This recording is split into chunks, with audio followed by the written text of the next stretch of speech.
var mál á fyrri þingi. Það fyrsta mál frá fyrra þingi kristinfræðslu í grunnskóla í góðum farvegi. Yrja Kristinsdóttir mun skila því af sér í lok sumars. Það efni ætlað elstu bekkjum grunnskóla og framhaldsskólum. Í öðru lagi á hugsandi.is flokkur sem heitir Kristinfræði og ætlaður grunnskólum og skemmtilegt að geta þess að miðstöð menntunar og skólaþjónustu hefur áhuga á því að tengja þann hluta vefsins við kennsluleiðbeiningar og annað kristinfræði efni hjá sér og verður fundað það með þeim nánar í næstu viku. Þriðja lagi Biblíuævintýrið séra Kristoffer Garner hélt afar gott og hagnýtt námskeið í Skálholti nú í mars fyrir presta, djákna og svæðisstjóra biblíukennslu í grunnskólum. Fræðslusvið hefur þegar keypt og fengið sérstakar biblíutöskur og afhent eða gefið hverju prófasdæmi. Það hugur í fólki að fara að mynda tengsl við skólana. Töskurnar nýtast einnig í fermingarfræðslu, við guðþjónustur, í eldri borgarastarfi og æskulýðsstarfi. Framhald verður á þessu og unnið að því að halda ítarlega þjálfunarnámskeið í haust með fókus á skólastarf. Og þetta afskaplega ánægjulegt því að þetta segir að þetta sem var samþykkt á kirkjuþingi að það og að verða veruleika og orðið að veruleika. Þannig þetta mjög ánægjulegt. Þannig að það alltaf einhver árangur á því sem við erum að samþykkja. En þá göngum við til dagskrár. Næst að kynna hérna þetta sem Já, það erindi sem hafa borist eru þau. Það yfirlýsing frá fundi á Hólum í Hjaltadal frá 11. mars 2026. Síðan skýrsla skráningu sóknarbarna og var afhent núna 2026 og gögnin birt undir kirkjuþing.kirkja.is upplýsingar. Og síðan kemur í þriðja lagi greinargerðin kostnað vegna kirkjuþings dagsett janúar 2026. Skjalið birt við 22. mál 67. kirkjuþings 2025-26. Þannig að þá held ég að tilkynningu sé lokið og þá komið að ársreikningnum og það Birgir Gunnarsson sem með hann og tekur hann út til máls.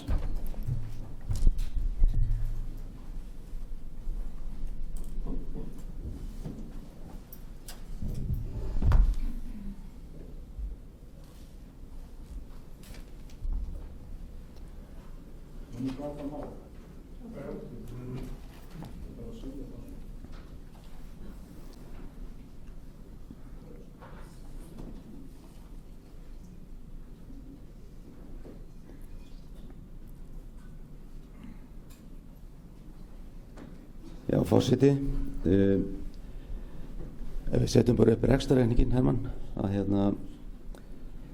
eru væntanlega búin að kynna ykkur reikninginn sem liggur fyrir á kirkjuþingsvefnum ásamt skýringum á öðrum útgjaldaliðum.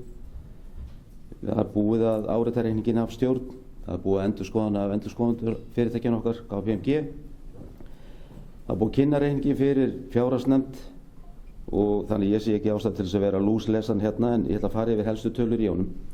Og ef við byrjum á rekstrarreikningi að þá voru heildartekjurnar á síðasta ári 4.756 milljónir, lækka lítið á milli ára og það einkum vegna þess að það var minni tekjufærsla út af eignasölu. Í útgjöldunum að þá eru laun og launtengd gjöld 70% af heildarútgjöldunum eða 3,4 milljarðar. Styrkir og tilfærslur eru 549 milljónir. Þetta er það sem fer í gegnum jöfnunarsjóð og kristnisjóð. Í viðhald eigna fóru 290 milljónir sem var talsverð hækkun frá fyrra ári en dugar samt ekki til og annar ekstra kostnaður 579 milljónir og afskriftir 44, þannig að heildarútgjöldin voru 4.890 milljónir og ekstra halli af reglulegri starfsemi 134 milljónir. Síðan eru vaxtatekjur 135 milljónir, hækka 30 milljónir á milli ára og þetta unni nýr tekjuliður hjá okkur með ef við horfum bara til fyrri ára Við erum farin að láta peningarna vinna fyrir okkur. Þannig að heildarniðurstaðan eru tekjur umfram gjöld upp á 175.000 krónur. Ef við förum í efnahagsreikninginn þá ekki miklar breytingar þar á milli ára. Fasta fjármunir í árslok 2,9 milljarðar sem nánast óbreytt frá fyrra ári. Veltu fjármunir 1,9 milljarður. Þannig að eignirnar eru samtals 4,8 milljarðar í lok síðasta árs. Eigið fé 4,3 milljarðar og það enga langtímaskuldir, en skammtímaskuldir áramót eru 459 milljónir. Þannig að eigið fé og skuldir samtals eru 4,8 milljarðar. Ef við förum svo í sjóðstreymið þá ágætt að átta sig á hvernig hreyfingarnar eru í rekstrinum og þið sjáu það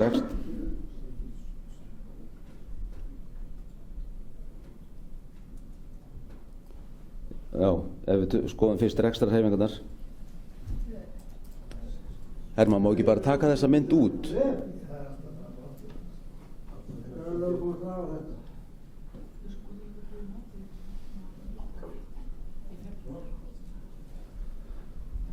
Já, rekstrarhreyfingarnar, þá sjáum við það hvernig þetta hreyfast til í rekstrunni hjá okkur, að handbært fé frá rekstri eru 90 milljónir, voru 106 milljónir á áruna undan, og fjárfestingarhreyfingar eru upp á mínus 24 milljónir, þannig að hækkun á handbæru fé, og þetta eitthvað sem mér finnst skipta miklu máli, að handbæra féð að hækka á milli ára 66 milljónir. Þannig að fjárhagslegu styrkur þjóðkirkjunnar er að aukast á milli ára, og í árslok handbæra féð 1691 milljón.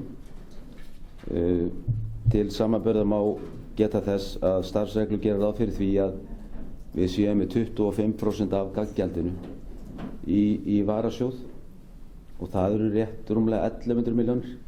Þannig að fjárhagsstaðan sterk. Ef við förum síðan í skýringablaðið sem var sent inn á vefinn í gær. Má ekki taka þetta bara út, Hermann?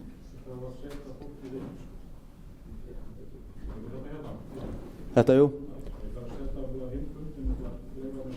Ok.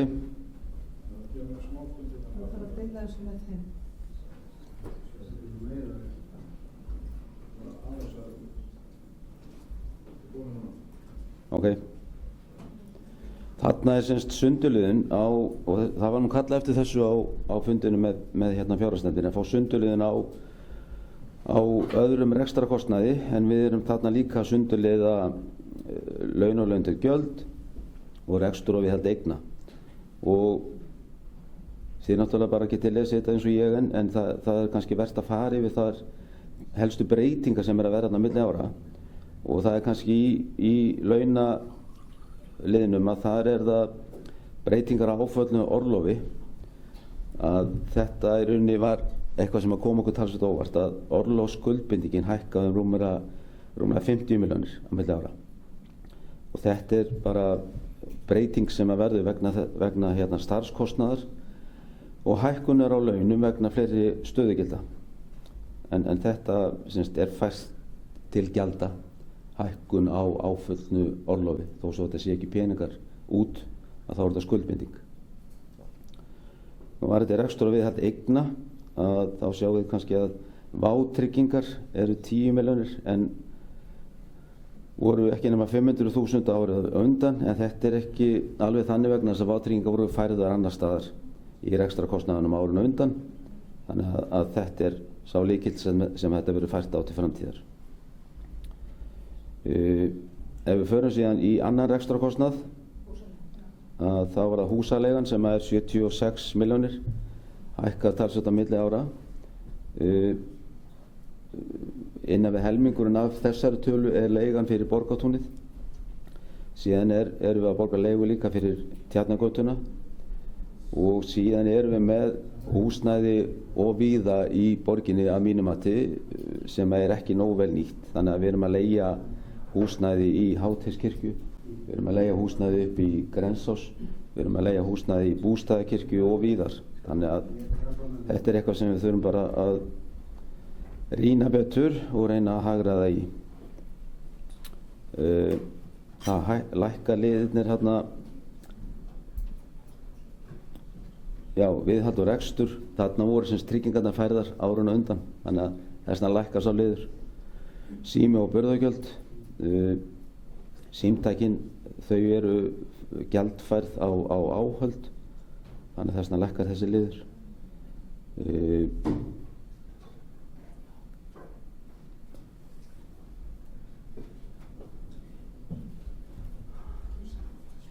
Síðan það kannski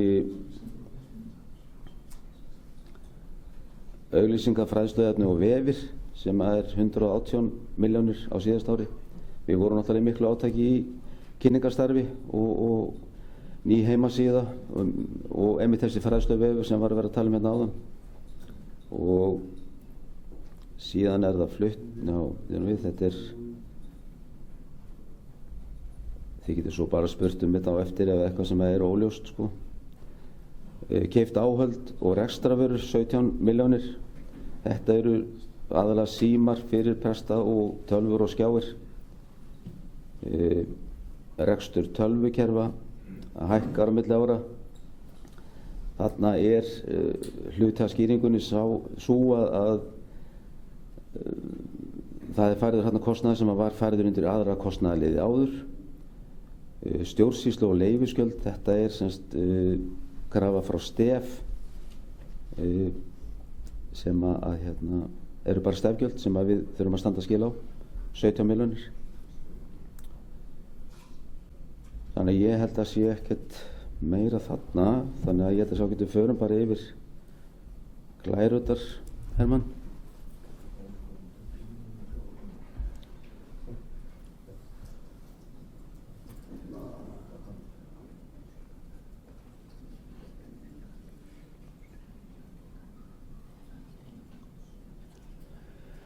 Það sem að mér finnst kannski mestumvert þegar við erum að rýna ársreikning að það að bara átt að sjá hvað hann að segja okkur. Og ef við förum aðeins yfir þetta að þá hækkar gjald ríkisins á síðasta ári 106 milljónir eða 2,4%. Launin hækka hins vegar 170 milljónir eða 5,3%. Launin voru alveg á pari við áætlun á síðasta ári en ársverkum fjölgaði 4. Og það var á sér aðalega skýringu í stöðum svæðisstjóra æskulýðsmála sem var bætt við og síðan var líka fjölgað á fræðslusviðinu. En eins og ég segi, launin þó að það hafi hækkað þá voru þau samt á pari við áætlun. Í öðrum rekstrakostnaði, af því fólk ofta að spyrja hvernig stóð okkur með við áætlun, að það voru 2 kostnaðarliðir, einhverjum sem að fóru fram úr áætlun á síðasta ári og það var annars vegar kynningar og fræðslukostnaður sem fór 70 milljónir fram úr áætlun og viðhaldskostnaður fasteigna fór 60 milljónir fram úr áætlun. Þetta eru samtals 130 milljónir sem að í rauninni samsvarar halla á reglulegri starfsemi. En þetta ekki tapaði fjármunir, heldur þetta fjárfesting í okkar innviðum og það er mikilvægt að horfum á þetta þannig. Við fórum í þetta mikla kynningarátak á síðasta ári, fórum í að láta gera nýja heimasíðu og ég vil meina að þetta hefði skilað sér margfalt tilbaka til þjóðkirkjunnar. Fræðslusviðið var líka eflt, það komið nýr vefur en óvæntir útgjaldaliðir í viðhaldsverkefnum, það var einkum bundið við vinnu við nýtt dren við Skálholtskirkju sem við þurftum að fara í, sem var gríðarlega kostnaðarsamt. Ef við förum á næstu. En halli á reglulegri starfsemi var 134 milljónir. Við viljum hafa þessa tölu í jafnvægi en þá þurfum við átt okkur á hvernig þessi tala tilkomin. Og hún í fyrsta lagi þannig tilkomin að við fengum þessa hækkun á orlofsskuldbindingunni sem gjaldfærð upp á 51 milljón. Afskriftirnar eru 44 milljónir og afskrifaðar kröfur eru 14 milljónir. Samtals þessi reiknuðu liður upp á 108 milljónir. Það mikilvægt að hafa þetta í huga. Og vaxtatekjurnar námu 135 milljónir sem mikil hækkun frá fyrri árum. Þannig að heildarniðurstaðan þessi eins og við fórum yfir áðan. Förum á næstu. Handbært fé hækkar 66 milljónir og stendur í 1700 milljónum síðustu áramót og eins og ég fór yfir með okkur og þá gera starfsreglunar ráð fyrir því að þetta séu að lágmarki 1100 milljónir. Svo mikilvægt líka að við áttum okkur á því að þessi ársreikningur er náttúrulega áritaður á stjórn og framkvæmdastjóra og endurskoðendum. Stjórnin fer mánaðarlega yfir reksturinn þar sem borið saman rauntölur og áætlun. Það mjög virkt eftirlit og það farið ofan í saumana á öllum kostnaðarliðum. Stjórnin til dæmis ræddi á fundum sínum fyrir tæplega ári síðan að fara í svokallaða innri endurskoðun. Innri endurskoðun aldrei sinnt af tengdum aðilum, heldur verður þetta að vera utanaðkomandi aðilar sem að fara í innri endurskoðun. Þannig að það var fengin verkefnatillaga frá endurskoðunarfyrirtækinu KPMG og hún var kynnt fyrir stjórn og samþykkt síðastliðið sumar. Í framhaldinu gerðum við samning við KPMG verkefnið. Þetta verk sem að tekur 1-2 mánuði. Stóð til að vinna núna í janúar og febrúar en út af óvæntum veikindum framkvæmdastjóra þá var ákveðið að fresta þessu og þetta verður unnið í apríl og maí. Þannig að það slær mig mjög sérstaklega að sjá það síðan hérna fyrir þinginu að það liggur fyrir mál innri endurskoðun. Og ég spyr bara, höfum við ekkert betra með tíman okkar að gera hér heldur en að vera fjall mál sem búið að setja í framkvæmd. Mér finnst þetta algjörlega galið. Það síðan gaman að segja frá því að endurskoðunarskýrslan sem er unni bréf endurskoðunarfyrirtækisins til stjórnar og framkvæmdastjóra að hún í ár án athugasemda og ég man ekki eftir því að það hefði gerst áður. Við höfum brugðist við öllum athugasemdum hingað til þannig að ég vil meina að það sé bara stór áfangi. Þannig að getur verið mjög sátt í þetta. Ef við fáum svo næstu glæru og að lokum þetta ársreikningurinn hefur að geyma tölulega staðreyndir úr fortíðinni og við breytum honum ekki, hann bara svona og það búið að árita hann, stjórnin búin að samþykkja hann og fjárhagsnefnd var boðið sérstaklega á kynningarfundi við reikninginn. Á þeim fundi þá nefndi ég þá hugmynd að ein umræða málið yrði hérna á þinginu. Því var ekki andmælt þá en ég vil kannski beina því bara til forseta að kanna hug þingsins til þess að málið verið afgreitt með einni umræðu því að hér mönnum tíðrætt aukna skilvirkni þingsins, draga úr kostnaði og þá þetta algjörlega mál þess eðlis. En það var ekki fleira.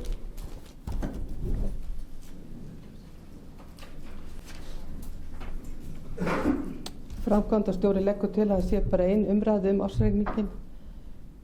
Er það samþykkt eða vilja menn fá 2 umræður? Konráð. Það samþykkt bara.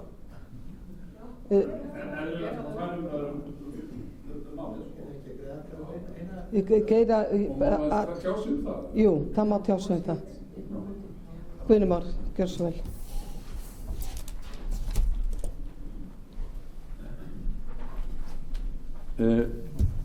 Ég held að það sé bara ágætt að hafa 2 umræður eins og alltaf hefur verið. Það sem að vantaði líka á þessum ágæta fundi sem að var vísað í var þetta sundurliðunarblað sem að var óskað eftir fyrir þann fund að kæmi og það var ekki orðið við því þannig að sá fundur var kannski ekki alveg djúpur og hefði geta verið en það vani okkar að fara alltaf með í 2 umræður, það hafa aldrei verið eitthvað þá fer til fjárhagsnefndar sem að líka bara kemur með sína umsögn og þetta hefur ekki verið eitthvað sem að tefur þingið að neinu leyti þannig að ég sé ekki ástæðu til þess að breyta því verklagi sem hefur verið að hafa alltaf bara 2 umræður og þetta sé sett til fjárhagsnefndar til umsagnar og yfirleitt hefur það nú bara verið að hrósa því góða starfi sem að hefur verið og ég sé ekki ástæðu til að breyta því. Það nóg að einn mótmæli því að máli sé tekið fyrir 1 umræðu þannig að máli fer til síðari umræðu en nú gef ég orðið ársreikninginn. Magnús Erlingsson hefur beðið orðið og tekur hann út til máls. Forseti, ég vona að heyri í mér. Ég ætla að spyrjast aðeins fyrir ársreikninginn og það gaggjald ríkisins. Það heyrist ekkert í þér. Nú. Núna, þú að byrja upp á nýtt. Forseti, heyriði núna í mér? Já. Ég ætlaði að spyrja gaggjald ríkisins sem hækkar þarna eitthvað 2,5%. Þetta verðist vera mjög lág tala í því umhverfi sem við lifum í. Getið fengið útskýringu á hverju talan svona lág? Takk fyrir.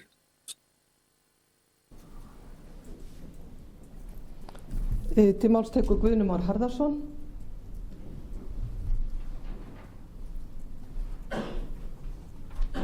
Eru fleiri eftir að gefa merki? Já, ég er bara með eina litla spurningu. Það er hérna varandi liðin sem heitir hét bókhald og reikningsskil. Hann heitir núna held ég endurskoðun sérfræðiráðgjöf bókhald og reikningsskil, eitthvað slíkt. Hann var fyrir 2 árum 21 miljónir, hefur núna tvöfaldast. Okkur var sagt fyrst að það væri þá þegar þetta hækkaði að tvöfaldaðist í fyrra. Það væri svona útbækna einskiptis ákvarðanar og það hefur verið ráðið fyrirtæki Sessor til að leysa þetta tímabundi þegar fólk var í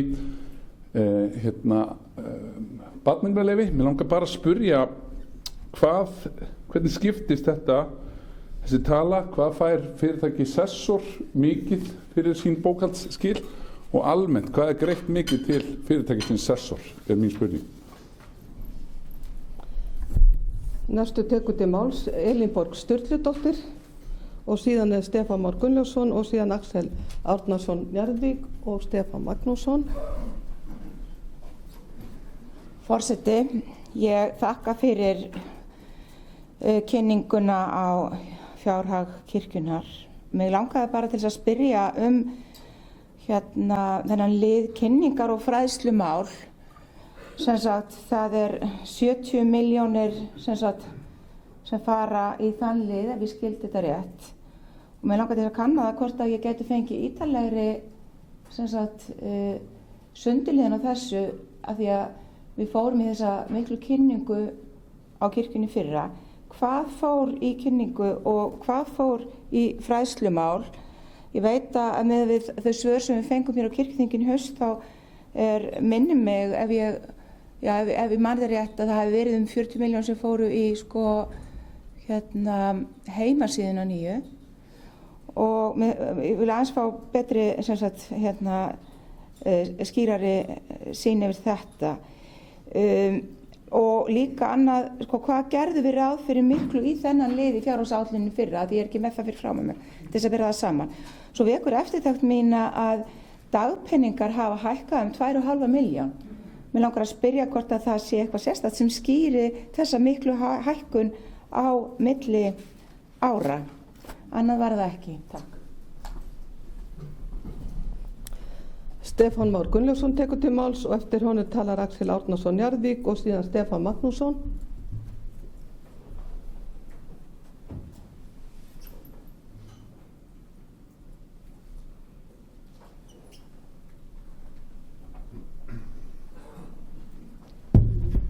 Forseti, það er kannski eitt aðeins utan dagskrár sem ég vil nefna í upphafi ræðu minnar og það kemur svolítið á óvart að það er hvergi neitt þetta kirkjuþing að finna á opinberum miðlum kirkjunnar. Það er engin tilkynning á kirkjan.is kirkjuþingi að það fari fram og mér finnst það miður. Þetta ég ætla bara að leyfa mér að segja að það er lýðræðisveisla þegar við komum saman. Hér skiptist á skoðum og ræðum málefni kirkjunnar og þau varða öll það sem starfa innan kirkjunnar mikilvægt að þetta fólk sé vel upplýst það að hér fari fram kirkjuþing. Það skiptir máli, svo að fólk geti átt samtal við okkur þau mál sem eru á dagskrá að því við erum fulltrúar þess fólk sem kýs okkur og mér finnst mjög mikilvægt að þetta sé kynnt vel á miðlum kirkjunnar. Ég veit að þetta er ekki sérstaklega spennandi svona út á við kirkjuþing svona fyrir hinn almenna gest heimasíðu kirkjunnar en fyrir þau sem starfa innan vettvangi kirkjunnar er þetta mjög mikilvægt að vita og þessu upplýst það að kirkjuþing fari fram. Og líka hvar, ég var sjálfur lengi að finna það, hann líka googla og þá fann ég þetta á kirkjublaðinu.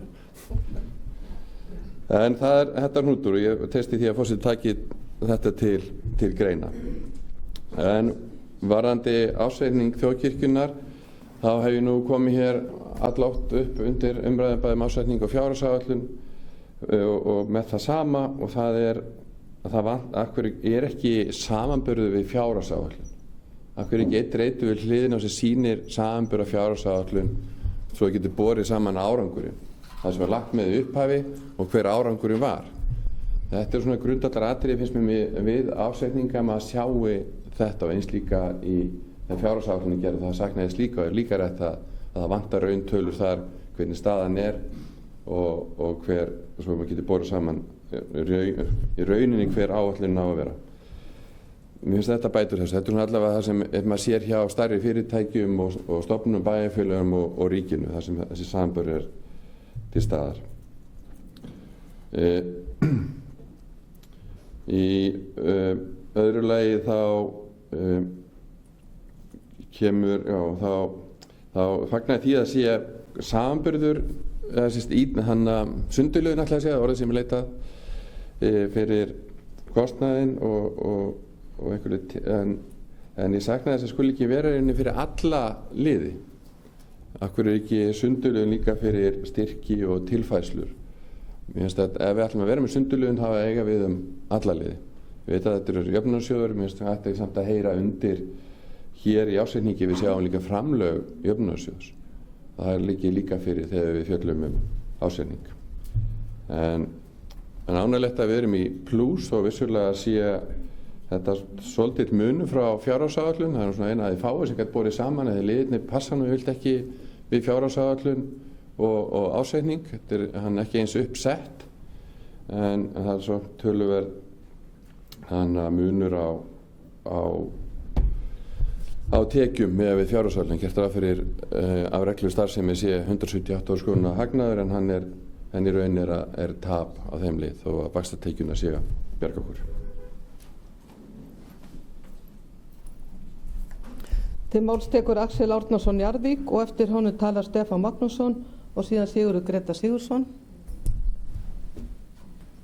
Forseti, ef tal mitt berst til ykkar, þá vil ég þakka honum Birgi fyrir hans framsögn og ég held að Stefán hafi nú bara talað úr mínum huga að mestu leyti því að ég ætlaði að tala á svipuðu nótum og hann og þess vegna bæti bara við það sem hann sagði hvernig verður fjárheimild til þess að fara fram yfir fjárhagsáætlun. Því að eins og ég er búinn að reyna að skoða þessa pappíra og ég man það líka að í fyrra þegar fjárhagsáætlun var lagð fram þá var talað það að bókhaldið og sá háttur sem fjárhagsáætlun á að birtast samkvæmt starfsreglum passaði ekki almennilega saman þannig að það var erfitt að búa til þessa liði ef við mannum þetta rétt. En allavega ætti rekstratekjur alls og rekstragjöld alls á fjárhagsáætlun að passa við þann rekstrarreikning sem gerður er ári síðar að einhver leyti og þess vegna langar mig að spyrja þessar spurningar hvernig verða útgjöld samþykkt sem ekki rúmast í raun innan fjárhagsáætlunar þjóðkirkjunnar, hvort sem að tala krónutölulið eða efnisliði sem á færa milli bókhaldsleikla. Því að mér sýnist að hefðum við að einhverjum hætti haldið okkur við rekstraráætlun, þá væri töluvert meiri rekstrarafkoma, en ég veit að það eru innviðar skuldir skulum segja og innri fjárfesting sem hann Birgir gerði kynnti skeiði. En svo ég kom aftur að því sem ég er að spyrja hvernig verða þessar heimildir til sem búa til útgjöld fram yfir fjárhagsáætlun. Takk fyrir.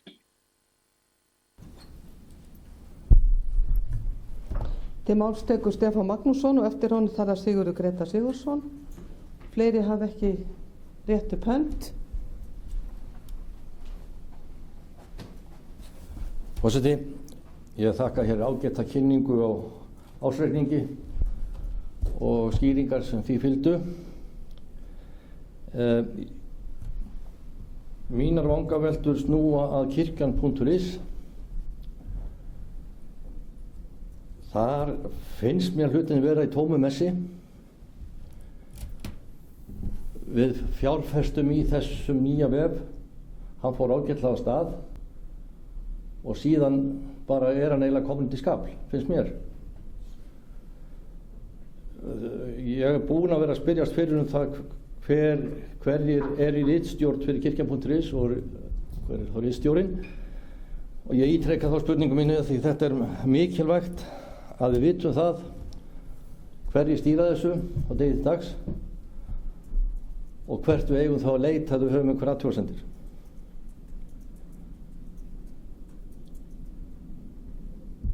Mér finnst þessi vefur, eins og ég segi, fara ágætlega á stað en innihaldsrýr mjög eftir því sem að líður lengra frá opnun hans. Hundgamlar fréttir að þvæla þarna ennþá sem eiga ekkert erindi, einhver vígsla hér og þar og dánatilkynningar og fleira sem að kannski ekki einu sinni eiga heima þarna. Og svo þessi stóri annmarki að við erum ennþá að hamast við að fela kirkjuþing. Að því ég búin að sitja hér í nokkur ár, þá það bara viðtekin venja að því meira sem við getum falið kirkjuþing því betra virðist vera. Við verðum að fara að gera breytingu þarna á. Það algjörlega nauðsynlegt. Og þetta kannski frekar spurningum hvernig nýtum við þessa fjárfestingu sem við höfum farið í kirkjan.is heldur en ég sé að gera athugasemdir við hana per se. Og ég vil gjarna fá svar við því hverjir eru í ritstjórn fyrir þessa ágæta vef. Og ekki síður það bara innri vefinn sem í hálfu verra ásigkomulagi held ég. Til máls tekur Sigurður Greta Sigurðsson. Hafa fleiri hvatt til hljóðs, Elinborg?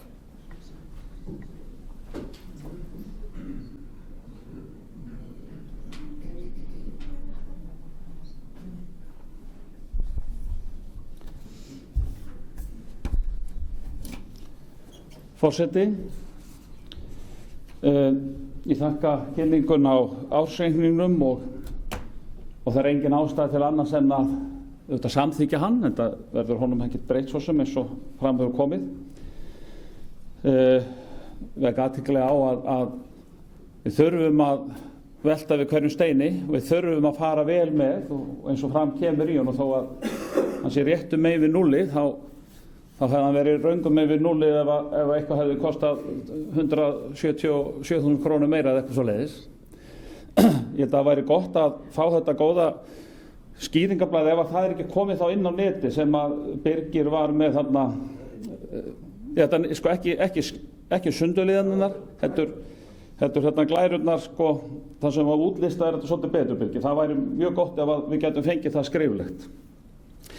Ég tek undir alla það spurningar sem hér hafa verið borðnar fram og ég ætla aðeins að fá að rekja það að sko ég vil vinna svolítið þannig að þegar það kemur í hugum manns spurning þá finnst mér gott að reyna að gera það skriflega og vænta skriflega svar. Þá bara höfum við þau gögn og þegar ég að spyrja eitthvað að þá lít ég ekki svo á að ég sé að gera það bara eitthvað svona fyrir persónulega forvitni, heldur bara sem kjörinn fulltrúi og í rauninni bara hluti á okkar heild sem að setjum þetta kirkjuþing sem kjörnir fulltrúar. Og ég lít svo að við eigum öll nákvæmlega sama rétt á öllum upplýsingum. Við í fjárhagsnefnd eða ég sem starfandi formaður fjárhagsnefndar á að geta eitthvað meiri rétt en hver annar. Og það sem ég vil aðeins rekja, nefnilega þegar við fengum sendana ársreikninginn og boðið á kynninguna, þá fylgdi ekki sundurliðanablaðið. Ég kallaði eftir því og því var svarað þannig að það ekki frekari gögn send út. Og síðan var kynningafundurinn, ágættur kynningafundur með stjórninni og svona og þá var aftur verið að kalla eftir sundurliðanablaðinu sem kom síðan svolítið síðar. En eftir hins vegar þennan ágætta kynningafund sem var 10. mars þá kom upp í huga minn ýmsar spurningar og ég ætla að deila þeim spurningum með ykkur hér og ég sendi þær skriflega á sunnudagskvöldi 15. mars ef ég man rétt og óskaði skriflega svara og tilgangur mitt að gera það þannig að ég veit að það þarf einhverja vinnu til að svara svona spurningum að það var til að vinna öllum í haginn og spurningarnar voru eftirtaldar og ég ætla þá bara að leggja þær fram hér og óska eftir skriflegum svörum við þeim. Það þarf ekki að gerast akkúrat núna, væntanlega það bara á morgun. Þetta er auðvitað svolítil vinna og Halldór sig kannski ekki lengi að fletta þessu upp, en þá er þetta allt hægt. Fyrsta, óskaðir eftir sundurliðun á leigutekjum eftir eignum. Annað, óskaðir eftir sundurliðun á arði af hlunnindum eftir eignum, skýring 10 í ársreikning. Þriðja, óskaði eftir nánari skýringum á ýmsum tekjum og styrkjum, samanber skýringu 10, rúmlega 55 milljónir. Fjórða, óskaðir eftir sundurliðun á liðnum annar ekstrakostnaður, sem er þetta sundurliðunarblað, og að samþykkt fjárheimild kostnaðaráætlun fyrir 2025 verði sett upp til hliðar, eins og búið að kalla hérna eftir og hefur reyndar oft verið kallað eftir. Fimmta, óskaðir eftir sundurliðun á húsaleigukostnaði, það er hver er húsaleigi Borgartúni 26, Tjarnargötu 4 og ef til vill önnur aðstafa. Birgir kom aðeins inn á þetta, væru náttúrulega nokkur hús og það væri bara flott að fá þetta svolítið sundurliðað. Eins er óskað eftir upplýsingum hvenær leigusamningar viðkomandi húsnæðis renna út. Sjötta, óskaðir eftir upplýsingum nýtingu móttökurrýmis Biskups Íslands að Tjarnargötu 4, hve margar móttökur hafa verið í því húsnæði á árinu 2025.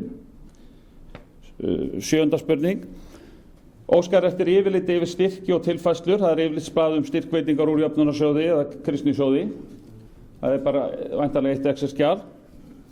8. Í einhverjum tilfellum er viðhaldskostnaður eignfærður. Hvaða viðmið eru höfð til hliðsjónar, hvenær viðhalds/viðgerðarkostnaður skal eignfærður og hvenær hann skal gjaldfærður. Og þetta er mjög stórt atriði bara upp á það að ársreikningurinn sýni gefur rétta mynd, sko. Ég teka fram, ég efast ekki neitt lögmæti alls þess sem hér hefur verið kynnt, bara svo það sé alveg á hreinu. Það er ekki þannig sem að. Níunda spurning, bifreiðamál. Hver er leigukostnaður bílaleigubíla per bíl sem prestar hafa til umráða þar sem það á við og hver er leigukostnaður bílaleigubíla per bíl sem biskup og vígslubiskupar hafa til umráða? 10. Óskaðir eftir nánari sundurliðun á launakostnaði að launatöldum gjöldum meðtöldum sem hér segir a. Vígð þjónusta prestar djáknar út í söfnuðum, b. Vígð sérþjónusta greidd af þjóðkirkjunni, c. Biskups og vígslubiskupa þjónusta, d. Starfsfólk biskupsstofu / þjónustumiðstöðvar í Reykjavík, e. Starfsfólk undir þessum launalið í þjónustu úti í prófasdæmum eins og til dæmis svæðisstjóra æskulýðsmála og eftir atvikum eitthvað annað starfsfólk, f. Starfsfólk kirkjuþings, g. Þingfararkaup kjörinna fulltrúa. Með vinsemd og virðingu Sigurður Grétar Sigurðsson kirkjuþingsmaður og formaður fjárhagsnefndar kirkjuþings. Og þessu var reyndar svarað með, svona svo ég geri langa sögu stutta, með raunni vísan í starfsreglur og hérna svona með þeim hætti hérna, já, fastanefndir kirkjuþings fá þingmátti meðferðar, skylt er að leggja fram í þingnefndum hverjar þær upplýsingar sem óskað er eftir á þingfundi eða nefndun ef lög mæli á annan veg. Og ég hefði haldið að það hefði bara sparað öllum tíma og vinnu að vera með þessi svör í höndum. Svo er ekki, nú er þingfundur, nú legg ég þessa spurningar fram skriflega, afhendi forseta kirkjuþings þessa spurningar skriflega og framkvæmdastjóra og vænti þá bara skriflegra svari. Ég ætla ekki að ræða þetta frekar en bara vonum við eigum góða þinghelgi.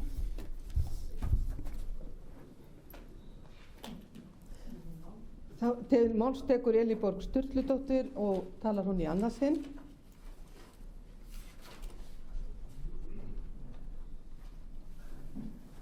Forseti, ég sólunda hér tækifærið mínum til þess að tala málið en ég glemdi því áðan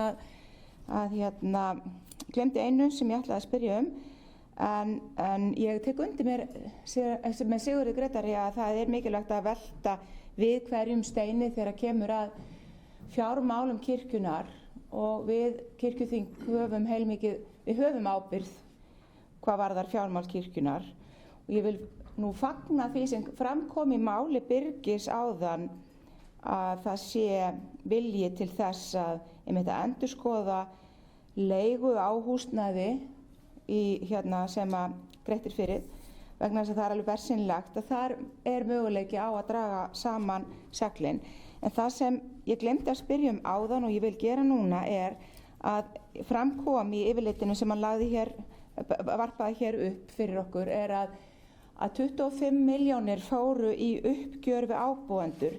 Mig langar bara til að spyrja hve margir ábúendur voru þetta sem var verið að gera upp við. Þetta einn eða þetta fleiri? Takk. Eru fleiri sem vilja taka til máls áður en að framkvæmdastjóri svarar? Svo ekki, þannig að þá tekur Birgir Gunnarsson til máls.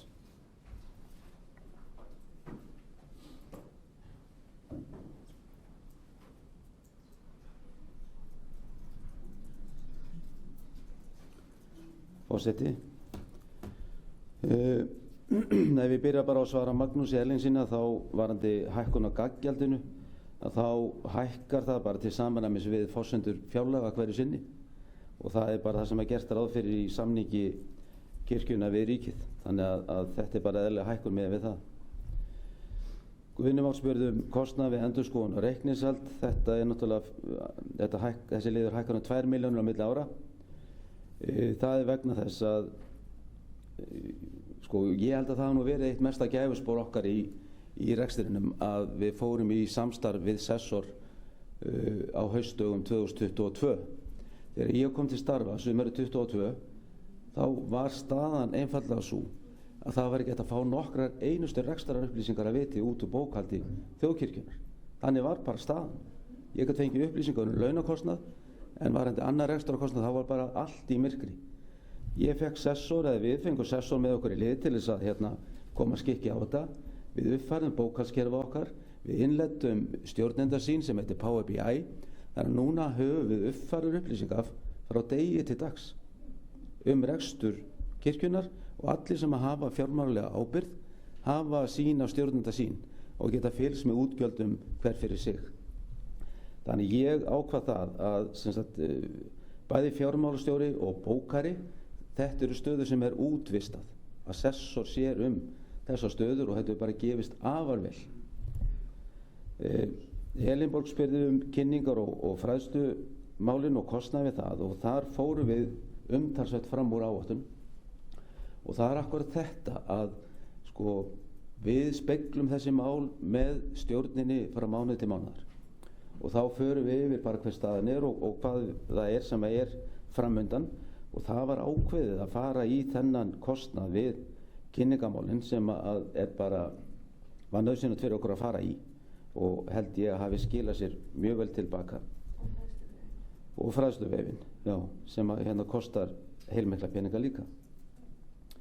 Varðandi dagpeningana að þá ég ekki með sérstaka greiningu á þeim en þetta væntanlega bara vegna meiri ferðalaga heldur en árið undan Stefán Már samanburði við fjárhagsáætlun. Ég meina það það sem að stjórn að gera frá mánuði til mánaðar. Stjórn skipuð af kirkjuþingi og með umboð kirkjuþings á milli þinga. Mér finnst svo mikilvægt að við förum að átta okkur á samhengi hlutana. Stjórnin að vakta þetta frá mánuði til mánaðar. Mér finnst eins og að gera þetta allt saman sama líka skiljiði. Þannig að stjórnskipulagið okkar bara svona. Og ástæðingurinn bara settur fram með hefðbundum hætti. Síðan þetta með niðurstöðuna okkur ber náttúrulega það engin tilgangur eða markmiði sjálfur sér í rekstri þjóðkirkjunnar að vera að skila eitthvað stórum afgangi. Við eigum að nota peningana í þjónustuna út allt land, út á það gengur samkomulag við ríkið. En við þurfum líka að passa okkur náttúrulega á því að fjárhagsstaðan sé í lagi og eins og þið sjáu bara á reiknum og þá hún það. En við þurfum áfram að vanda okkur. Þetta ekkert gefið, það ekkert sjálfgefið að þetta verði alltaf í lagi. En við þurfum, og þess vegna eru kerfin svo mikilvæg að upplýsingakerfin sem við erum með veit okkur þar upplýsingar sem við þurfum til þess að geta tekið skynsamlegar ákvarðanir.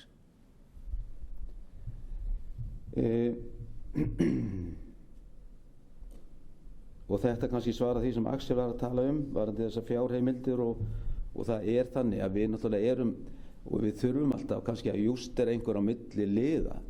Markmiðið er náttúrulega bara að heilda niðurstaðan sé í lagi í árslok og það er hún. Stefán Magnússon talaði vefinn og það kannski tengist nú ekki beint ársreikningnum en ritstjóri vefsins er samskiptastjórinn okkar, Heimir.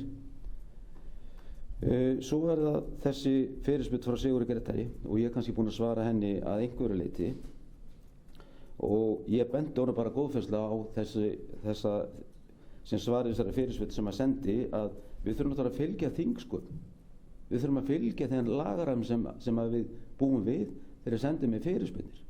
Það væri náttúrulega æra óstöðaðan ef við ætlum að vera með bara skotríðan á okkur allt árið. Til þess að svara fyrirspurnum frá Sigurði Grétari sem hann las hérna yfir fyrir ykkur, þetta er svona vikuvinna fyrir einn mann. Hvað hefur þingið að gera með upplýsingar sundugreiningu á húsalegum per íbúð? Hvaða rugl er þetta? Treystið ekki stjórninni ykkur? Mér finnst þetta bara svo galið. Algjörlega galið, sko. Þannig að mér finnst þetta í þessu felst bara heilmikið vantraust á stjórnendur og stjórn. Ég vil bara segja það alveg eins og Eignkvæðsla á viðhaldi. Sko, þegar við erum í viðhaldskostnaði þar sem það kostar kannski 100 milljónir að endurnýja eitt hús og húsið er kannski í bókhaldinu okkar á 5 milljónir metið. Er ekki eðlilegt að eignfæra hluta af þessu? Er ekki eðlilegt að uppfæra verðmæti eignarinnar í bókhaldinu? Það hlýtur að vera það. Og þetta gerum við ekki nema að endurskoðendur fari yfir þetta. Þetta er ekki bara einhverja geðþóttaákvarðanir. Bílaleigubílar. Bílaleigubílar við erum með sennilega einhverja 10-12 bíla á leigu hjá okkur í dag. Af hverju er það? Það er vegna þess að í mörgum tilvikum er akstur prestað það mikill að það er hagkvæmara fyrir okkur að vera með bíl á leigu heldur en að borga aksturskostnað. Þetta er bara einfalt reiknistæmi. En það að þingið þurfa að fá sundurliðun á þessu niður á presta, mér finnst þetta bara, ég veit ekki hverju þetta á að skila. Og síðan var Sigurður Grétar kallað eftir upplýsingum úthlutanir úr jöfnunarsjóði og kristnisjóði. Þá er þetta bara aðgengilegt inn á vefnum okkar, kirkjan.is. Þannig að farðu bara þangað. Þannig að ég held ég sem búin að svara þetta sem var fyrir mig lagt. Hann búin að svara pennin? Já, pennin er hérna. Heyrðu, þá tekur Konráð Gylfason til máls.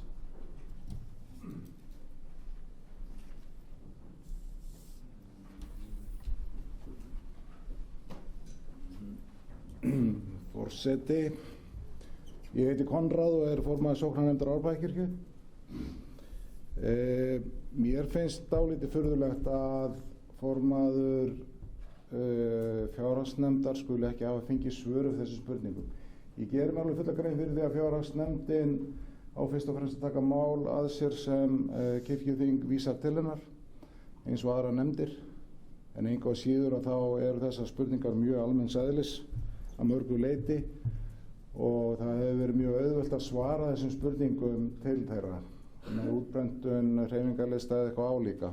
Kannski hefði ekki verið hægt að svara öllu alveg nýtt í kriti en svona holt og bolt gefa fjárhagsnefndinni bara þessar upplýsingar og þá hefði raunverulega ekki þurft að vera að ræða þetta hér og nú. En margar spurningar þarna eru eins og ég segi bara almenns eðlis. Ég ber alveg óbúslega mikla virðingu fyrir framkvæmdastjóra þjóðkirkjunnar. Hann er góður félagi minn og er virtur í samfélaginu og allt það, en mér finnst svör til Grétars full svona, ég vil segja bara hrókafull. Ég myndi vilja sjá reglunar þannig að formaður fjárhagsnefndar gæti kalla eftir þessum upplýsingum. Sérstaklega svona einföldum og útskýri bara helstu liði innan ársreiknings. Ég vildi bara segja þetta og koma þessu framfæri því að ég held að það sé svona almennu hugur í okkur að við viljum aðeins meira gegnsæi í ársreikningin.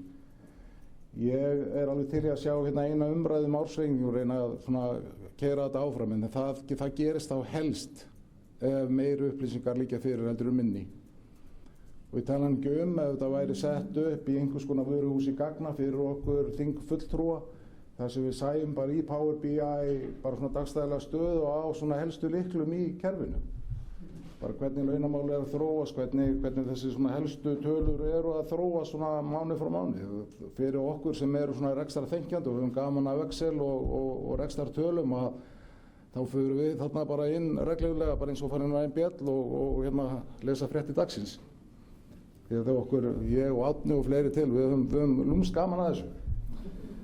Og hérna, en mér finnst þetta bara mjög eðlilega spurningar sem Sigurður Grétar að kalla fram að spyrja, og ég eðli sína hefur verið bara mjög einfalt að svara þessu. Og ég held að við Sigurður og kannski fleiri til reynum að nýta bara reglunum þannig að það sé hægt að fá þessar upplýsingar inn í fjárhagsstand. Mér finnst þetta bara mjög eðlilegt. Bara takk fyrir. Fleiri hafa ekki hvatt sér hljóðs. Jú, það er Stefán Már Gunnlaugsson, gjörðu svo vel. Í annað sinn.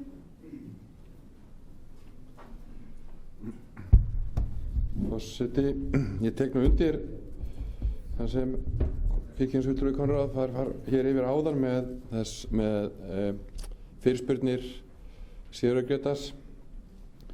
Það er sjálfsagt og eðlilegt finnst mér að svara þeim. Þetta eru einfaldar spurningar og auðsvarað. Mér finnst ekki gott að vera að vísa til þess hvað hlutirinn taka mikinn tíma. Við höfum rétt að fá upplýsingar eins og kveður á í fundarsköpum kirkjuþings, sem segir, með leyfi forseta, skylt er að leggja fram í þingmannanefndum hverjar þær upplýsingar sem óskað er eftir á þingfundi eða í nefndum, nema lög mæli á annan veg.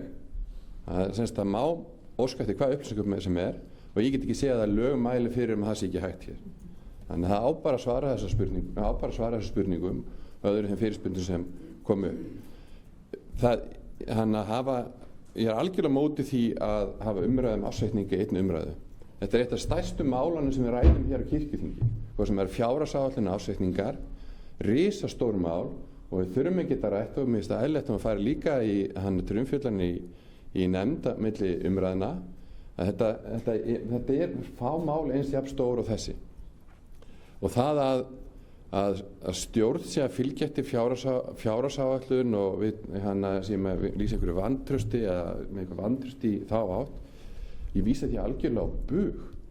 Stjórnin þykir umboð okkar frá kirkjuþingi og það er bara eðlilegt og sjálfsagt að við sem að fylgjast með störfum stjórnar, og það er mjög eðlilegt að það liggi fram í ársreikningi hver fjárhagsáætlunin var, svo getur borið þetta saman með eðlilegum hætti. Hér er verið að flækja hlutanum með allt og miklum hætti og það er ómögulegt að bera saman fjárhagsáætlun fyrir síðast ár. Það er ekki hægt. Það er svona verður að setja þetta upp með skýrum hætti, og það eru upplýsingar sem ég bara krefst að liggi fyrir þegar næsti ásetningu verður lagður fram, og líka fjárhagsáætlun. Bara þetta er ekki flókið, kostar ekki mikla vinnu og á að liggja fyrir. Í því felst mikið gagnsæi og svo getur fjallað þessa hluti með eðlilegum hætti. Til máls tekur Birgir Gunnarsson, talar í annað sinn, hann má tala þrisvar. Forseti, það er þetta með að stundum ætlum við að fylgja reglum og stundum ekki. Það sem ég benti Sigurður Grétari á þegar ég svaraði honum er að nákvæmlega eins og Stefán Már fór hérna yfir, hvernig á að bera sig að með fyrirspurnir? Hvernig á að bera sig að? Þú berði það annarkvæmt fram á þingfundi eða í þingnefnd, og það átti hvort við varandi þessar fyrirspurnir. Ég benti honum bara á það. Þannig að ætlum við ekkert að virða þessi þingsköp sem við ætlum að vinna eftir þetta. Hann sendi þetta á síðasta sunnudag. Já. Þannig að við verðum einhvern veginn að passa okkur hvernig við ætlum að vinna hérna. Það er svolítið erfitt að vera sakaður hroka, en hafi ég verið hrókafullur þá biðst ég afsökunar á því. Hins vegar hafa samskipti okkar formanns fjárhagsnefndar verið bara frekar stirð, og ég þurfti að kvarta við forseta þingsins síðasta haust undan þeim samskiptum. Þannig að það kannski skýrir hluta af þessu.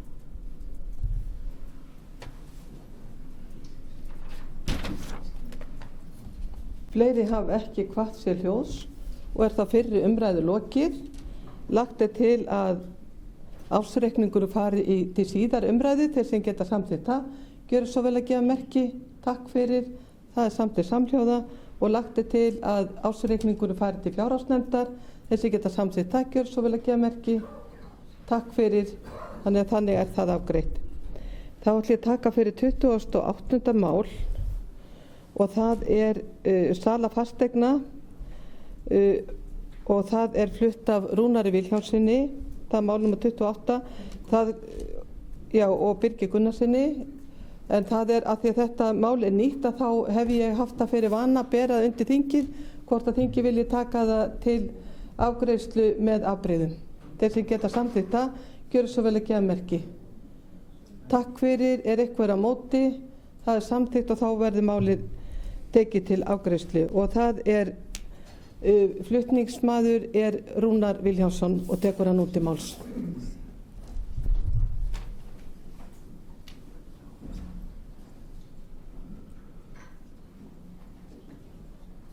Já, forseti, að baki þessara tillögu til þingsályktunar stendur þá stjórn þjóðkirkjunnar og framkvæmdastjóri og tillagan er sem sagt svohljóðandi. Kirkjuþing 2025-2026 heimilar sölu eftirfarandi fasteigna enda fáist viðunandi söluverð fyrir, eða fáist viðunandi söluverð. Fyrsta, það er Eyjafjarðar og Þingeyjar prófastsdæmi, Sunnuvegur 4 Þórshöfn, Langanesbyggð. Íbúðarhús ásamt lóðaréttindum, leigu lóðaréttindum. Annað, Austurlands prófastsdæmi, Skeggjastaðir. Íbúðarhús og útihús ásamt leigu lóðaréttindum úr jörðinni Skeggjastaðir í Langanesbyggð. Nú í greinargerð þá segir að framkvæmdastjórn leggi þessa tillögu fram og leiti eftir því við forsætisnefnd að undanþága frá tímatakmörkun sé heimiluð og það var heimilað á grundvelli þess þáttu starfsreglna þingsköp kirkjuþings. Nú forsætisnefnd samþykkti þetta á sínu fundi og við vorum að samþykkja það að tillögunni borin fram hér. Nú þetta er tillaga sem er í reynd viðauki við tillögu sölu fasteigna sem var lögð fram á 67. kirkjuþingi 2025-2026 í 9. mál. Í upphaflegri tillögu sem kynnt hafði verið forseta og lögfræðingi kirkjuþings að hausti voru fasteigna þessar með á sölulista. Það er rétt að taka það fram. Ákveðið var þó að fresta sölunni að svo stöddu og voru því eignirnar ekki tilgreindar í framlagðri tillögu. Þetta er svona til þess að gera grein fyrir aðdraganda málsins. Tillaga þessi er með sama hætti og aðrar tillögur að sölu heimildum, byggð á starfsreglum fasteignir þjóðkirkjunnar nr. 8 2022-2023 með síðari breytingu og fasteigna stefnu þjóðkirkjunnar nr. 9 2022-2023. En þar segir til að styðja þjónustu þjóðkirkjunnar, hlutverk hennar og markmið skulu lagðar til fasteignir þar sem nauðsyn krefur og eftir því sem fjárhagur leyfir og stefna þessi mæli nánar fyrir Nú, samkvæmt framkvæmdum starfsreglum að þá er fallin brott skylda til að halda úti prestssetrum á tilteknum prestakvöllum og almenn búsetuskylda sömuleiðis. Nú, það eru eignir sem óskar eftir heimild til að selja í þessu máli falla ekki lengur undir stefnumiðin og tillaga er gerð að íbúðarhús á fyrrnefndum prestssetursjörð í Skeggjastaðum ásamt útihúsum verði seld ásamt hæfilegum lóðalegu réttindum. Jörðin verði áfram í eigu þjóðkirkjunnar að sjálfsögðu. Er stuðst fordæmi hvað þetta varðar þar sem að áframhaldandi eignarhald á íbúðarhús á jörð þjónar ekki markmiðum þjóðkirkjunnar í fasteignarekstri.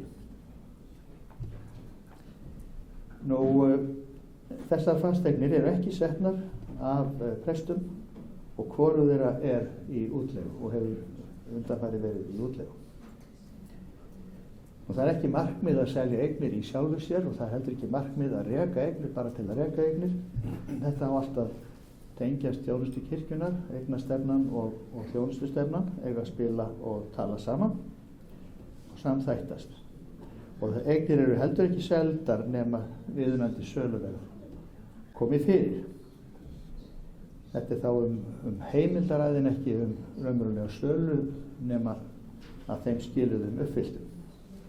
Það er ekki gert ráð fyrir að beinn kostnaði fylgi þessu máli.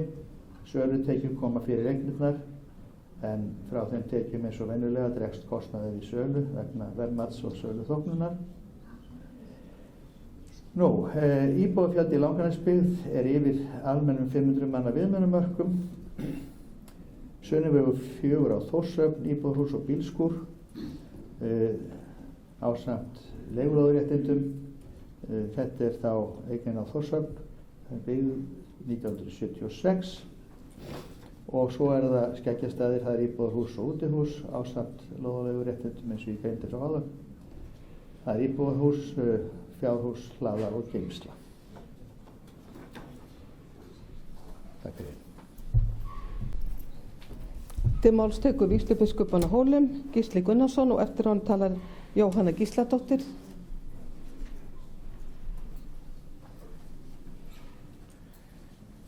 Forseti, þar sem báðar þessar eignir eru í Hólaumdæmi þá langar mig aðeins að leggja hér orð í belg.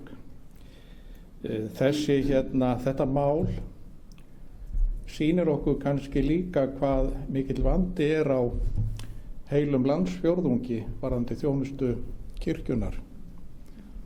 Því raun og veru þá situr ekki prestur frá Húsavík og austur af Vopnafirði. Þessu svæði er núna þjónað í aflýsingaþjónustu. Það er embættisbústaður á Þórshöfn, prestbústaður, og hann er náttúrulega ekki setinn að presti af því að þar er engin prestur á þessu svæði. Og þetta hús er í slæmu ástandi. Það mun kosta mikið að gera akkurat þetta hús upp. Þannig að ég er sammála því að við eigum að selja það.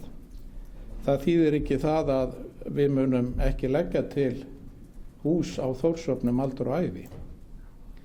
Hins vegar eru Skeggjastaðir. Þar eru jörð að ræða sem þetta íbúðarhús stendur á. Við höfum margrætt það hér á kirkjuþingi að við ættum ekki að vera að selja jarðir, og vissulega er ekki verið að selja jörðina, heldur húsið. En þarna eru líka útihús, og ég spyr mig, er ekki skynsamlegra að eiga þetta hús og leigja jörðina? Þannig að þá gæti einhver sem þar vildi jafnvel vera með búskap leigja jörðina eins og hún kemur fyrir. Ef við seljum íbúðarhúsið og höldum jörðinni eftir, þá erum við búin að aðskilja þetta tvennt, og ég held að verði þá mun erfiðara að fá einhvern pening út úr leigu á jörðinni.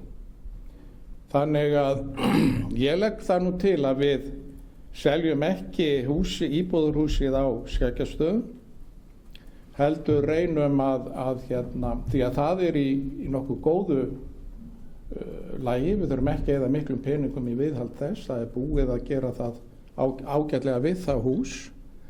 Ég veit svo sem ekki hvort að það sé hátt söluverð þarna á þessu svæði fyrir eitt íbúðarhús út í sveit á einni lóð, þar sem ekki jörð fylgir með. Þannig að ég ætla að biðja nefndin að skoða þetta mjög gaumgæfilega, hvort að sé skynsamlegt að selja húsið af jörðinni. Takk. Til máls, hún fellur frá orðin, eru fleiri. Steindór Haraldsson tekur til máls.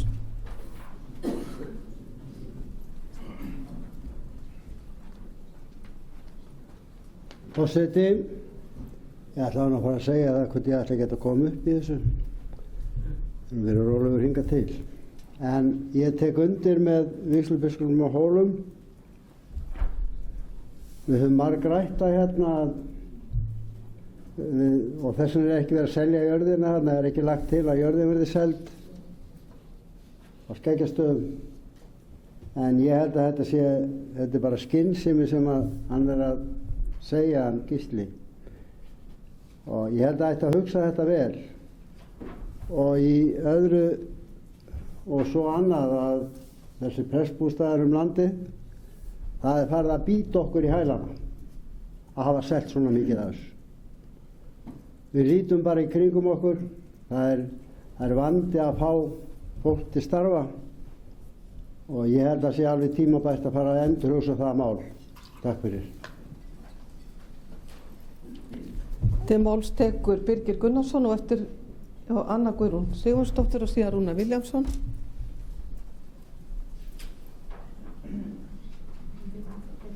Forseti, varandi Skeggjastaði að þá get ég alveg tekið undir það með Gísla að það væri æskilegra að geta leigt jörðina en við erum búin að reyna það í talsvert langan tíma. Það hefur ekki tekist. Nú veit maður ekki heldur hvort það er neitt markaður fyrir eign þarna á þessum stað sko. En þetta er vissulega söluheimild en við tökum þessa ábendingu bara með okkur og útihúsin á Skeggjastöðum eru mjög léleg og sennilega nánast ónýtt sko. En íbúðarhúsið er í fínu standi og þannig að við tökum þessa ábendingu bara með okkur, skoðum þetta. Þannig að þetta er eins og ég segi, það verður byggðum söluheimild en við erum með margar eignir á sölulista sem við erum ekki endilega að rjúka upp til handa fóta með að selja. En það væri kannski verðt að skoða þetta í þessu samhengi. En það var allavega ekki tekist að fá leigjendur á staðinn. Til máls tekur Anna Guðrún Sigurðardóttir, eftir henni talan Elinborg Sturludóttir og síðan Rúnar Vilhjálmsson.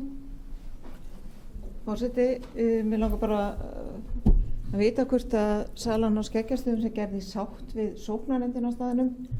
Fyrir líklegast 4 árum síðan hafði sóknarnefnd samband við mig sem var þá formaður framkvæmdanefndar vegna þess að þau höfðu áhyggjur af því að jörðin yrði seld en þau hafa haft aðstöðu í íbúðarhúsinu þar sem að það er til dæmis engin salernis aðstæða í kirkjunni. Þau höfðu þungar áhyggjur af þessu, þess vegna langar við til að vita er þetta gert í sátt við sóknarnefnd.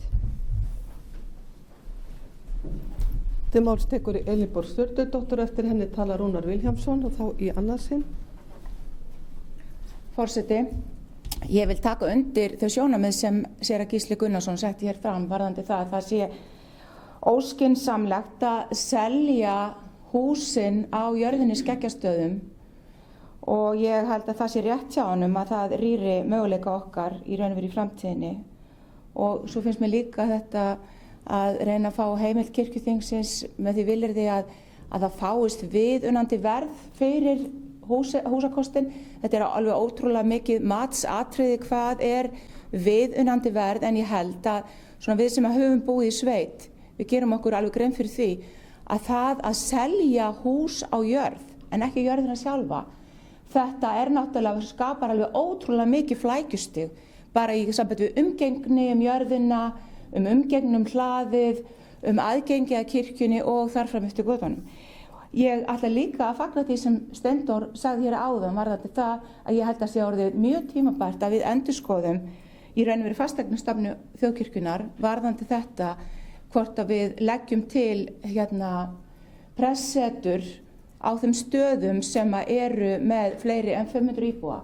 Það er rétt hjá honum Steindóri að þetta er farið að bíta okkur í hælan og við sjáum það berlega að við erum í vandræðum með að fá fólk út á land og þið sem hafi lesið skýrslu Halldórs Halldórssonar og biskup Íslands mun leggja hér fram á þessum kirkjuþingsfundi, það kemur svo berlega í ljós þar að þetta er eitt af þessum stóra vanda okkar á landsbyggðinni að það séu ekki pressetur, það séu ekki húsnæði fyrir hendi á þessum litlu stöðum, það setur verulega mikinn strik í reikninginn í því að hversu aðlaðandi það er fyrir fólk að ráða sig til starfa.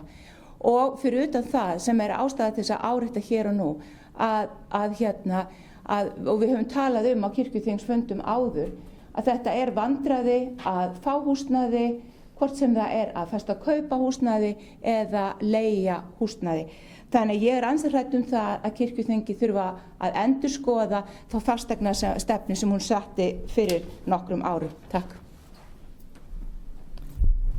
Til máls tekur Rúnar Vilhjálmsson í annað sinn og eftir hann talar Auður Torberg Jónasdóttir.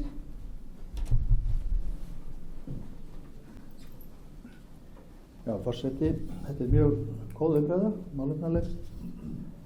Þakka fyrir hana. Við höfum rætt það í stjórninni að við þurfum meiri sveigjanleika í sambandi við fasteignastefnuna og í því sambandi af því að við viljum ekki bara reka hús til að reka hús, hvað sem þau eru svo sem niður komin, en við erum ekki að selja hús bara til að selja hús heldur. Og ég ítreka þetta að það þarf að spila saman þjónusta kirkjunar og fasteignamál. En við þurfum sveigjanleika vegna þess að húsnæðisþarfirnar geta verið mjög breytilegar. Og ég ætla að nefna eitt dæmi. Við erum með prestaköll, eða eitt dæmi prestakall til dæmis, þar sem við erum með nýlegt dæmi, þar sem við erum með sem sagt pressetur, virðulegt pressetur í sveit, og svo erum við með í sama prestakalli íbúð í þéttbýli á sama tíma. Það fyrir alveg eftir stöðu press í sjálfu sér kannski hvaða kostan velur. Í þessu tilfelli valinn kosturinn pressetur í sveit. Þar ekki að ræða börn sem þurfa að vera í leikskóla eða skóla og svo framvegis eða stunda íþróttir. Væri þetta yngri prestur með fjölskyldu að þá væri staðan allt önnur og áhugin á íbúðinni í þéttbýlinu væri væntanlega miklu meiri heldur en á pressetrinu langt í burtu í sveitinni. Og þetta sýnir kannski vandan sem að við erum í að við þurfum að horfa mjög dýnamískt á húsnæðisþörfina. Og þá geta fastar eignir einhvers staðar verið til trafala líka við ráðningu presta og við prestþjónustuna sjálfa á svæðinu. Það geta verið samgönguhindranir og vandamál sem tengjast virðulegum pressetrum í sveit, þó að við viljum gjarnan halda þeim í okkar eignasafni. Svo þetta nú vandinn sem við stöndum frammi fyrir. En við höfum rætt þetta að það þyrfti að bjóða í mörgum tilfellum húsnæðisstöðning frekar heldur en ákveðnar byggingar til leigu fyrir prest. Og það var verið lagðar fram í stjórntillögur að húsnæðisstöðningi, við höfum ekki afgreitt endanlega frá okkur neina slíkar tillögur, en við höfum rætt möguleika á húsnæðisstöðningi og fyrirkomulagi hans til þess að skapa á ákveðnum svæðum meiri sveigjanleika í sambandi við það hvernig húsnæðismálum komið fyrir þegar prestar eru ráðnir. En ég bara fagna þessari umræðu. Það verður ekki rasað ráðfram eða tekin einn skyndi ákvörðun í þessum efnum. Heimildir eru bara heimildir og það eru skilyrði, bæði þjónustu skilyrði og fjárhagsleg skilyrði fyrir því að eign sé selt í hverju tilfelli fyrir sig. Og það er metið mjög ákveðið af stjórninni. Til máls tekur Auður Torberg Jónasdóttir, eftir henni talar Sigurður Greta Sigurðsson og síðan vígslubiskupinn á Hólum. Forseti, ég ætla að taka undir með henni Önnu Guðrúnu að samtalið við sóknarnefndirnar og fólkið á staðnum, af því að vissulega eru þetta húsnæði fyrir presta sem eru ráðnir í Reykjavík, en þeir eru samt að starfa fyrir sóknarnefndirnar og fyrir fólkið á svæðinu, og mér sárnar alltaf að heyra að það sé búið að taka þessar ákvarðanir og fólk frétti það á sölusíðum fasteigna. Mér finnst það alltaf svolítið vont að heyra það að það hafi gleymst að tala við fólki sem er að nota þetta, sem að býr þarna, sem eru nágrannar þessara prestsetra. Þannig að ég ætla að brýna það fyrir stjórn og framkvæmdastjóra að tala við fólki í sveitinni. Þú bara taka upp símann, send eitthvað. Við tölum ekki of mikið saman. Takk. Til máls tekur Sigurður Greta Sigurðsson og eftir hann talar vígslubiskupinn á Hólum.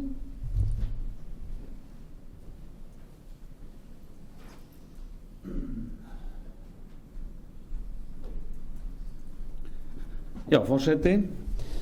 Ég hef svona heilt yfir almennt bara einmitt treyst framkvæmdastjóra og stjórninni til þess að vega og meta þessi hús sem hafa verið seld og það hafa verið færð rök fyrir því með yfir eitt mjög bágu ástandi og því miður í saga kirkjunnar svolítið þannig að það ekki góður fasteignaeigandi og það hefur svo sem alveg sýnt og sést náttúrulega í ársreikningnum að það náttúrulega hluti af stöðun vegna sölu hagnaðar af eignum. En varðandi Skeggjastæði þá einmitt, þetta nú einn af fáum stöðum sem ég hef ekki komið á en mér skilst að hér kom fram hjá Gísla að þetta hús væri nú í ágætis standi miklu betra heldur en á Þórshöfn og þetta auðvitað vandi á höndum en ég leyfi mér að spyrja, hefur stjórnin eða fasteignasviðið eitthvað kanna þá möguleika að nýta sum húsnæði sem kirkjan á í skammtímalegu til ferðamanna og þá ég með í huga það eru nokkur fyrirtæki sem taka svoleiðis umsýslu að sér og fólk getur átt sumarbústað og það lætur sem sagt eitthvað svona félag, ég man ekki hvað þessi félag heita, leigir félaginu sumarhúsið og það eitthvað samningur gerður þar og þannig að umhverða þrif og þetta sem að þýðir á milli ferðamanna því sinnt, það þyrfti ekki að sinna því frá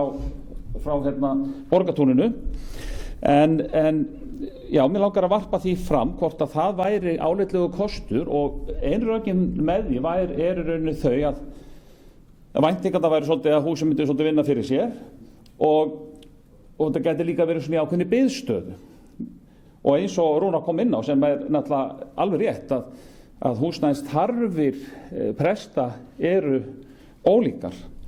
Nú, ég held hins vegar að því ég hef líka orðið var við þetta ákall það að menn fari varlega í að fækka svona pressetrum og margir svona sem við vilja meina það að þetta hafi áhrif á umsóknir eða öllu heldur engar umsóknir. Ég man ekki hvort ég hef talað um það áður en ég held í fyrsta lagi þá þyrfti næsta kjörtímabil eða þegar undirbúin verður fjárhagsáætlun fyrir 2027 að reikna með þessum hlutum, bara taka þetta svolítið alvarlega að svelta ekki þennan málaflokk pressetur og mikið og ég held að einn liður í því gæti verið könnun sem að þyrfti bara að eiga sér stað meðal kandidata, þetta ekki stór markhópur, hverju væru líklegir umsækjendur. Það sem reynt að kortleggja svolítið hvaða máli tilboðum húsnæði skiptir varðandi það hvort að einhver hyggist sækja starf út á landi. Skiptir þetta einhverju máli? Skiptir þetta bara miklu máli? Er þetta það sem að koma í veg fyrir að fólk sé að sækja eða skiptir þetta kannski engu máli? Þetta væri gagnlegt að gera þessa könnun með bara formlegum hætti og ég held að enginn væri betri til þess en Stefán Már að búa til slíka könnun. Já, það var nú bara þetta. Þá tekur Gísli Gunnarsson vígslubiskup til máls og síðan Birgir Gunnarsson.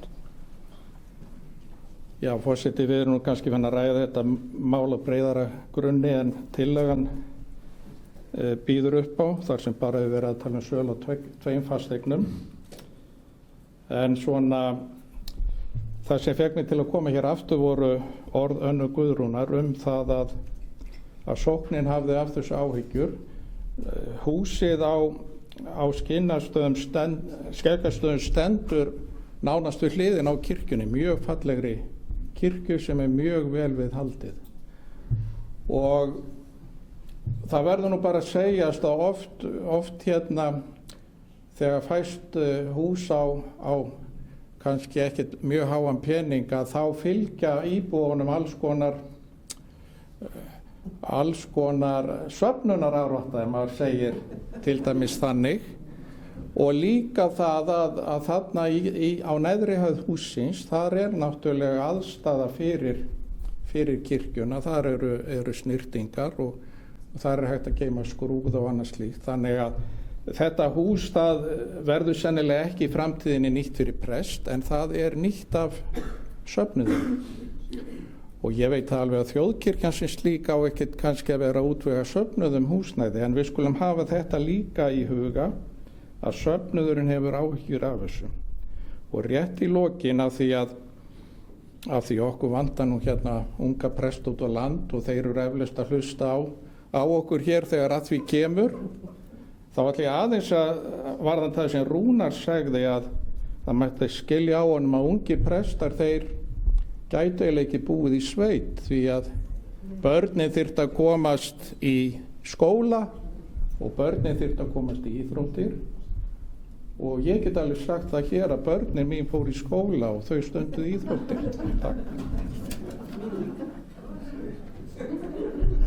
Til máls tekur Birgir Gunnarsson og þar held ég við ljúkum bara þessari umræðu. Forseti, þetta ágæt umræða og ég held að kristallist svolítið í henni það sem við þurfum að gera. Það að fasteignastefnan okkar tali inn í þá stefnu sem við ætlum að marka varðandi mönnun í landinu. Þetta þarf að tala saman. Ég skil alveg þessar áhyggjur varðandi sóknarnefndina, þannig að við munum hafa samband við sóknarnefndina varðandi þetta mál. Sá sem að leigði þetta hús á okkur tímabundið var einmitt í ferðaþjónustu, en það gekk ekki eftir hjá honum, þannig að hann hrökklaðist í burtu með það. En við munum bara skoða þetta mál mjög vel. Þá fyrri umræðu lokið 28. mál. Lagt til að málið fari í síðar umræðu. Þessi geta samþykkt takkjör svo vel að gefa merki. Takk fyrir, það enginn á móti held ég. Og það lagt til að málið fari til fjárhagsnefndar. Þessi geta samþykkt takkjör svo vel að gefa merki. Takk fyrir ykkur á móti, það er samþykkt samhljóða. Og þá ætla ég að gefa bara svona 10 mínútna kaffihlé svo fólk getur staðið upp.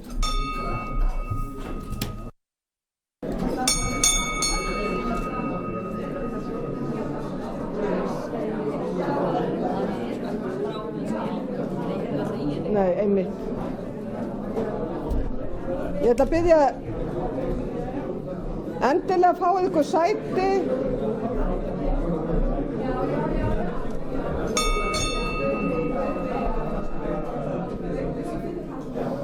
Ég ætla að biðja kirkjuþingsfulltrúa að taka sér sæti og við þurfum að halda áfram með dagskrána.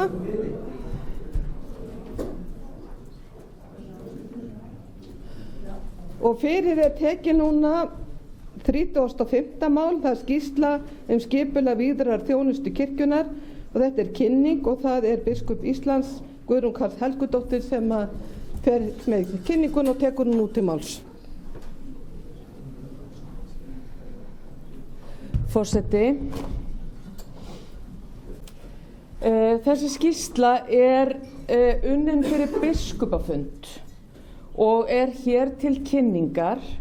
Markmið þessara skýrslu var að greina stöðu vígðrar þjónustu og gera tillögur til úrbóta, ekki annað. Markmið skýrsluna var ekki að gera framtíðarsýn fyrir vígðrar þjónustu þjóðkirkjunnar. Það er hlutverk biskupafundar og það tekur við núna. Við munum nú taka við og vinna þessa heildstæðu framtíðarsýn þjónustu þjóðkirkjunnar landið, þar sem tillit verður tekið til þátta svo sem mannfjölda, vegalengda, færðar og vetrum, gæðum og þjónustu, líðan, vinnuaðstöðu, hinna vígðu þjóna, aflýsinga, möguleika og verkaskiptingu og alls þess sem við þekkjum. En við munum vinna það í samstarfi við fleiri aðila, svo sem framkvæmdastjóra þjóðkirkjunnar og stjórnina, vegna þess að hluti af þessari framtíðarsýn verður, eða framtíðarstefnu, verður húsnæðisstefna á landsbyggðinni. Og það er þegar farið að skoða ýmsar hugmyndir varðandi það, því það er alveg ljóst að við þurfum að bregðast við ákveðnum stöðum á landsbyggðinni þar sem að bæði er erfitt að fá húsnæði, fólk vill kannski ekki fjárfesta í húsnæði og ýmislegt fleira. Og við erum að skoða hugmyndir eins og til dæmis húsnæðisstyrk, leigu á íbúðum húsum, eiga sjálf íbúðir og hús og eitt stefið í þessari skýrslu verður líka, við þurfum ekki, er sveigjanleiki og við þurfum ekki að fara sömu leið á hverjum stað og síðan er líka ekkert óeðlilegt að hver sá kandidat sem þar sækir eða verður ráðinn, hafi líka eitthvað það að segja hvaða leið viðkomandi vill fara þegar kemur að því að veita styrk eða kaupa hús eða leigja hús eða hvaða verður, og það náttúrulega eins og við vitum ólíkar fjölskyldustærðir og bara ólíkar þarfir hjá fólki. En þetta ekki síður mikilvægt þegar kemur að því að móta þessa framtíðarstefnu. Skýrslan stutt eins og þið hafið tekið eftir, og ég veit að einhverju voru hissa, hún væri ekki lengri, en það að skýrslan sé stutt þýðir náttúrulega ekki að það sé ekki svona mikið af gögnum á bakvið hana.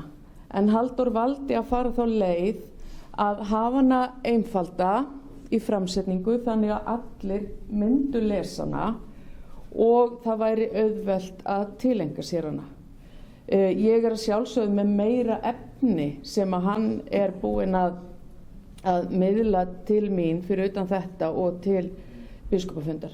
Og ég ætla núna að lesa sjálfa skýrsluna vegna þess einmitt að hún ekki svo löng, þannig hún fljótleg í flutningi. Og ég ætla að lesa bara, flytja frá því það sem stendur skýrslan. En uppbygging skýrslunar þannig að helstu niðurstöður eru taldar upp sem punktar í upphafi. Flestir þessara punkta eru svo útfærðir frekar í texta og tillögum undir ákveðnum köflum. Þannig styður textin og tillögur við punktana. Sumar niðurstöðurnar standa þó einar og sér og eru þá til íhugunar án beinnar tillögu.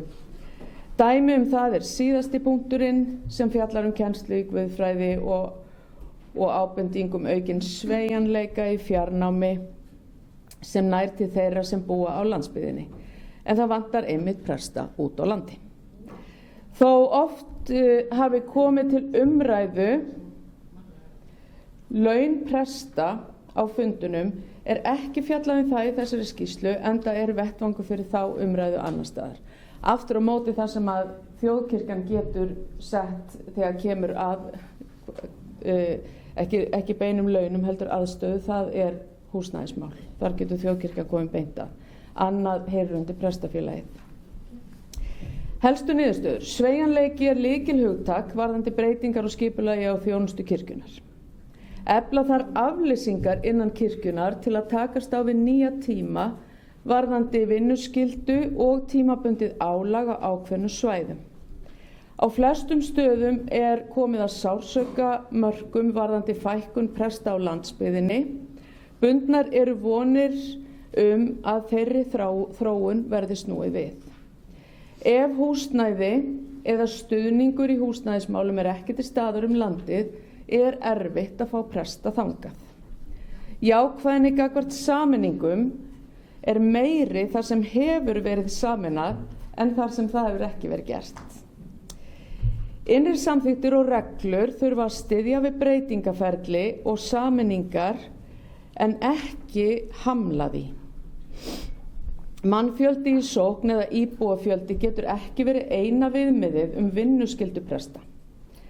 Nýting starfsfólks getur verið meiri ef messur væru ekki flestar á sama tíma. Víða eru möguleikar í sameiningum prestakalla á landsbyggðinni og á höfuðborgarsvæði. Þvingaðar sameiningar hafa takmarkað gildi, horfa þar til aðstæðna. Auka þarf fyrirsjáanleika vegna sameininga og horfa til 2 til 3 ára varðandi aðlögun og 3 til 5 ára með það sem eftir stendur af sameiningum. Ljóst þarf að vera hvert markmiðið með sameiningum, ef það rekstrarhagræðing eða aukið samstarf og sveigjanleiki. Húsnæðismálin geta verið í fleiri en einu formi og þarf að styðja búsetu, sérstaklega í fámennari byggðarlögum þar sem fasteignamarkaður ekki mjög virkur.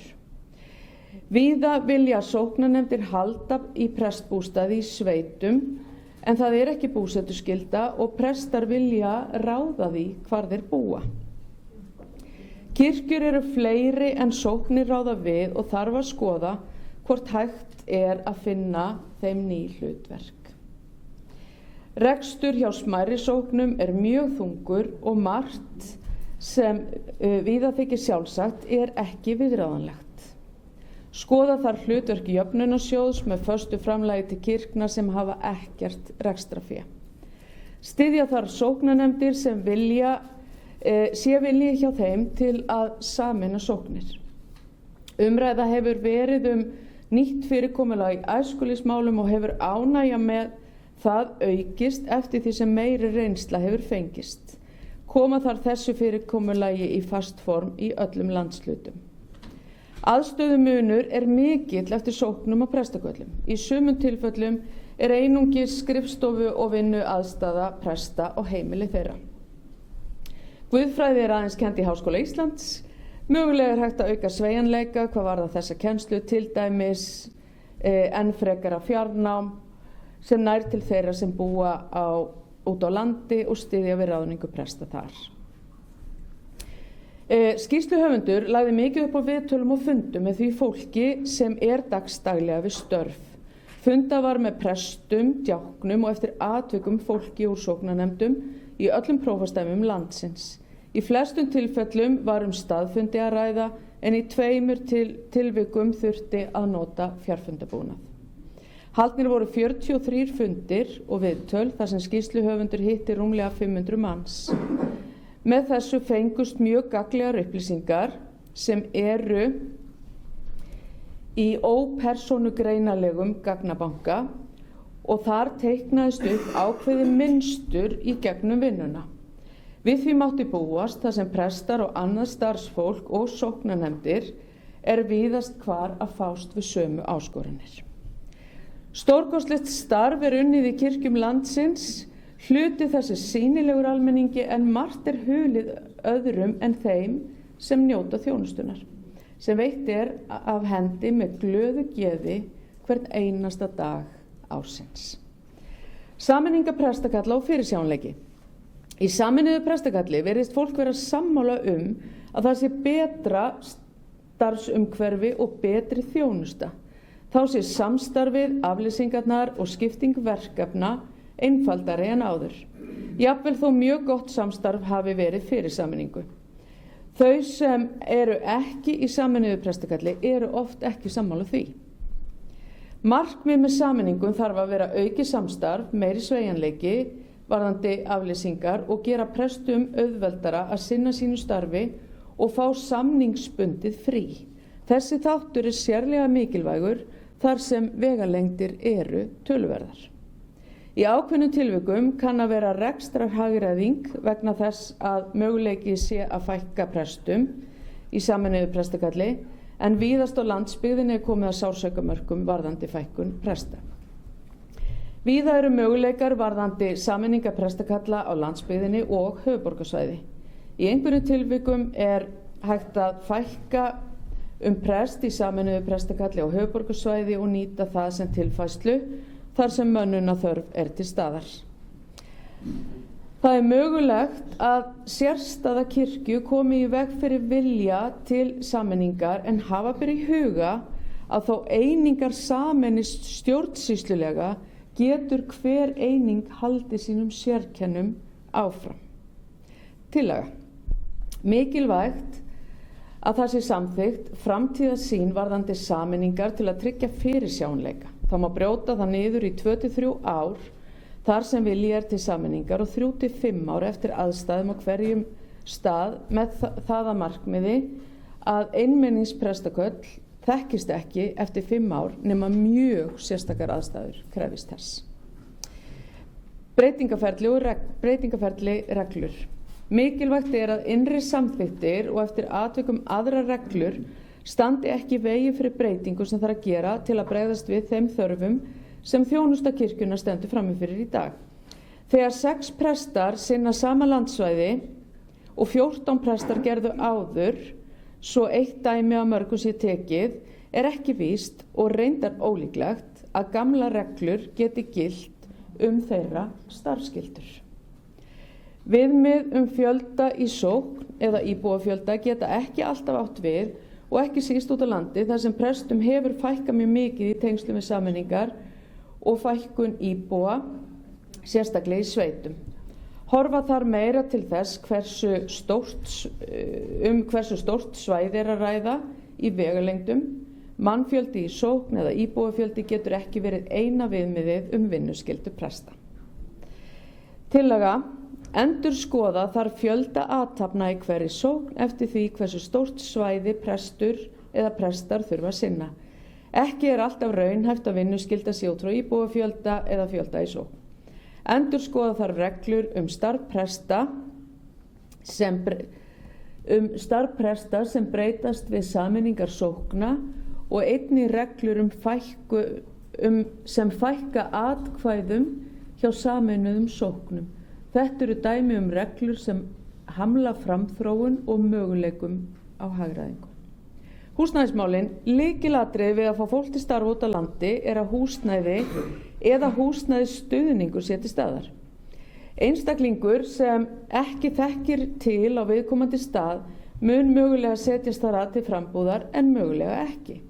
Þess vegna þarf annaðhvort að vera húsnæði til staðar eða stuðningur til að leigja eða kaupa. Í samtölum kom fram sterk von að tekið yrði á húsnæðismálum því allt og lengi hefur gengið í því að selja prestbústaði án þess að koma með lausn í staðinn. Skortur á búsetu úrræðum út á landi vinnur hraustlega gegn því markmiði að fá presta á viðkomandi svæði. Þess vegna eru tækifæri fólkin í prestbústöðum því húsnæði hjálpar til við að laða að fólk. Tillaga: flokka þar svæði eftir því hversu dreifbýl þau eru og þar með hversu virkur fasteignamarkaður er þar. Meginregla sé að húsnæði sé til staðar þar sem ekki er virkur fasteignamarkaður, ekki sé þörf á einbýlishúsum heldur húsnæði. Þess vegna í fjölbýli sem hentar viðkomandi. Í sveitum og minni þorpum sé húsnæði til staðar fyrir prest. Ef svo er ekki þarf að koma til húsnæði stuðningur til kaupa eða leigu. 2. Í stærri bæjum að hugsa sér húsnæði stuðning sé vilji til að fjárfesta í eign eða leigja. Í stærstu bæjum landsins ætti að vera nægilega virkur fasteignamarkaður til að ekki sé áhætta fyrir viðkomandi að fjárfesta í fasteign. Húsnæðisstuðning þarf að útfæra með tilliti til skattamála, jafnræðis og slíkra þátta. Sóknirnar eru grunneining í kirkjulegu starfi og rekstri. Sóknarnefnda fólk er í sjálfboðnu starfi til að sinna kirkju og sókn og leggur á sig ómælda vinnu. Störf þeirra eru mikilvæg og þarna er grasrótin sem heldur grunninum gangandi. Margar sóknir eru verulega fámennar og hafa ekki fjárhagslega getu til að viðhalda sinni kirkju eða til rekstrar. Þá eru prestaköll stærri en oft með færri presta eins og dæmið 6 presta í Húnavass og Skagafjarðarprófastemmi en 38 sóknir. Það er fólkið sjálft sem tekur ákvörðun hvort sameina skuli sóknir. Það kemur ekki boð að ofan. Grasrótin þarf að vera lifandi. Þess vegna er víða talað sameiningu sókna og litið til ágætlega heppnaðra dæma slíkar sameiningar. Það eru tækifæri til hagræðingar í rekstri ef vel tekst til og vinnuhagræðingu fyrir presta sem hefur fækkað verulega á landsbyggðinni. Dæmi að norðan 6 presta og 38 sóknir sýnir það vel. Vísað er til tillagna undir breytingaferli, reglur varðandi það sem þarf að breyta til að hamla ekki sameiningum sókna, sé það val fólksins í viðkomandi sóknum. Tillaga: það er töluverð vinna við sameiningu sókna og endurskipulagningu sem því fylgir.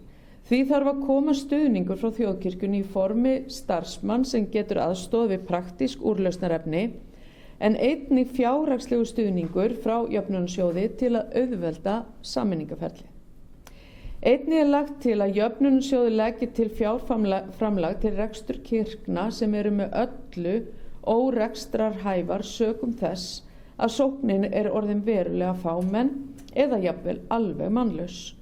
Horft verði á einstaka kirkjur í þessu samhengi með fjárhæð 100.000 krónur fast á ári til að nefna einhverja tölu. Er að ræða kirkjur sem hafa engar tekjur lengur eða kirkjur undir þessari fjárhæð. Já, tekjur lengur eða tekjur undir þessari fjárhæð. Fast framlag komi þó ekki í veg fyrir að hægt sé að sækja vegna sérstakra aðstæðna eða verkefna. Reksturinn og kirkjurnar. Stærri söfnuður eiga margir hverjir einnig í rekstrar erfiðleikum og það mjög misjafnt eftir söfnuðum hvernig reksturinn gengur. Hlutfall í þjóðkirkjunni misjafnt eftir sóknum og til eru dæmi að hlutfalli sé komið niður í 30% í einstaka tilfellum. Mögulega hægt að hagræða með sameiningum sókna í þessum tilvikum eins með smærri sóknir. Það sem fengist út úr því væri mögulega hagræðing varðandi rekstur fasteigna og mögulega einhver meiri samnýting starfsfólks sókna, sérstaklega ef messum dreift víðar yfir daginn. Stór og viðkvæm mál varðandi reksturinn að kirkjuhúsin sjálf of mörg. Til eru dæmi það á Íslandi að kirkjur hafa verið aflagðar og orðið dagmömmuheimili eða gistihús. Yfirleitt eru þetta tilfelli þar sem ný kirkja hefur verið byggð og gamla kirkjan hefur ekki lengur hlutverk við guðshús. Það ef til vill auðvelt að leggja svona til í skýrslu en erfiðar að framkvæma vegna þess að fólki þykir vænt kirkjuna sína og margir hafa án efa lagt til sjálfboðavinnu og fjármagn til að kirkjan yrði byggð. Þekktara í nágrannalöndum okkar dæmi þar sem kirkjur í borgum hafa fengið ný hlutverk af þeirri rekstrarástæðu sem hér tilgreint. Tillaga. Skoða verði sérstaklega hvort einhver kirkjuhús geti afhelgast og fengið annað hlutverk. Einnig hvort ástæða til að einhver kirkja eða kirkjur fái sérverkefnis hlutverk. Sveigjanleiki, nú að koma að lokum þessara skýrslu. Til að auka sveigjanleika í starfinu og koma til móts við tímabundið álag má hugsa sér að prestar geti færst til vegna afleysinga eða skyndilegs tímabundins auka álags milli prestakalla ef þeir komast frá sökum vinnuálags innan síns prestakalls. Til að takast á við þetta eru víða héraðsprestar en í störfum sumra þeirra, að minnsta kosti, getur verið erfitt að fara í verkefni utan viðkomandi sóknar eða prestakalls. Mikilvægt þó að hvort sem starfsheitið héraðsprestur, farprestur eða aflýsingaprestur, þá sóknarfæri í að efla þennan þátt starfs þjóðkirkjunnar til að auka þann sveigjanleika sem nauðsynlegur til að takast á við nýja tíma. Þó ekki sé annað nefnt en skyndilegt aukið tímabundið álag á einum stað eða veikindi. Þó ekki sé hægt að alhæfa afstöðu mismunandi kynslóða þá samt áberandi að yngra fólk vill fjölbreyttari verkefni, meira samstarf, meiri nánd við samstarfsfélaga. Aukinn sveigjanleiki ætti því að stuðla að því. Þetta ritað á Bíldudal 23. febrúar 2026 af Halldóri Halldórssyni. Og ég þakka Halldóri fyrir skýrsluna og fyrir ákaflega gott samstarf og ýmislegt af því sem kemur fram hér í skýrslunni þegar farið að skoða mjög alvarlega. Og sú staða sem hefur verið á landinu undanfarin 2-3 ár, þar sem við höfum ekki verið að fá presta á ákveðni staði, þá höfum við þurft að vera mjög skapandi í að finna lausnir. Og þar sem að vantar presta núna, þá það samt sem áður ekki þannig að það sé ekkert gert. Þá yfirleitt annarkvort greidd laun djákna eða æskulýðsfulltrúa á staðnum og það þó gert í samstarfi við prestana á staðnum út frá því sem þau telja brýnast og sóknarnefndunum. En ég stend í þeirri von og trú, og nú horfi ég hér á deildarforseta Guðfræði og trúarbragðadeildar Háskóla Íslands, að það muni útskrifast mun fleiri eftir 2-3 ár þá verði þessi vandi að miklu leyti úr sögunni.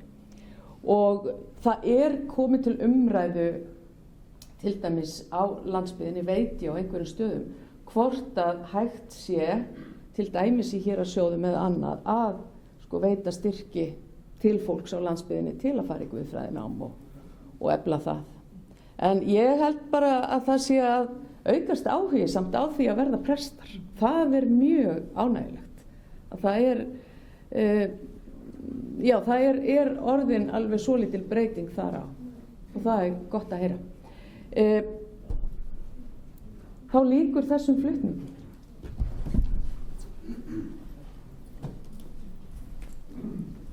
Þá eru orðið gefið laust kynninguna og það er Dr. Arnfríður sem tekur til máls.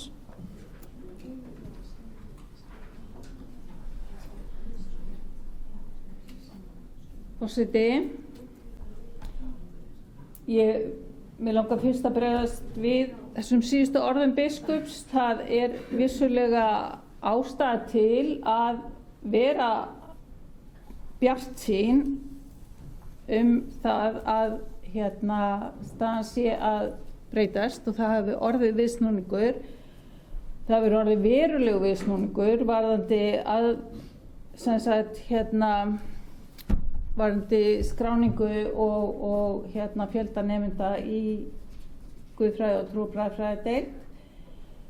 Það tekur kannski, síðustu 2 árgangar hafa verið mjög stórir og mjög öflugir. Það er ekki bara spurt stærð, ekki bara spurt magn heldur líka gæði og þetta eru upp til hópa mjög öflugir einstaklingar.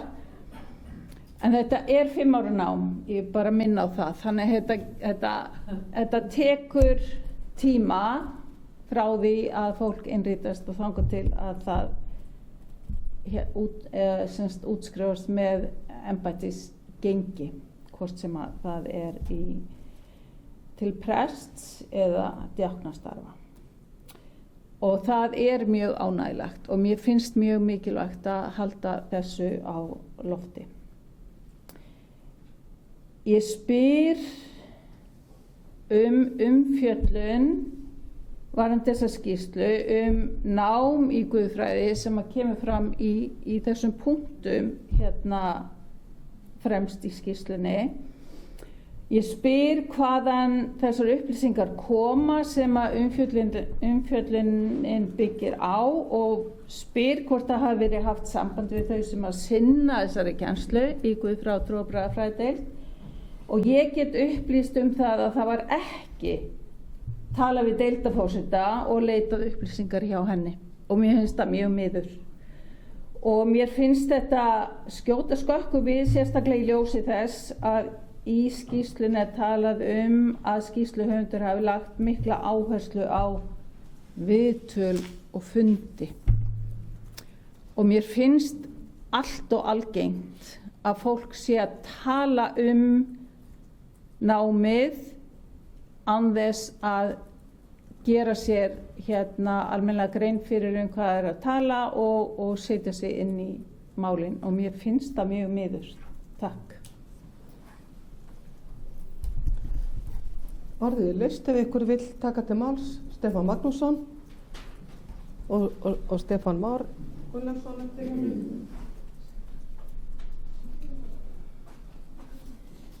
Forseti, ég vil þakka fyrir þessa ágætu skýrslu. Ég er kannski einn af þeim sem fannst svolítið stutt, en það liggja örugglega mikil gögn að baki, þannig að við höfum ekki stórar áhyggjur af því. Þetta eru rúmlega 20 punktar sem eru tilgreindir og mig langar nú eiginlega til að fara í gegnum hvern einasta þeirra, en ætla ekki að gera það.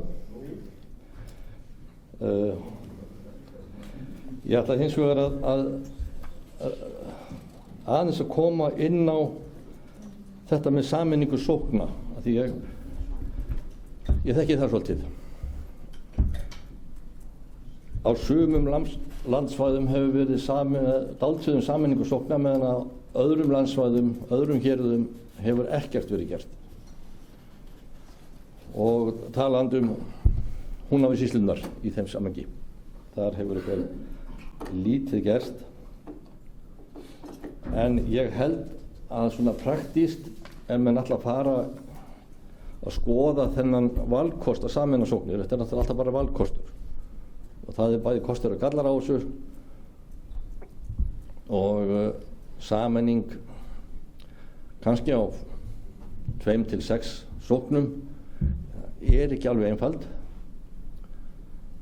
og ég held að það sé mjög mikilvægt að það séu heimamenn sem sko sé í forsvari fyrir þá vinnu. Allt í lagi og sjálfsagt að fá aðstoð kannski lögfræðileg málefni og ýmislegt slíkt praktískt, en það verður að vera einhver sem nennir að fórna sér í það að halda utan um málið.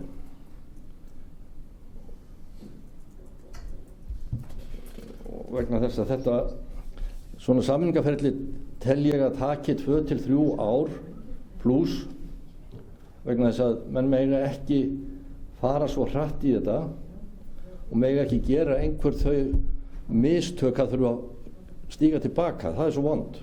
Menn verða að taka þetta hægt og rólega, fá réttar samþyktir hjá sóknarnefndum og aðalsafnaðarfundum og taka þetta þannig að sóknarfólk fái tíma til að melta þetta og spyrja spurninga og velta upp valkostum.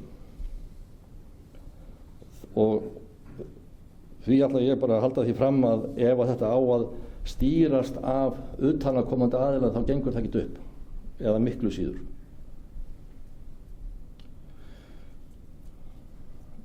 Svo búum við það að það eru allt of margar kirkjur á Íslandi. Það er svona lúxusvandamál. Bæði í þéttbýli og dreifbýli.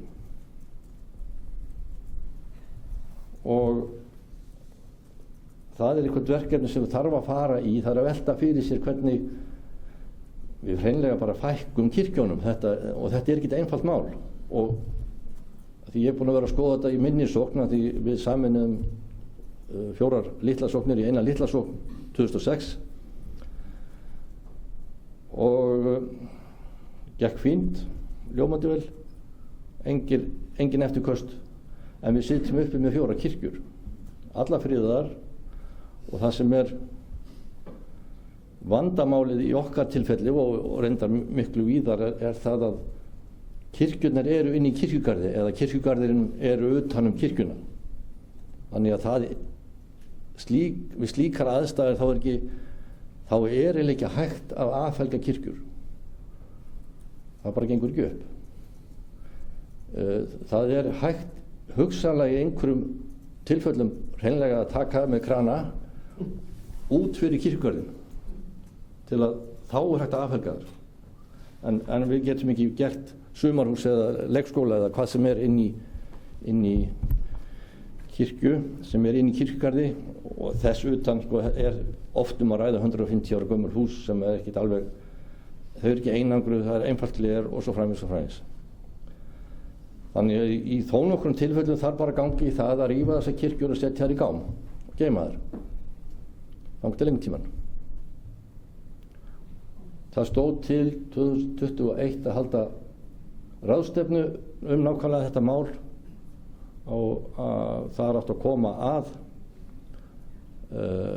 minjastofnun eða hvað þetta heitir nú og þjóðkirkjan, minjavernd. Það náttúrulega var ekkert úr því að því var heimsfaraldur, en það vandar með samtalið milli kirkjunar og húsafriðunar og þeirra sem vilja vernda.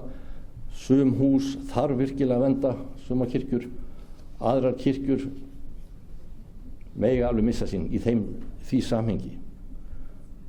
Og í mínum tilfelli, eina af þessum 4 kirkjum sem ég hélt að vera voða merkilega og fín, þá segja mér fagfólk, nei, þetta er bara að rífa þetta, þó er henni fínu standi, það er ekkert að þeirri kirkju, ekki neitt, en hún hefur ekki það verndargildi sem að menn eru oft að horfa til út af ýmsum þáttu og búið að breyta henni nokkrum sinnum og eitthvað. Þannig að hins vegar er það sem er inn í kirkjunni mjög verðmætt og þarf að vernda eðlilega.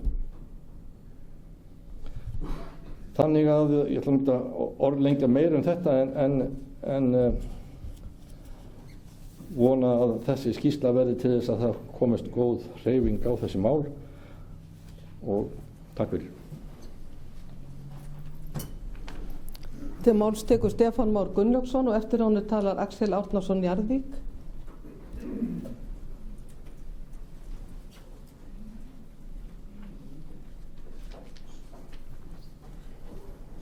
Forseti, ég vil byrja að þakka fyrir þessa skýrslu.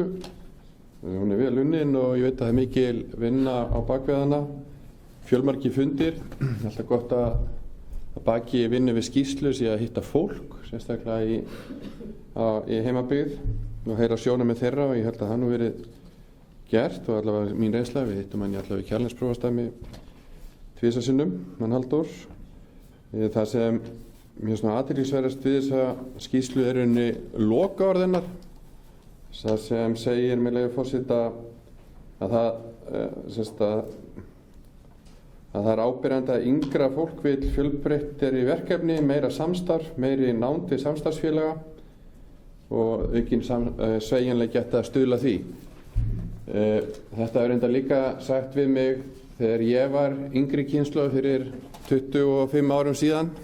að yngra fólk vildi með þetta, meira samstarf, meiri sveigjanleika. Ég held að raunin hafi verið svo að sú þróun hafi verið of hæg. Ég veit ekki hvernig það er að kenna. Kannski voru við, sú unga kynslóð þá ekki nægilega kröftug að biðja þetta. Og það var kannski líka við þá kynslóð sem núna er að stiga fram innan kirkjunnar að þau eru kannski ekkert mjög hávar hvernig vinnustæði þau vilja hafa, en það er kannski skiljanlegt. Við erum bara nóg að mæta til starfa og takast á við daginn þegar maður er nýbyrjaður sem prestur og heilmikið að komast inn í. En þetta fjallar þetta að mörgu leyti. Það er hvernig vinnustæði viljum að kirkjan verði. Að þetta sé eftirsóttur vinnustæðar sem fólk vilji starfa saman á. Og við sjáum það ef við horfum vítt og breitt yfir atvinnulífið og stofnanir og skipulagsheildir, að það er aukin krafa teymisvinnu, samstarf og allt sé unnið saman. Þetta eru úreltir hugsunarháttur og fólk sé í sínum hornum og sé vinni hvert í sínu horni. Það er úrelt og ég held að við þurfum að taka þátt í þeirri þróun í kirkjunni að við erum þetta er kirkjan og allt það sem við störfum að er samstarfsverkefni.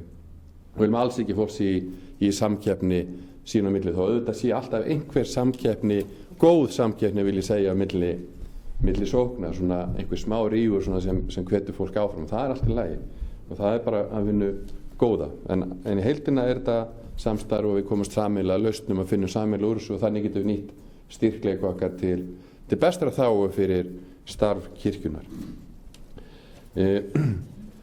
Að öðru leyti þá eru náttúrulega þessar tillögur, það eru margar mjög góðar, mjög auðvelt að framkvæma margar þeirra, set samt spurningamerki við örfáar eins og ég veit ekki tilganginu með því að styðja minni sóknir með framlagi og jöfnunarsjóði. Ég veit, það er erfitt að sjá það fyrir sig í framtíðinni hvernig það verður, hækka þá bara framlagið. Er það ekki nær að söfnuðir sameinist og reyna að finna sameiginlegar lausnir eða samtal við ríkið einmitt, eins og Stefán Magnússon kom inn á, hvernig komum við að því að reka þessar dýru byggingar sem eru friðar.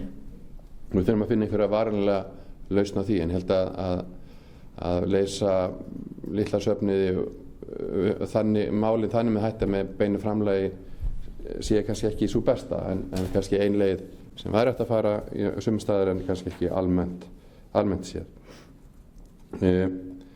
Ég sakna þess aðeins í skýrslunum sem ekki verið fjallað prófastdæmin og hlutverk þeirra í þessu öllu saman. Eins að ég nú líka vilja sjá svona smá endurskoðun á prófastdæmunum. Ég hef sagt það áður hér í ræðustól. Það er alveg má breyta þeim hvernig þau liggja. Og síðan þarf að vera, og við höfum kynnst í Kjalarnesprófastarmi þar sem við komum að því að sameina prestaköll og líka sóknir, að það sem við vitum í öllu breytingaferli að hvatinn þarf að vera mjög skýr. Það þarf að vera skýr framtíðarsýn hvað sameiningin mun leiða til, hver ávinningurinn verður. Það er ekki alltaf ljóst og við megum alls ekki fara út í það að ávinningurinn sé svo að fækka prestum. Það má ekki vera þannig og maður var að vara við það að fólk hefur miklar áhyggjur af því. Við þurfum að koma okkur út úr hlekkjum þeirrar umræðu. Þess að getur rætt þetta bara hlutlaust og rætt málið alveg millilega laust eða hvað, ég finn ekki alveg sem ég ætla að finna. Og við þurfum að komast þangað og síðan annað sem í þessu sameining hún kostar. Það hefur líka reikið okkur á. Þetta ekki ókeypis ferli, það kostar að sameina prestaköll. Það ýmis dulinn kostnaður sem þar kemur fram sem kirkjan þarf að mæta. Og það þarf líka, eins og bara með sameiningu sveitafélaga, það þarf alltaf eitthvað að koma með.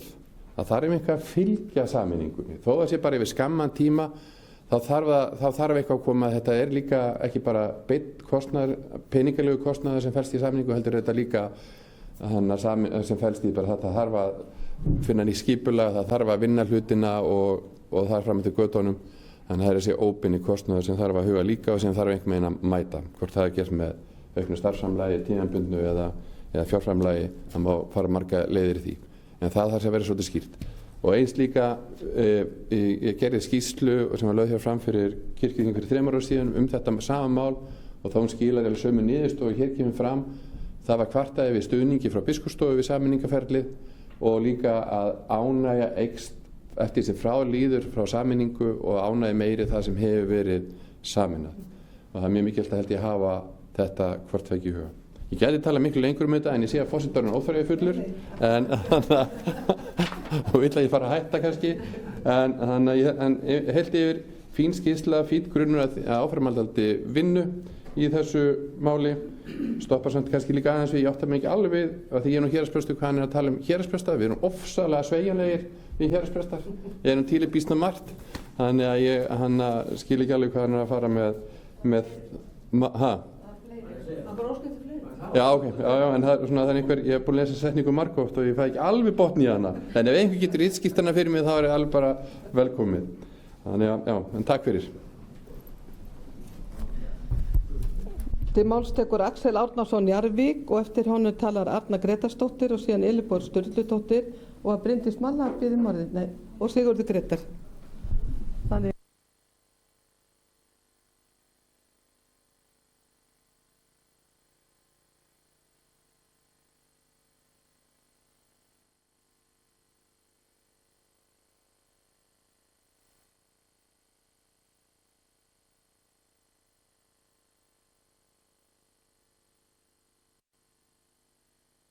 Núna.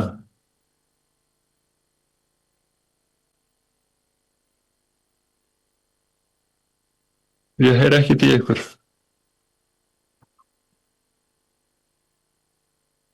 Halló.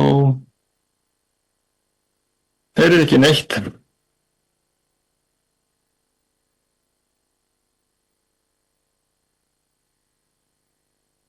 Heyrist í mér eitthvað?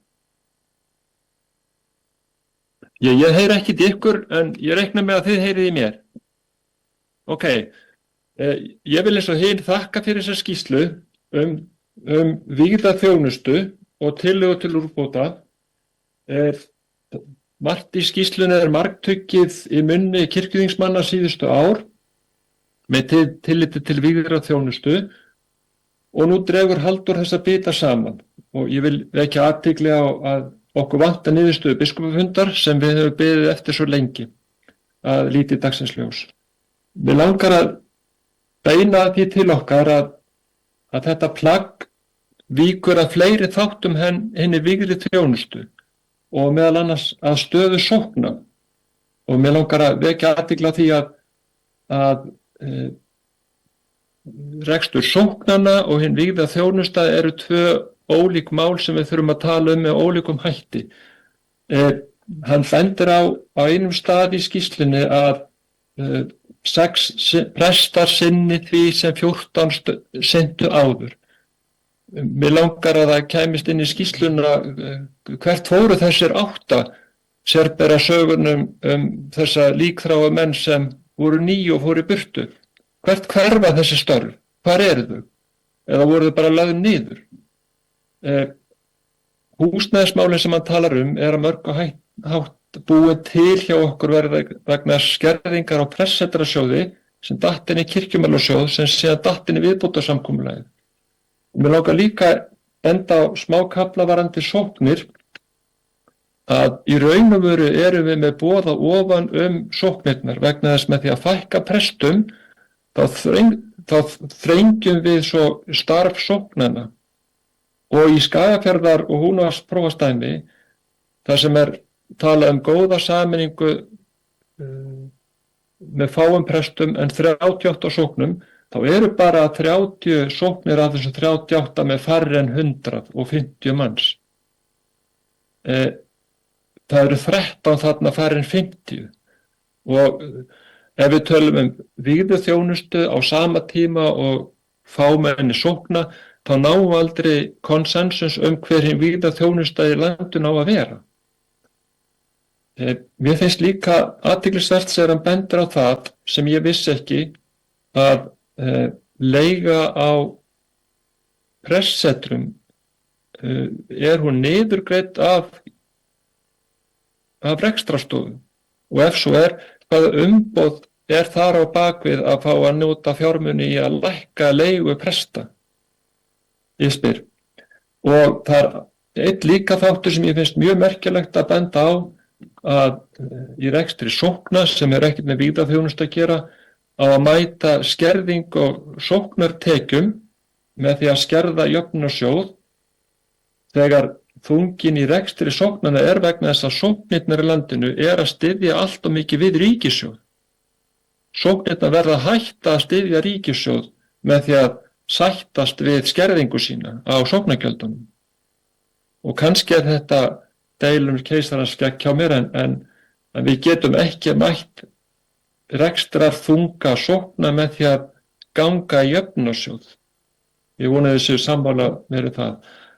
En þessi skýrsla dregur ekki fram það sem ég hélt hún myndi draga fram. Hvaða þættir þarf þjóðkirkjan að hafa í huga í vígðri þjónustu á 21. öldinni. Nú eru 26 ár liðin af þessari öld og eftir 26 ár hálf öldin liðin. Og eins og ég segi, mér fannst ekki mikið ég finna þarna hver hinn vígðarþjónusta eigi að vera í landinu. Og ég held að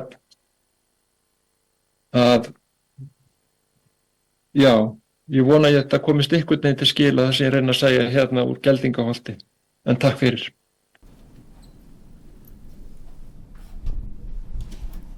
Þetta kom vel til skila. Til máls tekur Arna Grétarsdóttir og eftir henni talar Elínborg Sturludóttir og síðan Sigurður Grétar Sigurðsson.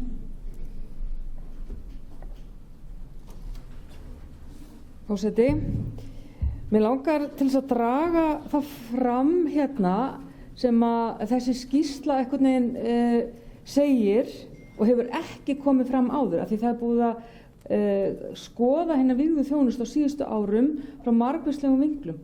Það sem að utanaðkomandi Halldór Halldórsson gerir núna sem hefur ekki verið gert áður að það er að gera okkur fyllilega grein fyrir því að hinn vígða þjónusta ekki einangruð. Hún alltaf í tengslum við sóknir landsins og sóknarnefndir.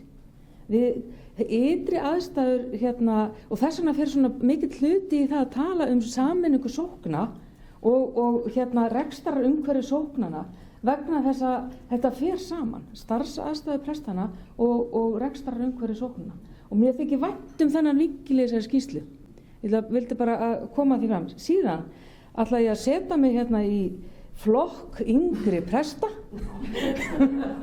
því að ég algjörlega hlynnt sameiningum prestakalla að við útrýmum einmenningsprestaköllum og hér stend ég eftir 1. janúar að kirkjuþing samþykkti hið nýja ESI prestakall og svo alsæl og miklu sælli heldur en ég hefði nokkuð tíma trúa fyrir. Ég sagði bara, ég næ mér í samstarfsfólk hér og þar, ég bara þannig, ég vinn með mínu sóknandi fólki sem alveg dásamlegt og ég bara undirstreka það, skipti miklu máli að vera í góðu samskiptum og samstarfi sóknenda sínar. Það nýji vinkillin sem ég vissi ekki og var búin að gleyma því ég er búin að vera svo lengi eini presturinn, ég ætla að segja ekki heldur eini presturinn, allt í ég komið í kollega samfélag. Ég er í samfélagi við kollega þar sem við erum að sameinast í þjónustu, við erum að dreifa verkefnum og álagi og þetta er bara alveg dásamlegt. Þetta er bara, ég er alveg ný mannus. Hvað það? Einmennis prestaköllin tilheyra gömlu kirkjunni, embættismanna kirkjunni, og við verðum að leggja áherslu á að fara út úr því á fleiri stigum heldur en bara þessu. Varðandi þjónustuna, varðandi sameiningu sókna að þá er það og ég er hlynnt því að það er verkefni sem að tilheyri grasrótinu á hverjum stað. Varðandi ný hlutverk kirkna er ég algjörlega, þarna þurfum við bara að fara í nýsköpun og vera bara að opna hugan. Hvernig getum við nýtt kirkjurnar á örlítið annan hátt heldur en að við höfum gert, og við erum til dæmis að gera tilraunaverkefni upp í nýju prestakalli, Esjuprestakalli, varðandi eina kirkjuna sem að kemur kannski í ljós eitthvað tíma seinna, sjáum til. Ég ætla ekki að hafa þetta lengur. Takk fyrir skýrsluna. Til máls tekur Elínborg Sturludóttir, eftir henni talar Sigurður Grétar Sigurðsson.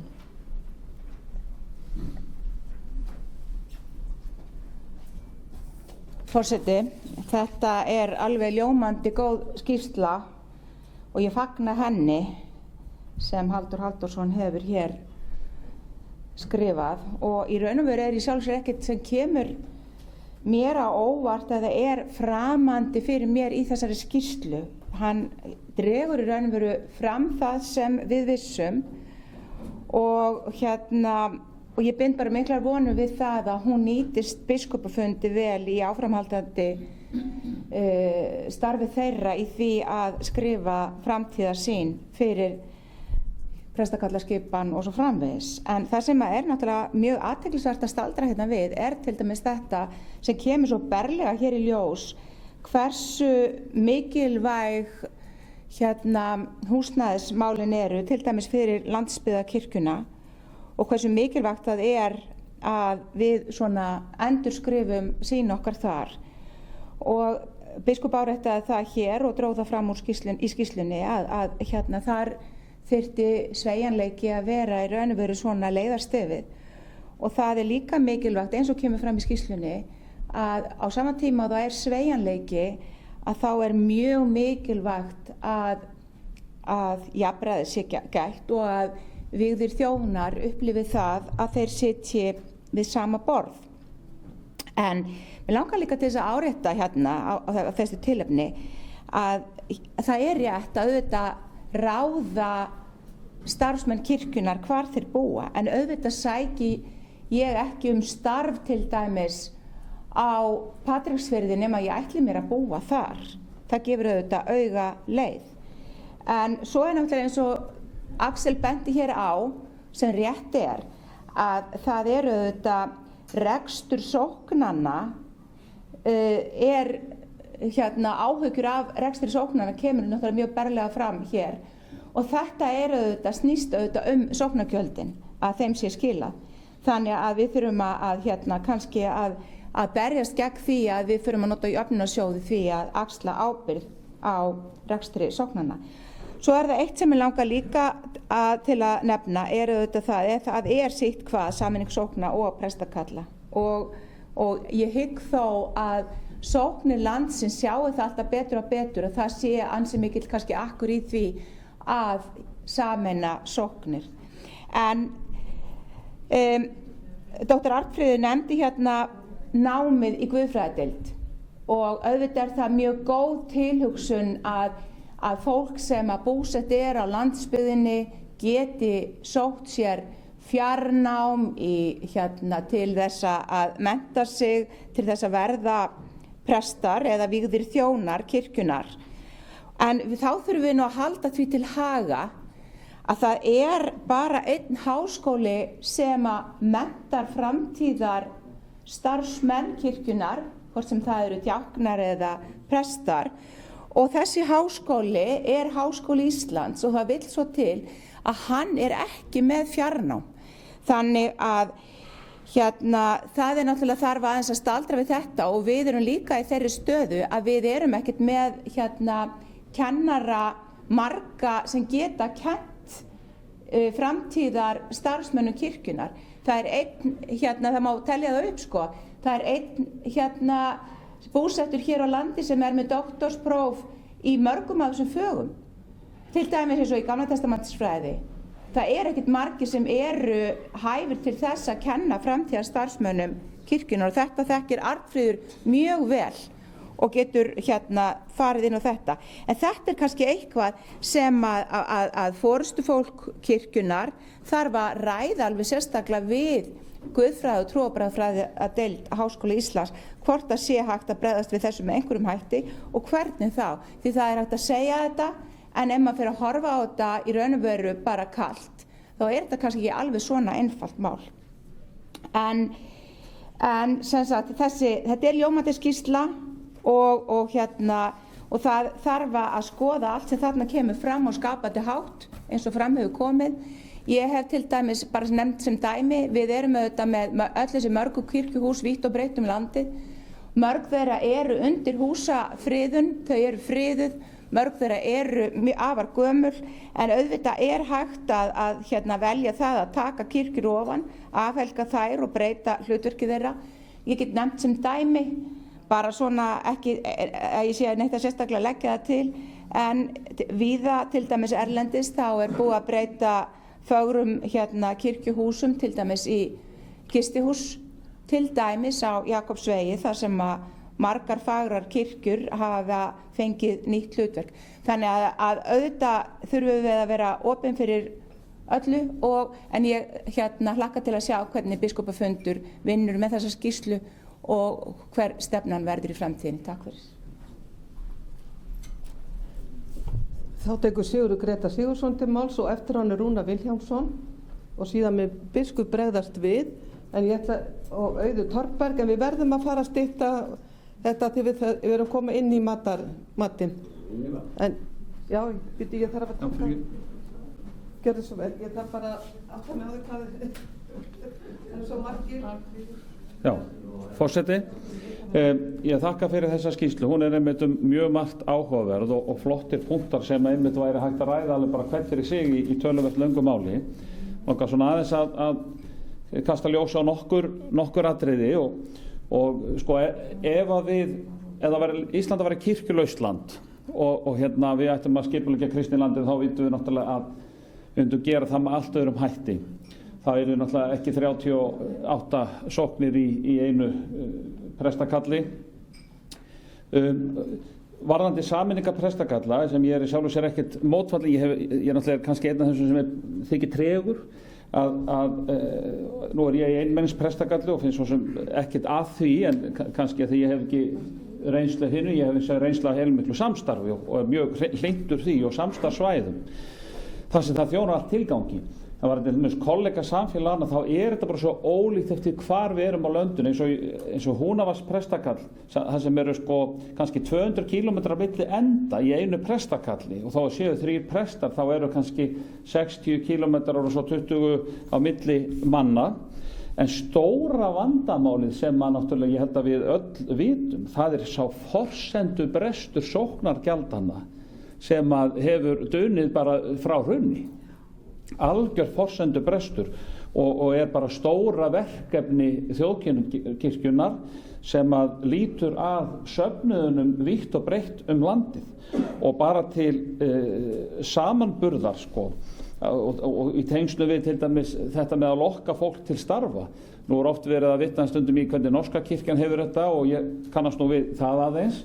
Í því 10 presta prófastæmi sem ég þjónaði á árunum 2015 til 17 að þar var búið saman mikið á sóknum og þar var búið að líka fækka skrifstofum og það var allstaðar vinnustaðir með fullt af starfsfólki og það voru 5 stöðugildi fyrir utan mig þar sem að ég var í 3700 manna prestakalli, en þrátt fyrir það og þegar við vorum þarna hjónin og Lísa var þarna þegar hún búin að vera þjóna hann í 5 ár, þá vorum við hæsta starfsaldurinn í þessu prófastæmi og prófastæmi sem kannski 300 km fyrir norðan Oslo með góðar samgöngur, almennir samgöngur.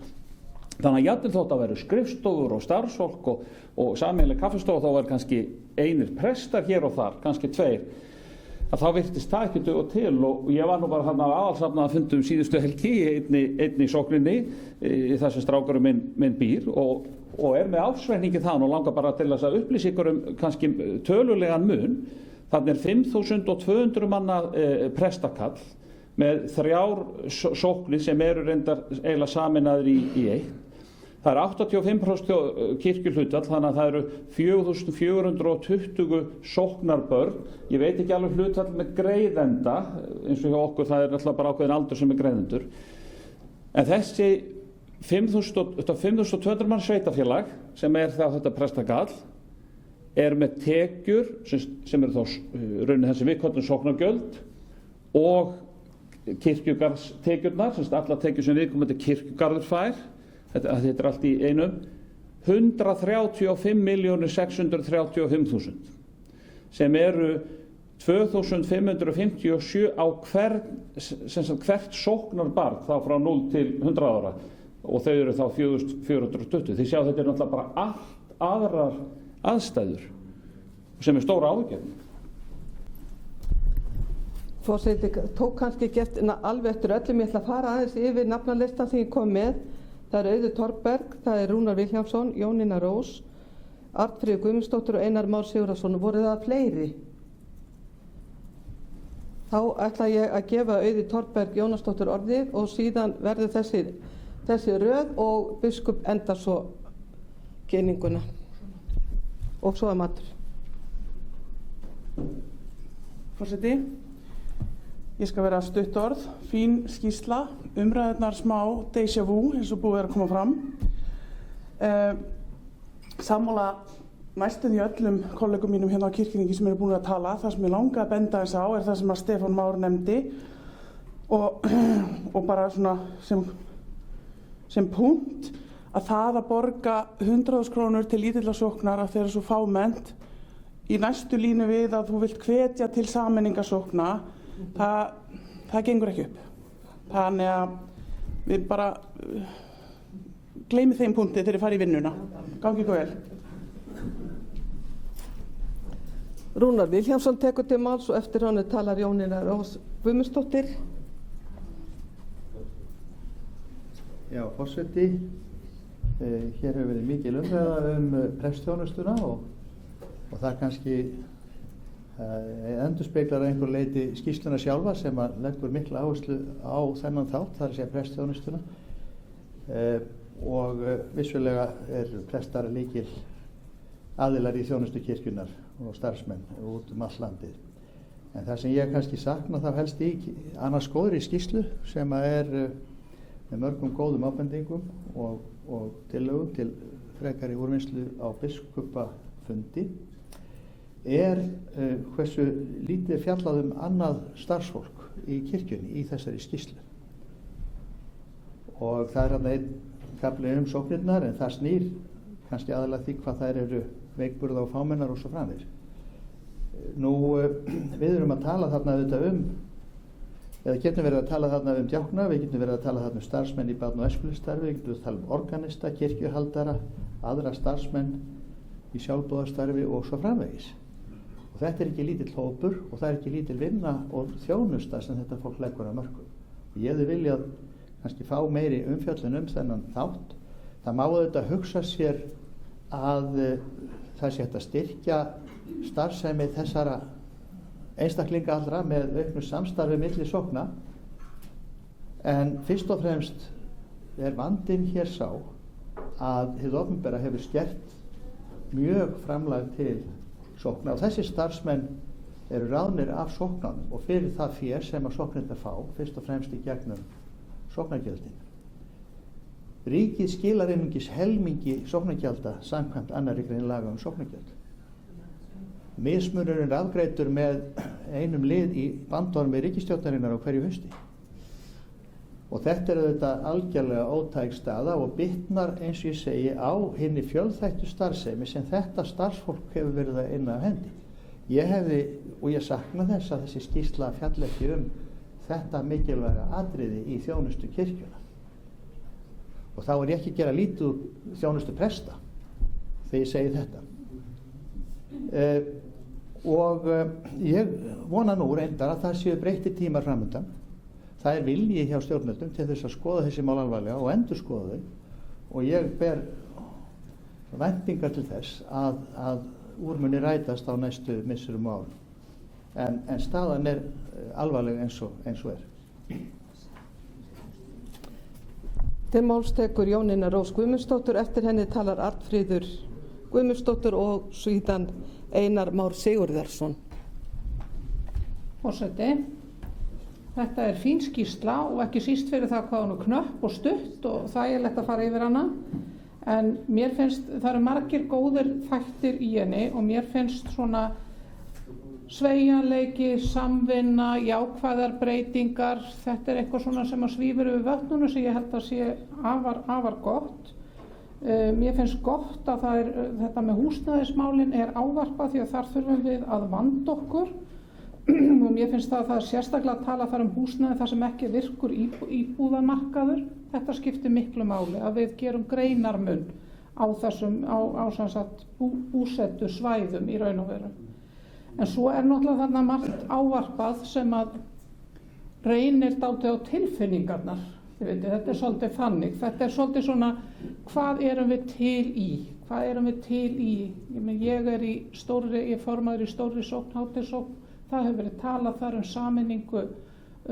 sameiningu sem sagt prestakalla þetta er allt pínlítið viðkvæmt. Það er bara svolítið svoleiðis.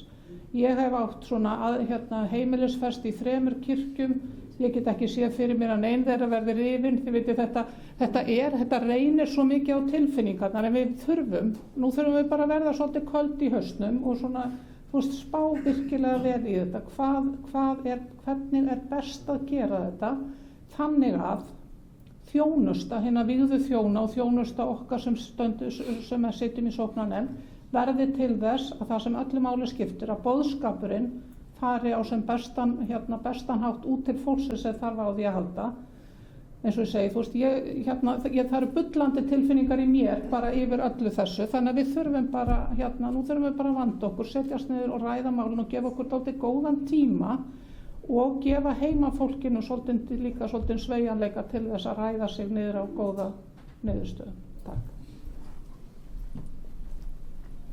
Til máls tekur doktor Arnfríður Guðmundsdóttir og síðan Einar Már Sigurðarson og mælendaskrá er lokað og síðan er það biskup. Forseti, mér langar aðeins að taka upp þráðinn og mér finnst eiginlega mikilvægt að upplýsa kirkjuþing stöðumála í þessum efnum af því að menntun framtíðar þjóna kirkjunar hlýtur að brenna á kirkjuþingsfólki. Varðandi fjarnámið, það eru afar fáar skilgreindar námsleiðir í Háskóla Íslands sem eru fjarnámsleiðir. Guðfræðimenntun og guðfræðinám er skilgreint sem staðnám. Eins og svo margar námsleiðir í Háskóla Íslands, ég bara endurtaka það. En það þýðir ekki og kemur ekki í veg fyrir það að við séum ekki að nýta okkur rafræna kennsluhætti. Og ég get upplýst kirkjuþing það að á milli 30 og 40% af námskeiðum á síðustu kennslu ári var kennt á netinu. Það þýðir ekki það að guðfræðinám sé skilgreint sem fjarnám. Það eru mjög margir kúrsar sem að einfaldlega er ekki hægt að kenna á netinu. Það liggur bara í hlutarins eðli. Nemendur þurfa að vera á staðnum sérstaklega þegar er að ræða nám í kennimannlegri guðfræði eða hagnýtri guðfræði eins og til dæmis messuflutningur eða predikunarfræði eða sálgæsla, svo ég taki dæmi. Þessu má til dæmis líka við að margir praktískir kúrsar í læknisfræði, þeir verða bara kenndir á staðnum. Eins og til dæmis skurðlækningar. Hvenær ætlum við að fara að kenna skurðlækningar á netinu, ég bara spyr. Það er efalaust hægt að gera meira, en það verður að vera til staðar þessi skilningur og þessi viðurkenning á því að það er margt sem kallar á það að fólk sé á staðnum.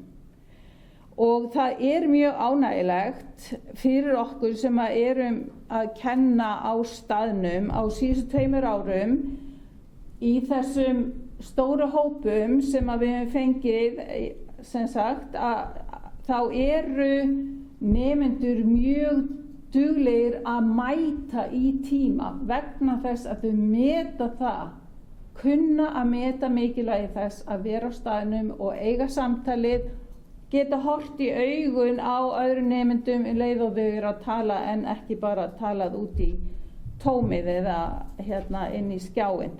Þannig að ég kenni til dæmis námskeið og mín námskeið á staðnum og cirka 90% nemenda, og þetta er mjög fjölmennt námskeið sem ég er að kenna núna, mætingin er cirka 90% í öllum tímum. Og þetta er ótrúlega mikilvægt, en enga síður, það kemur ekki veg fyrir það að aðri kennarar séu að kenna sín námskeið á netinu að einhverju leyti eða að öllu leyti. Staðan í deildinni er hins vegar svo að eins og Elinborg kom inn á hér áðan, að það er mjög fámennt í kennaraliðinu og við eigum í ströggli við háskólayfirvöld að fá að ráða í þær stöður sem að hafa losnað. Á síðustu 4 árum hafa losnað 3 stöður sem þýðir það að 3 fræðasvið voru mannlaus. Við höfum fengið að ráða 60% í stöðu kennara í kirkjusögu, við höfum fengið að ráða 37% í aðjungsstöðu í Gamla testamentsfræðum, sem þýðir það að það er aðjungt sem að heldur uppi heilu fræðarsviði hjá okkur ofan á fullt starf í kirkjunni. Og við höfum ekki fengið að ráða í siðfræði, guðfræðilega siðfræði. Þannig að þetta er algjörlega óviðunandi ástand og þetta hangir að sjálfsögðu saman við bara fjársvelti Háskóla Íslands. Þetta er ekki bara við sem að stöndum í þessu, en þetta er mjög alvarleg staða. Og og bara ef einhver hér inni hefur tækifæri til að tala mál okkar við stjórnvöld, þá myndum við fagna því. Takk. Til máls tekur Einar Már Sigurðarson.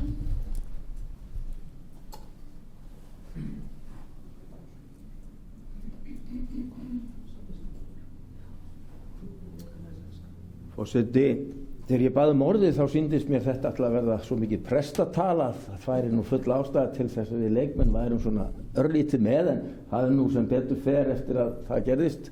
Leikmenn komi hér og lagt margt gott til málana.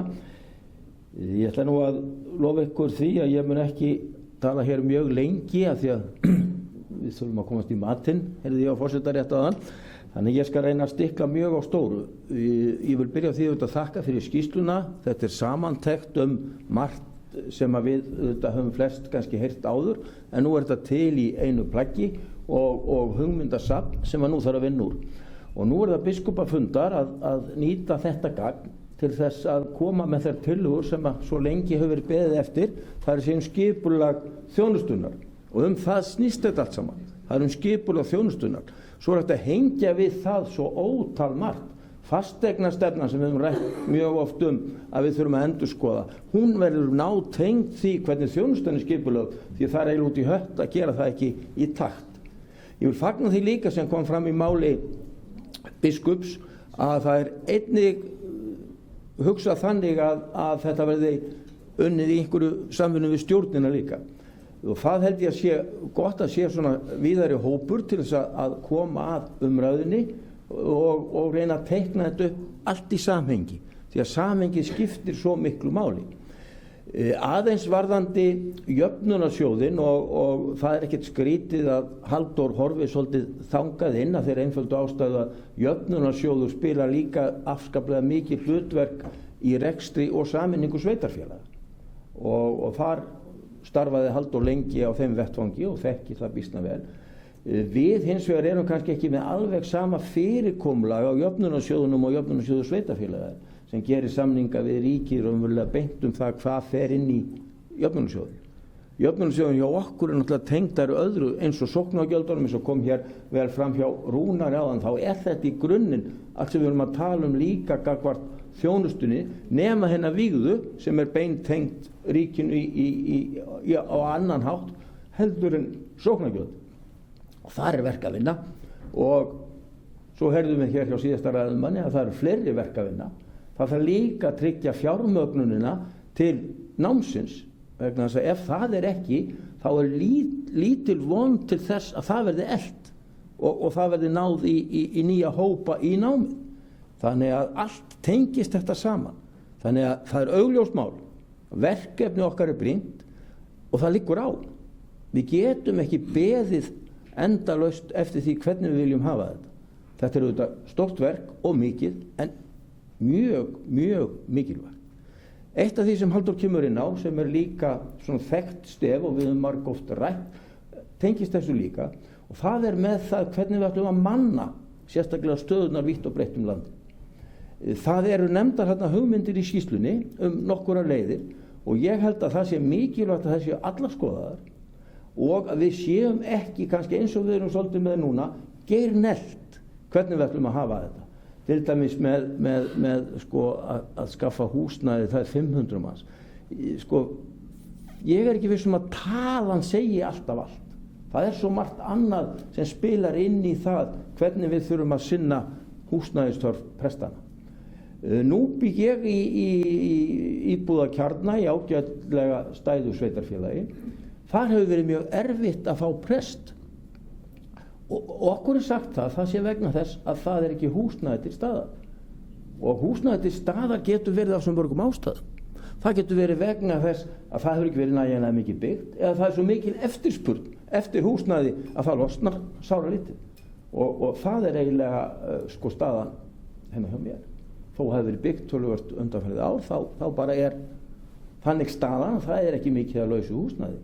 Þannig að fyrir prest, hvort sem hann yngri eða eldri, að hann hlýtur að horfa til þess sko, hvernig kem ég mér og mínum fyrir og þegar það ekki einfalt mál þá kannski auðveldar að sækja einhverstað annar staðar þar sem það léttara. Þannig að við þurfum sem að tryggja þarna sveigjanleikann inn í þetta mál og svo bara svona áður við förum að borða og að því ég lofaði að stytta mál mitt þá vil ég taka undir með Örnu. Þetta Arna hluti af ungum prestum. Þið heyrið það bara að tala og hugsa og ég held að ég aðhyllist bara sama og hún, eitt sinn ungur, ávallt ungur. Þá tekur biskup Íslands til máls.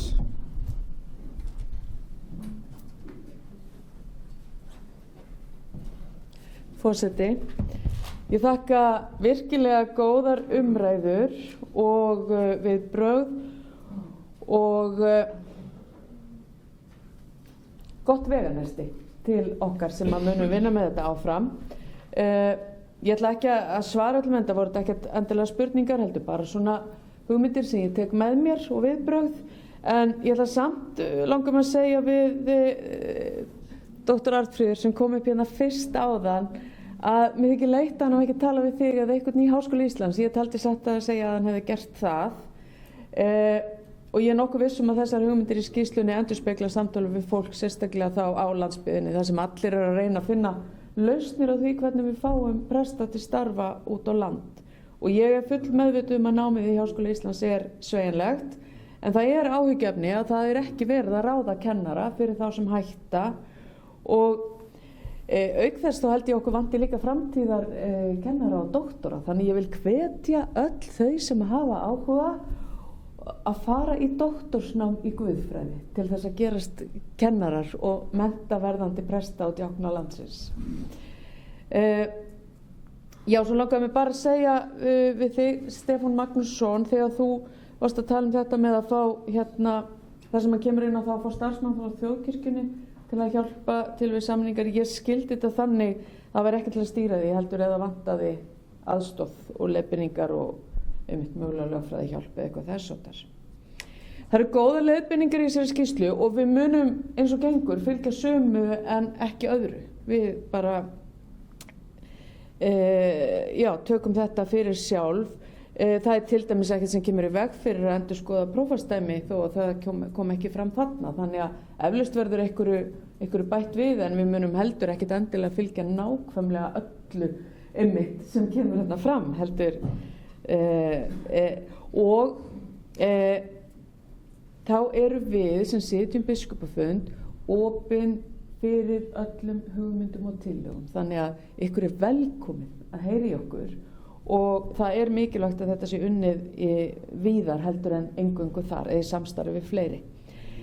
Svo langar mig bara, ég er með tvenna fréttir sem ég langar til að bera ykkur.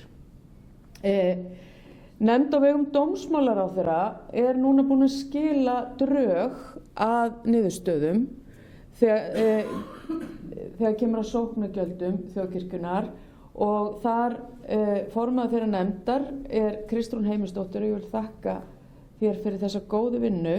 Ég fór á fund dómsmálaráðherra á þriðjudaginn síðasta þar sem að hún kynnti þessa niðurstöður og ég kom með drögin. Ég er ekki búin að ná að lesa þau nákvæmlega.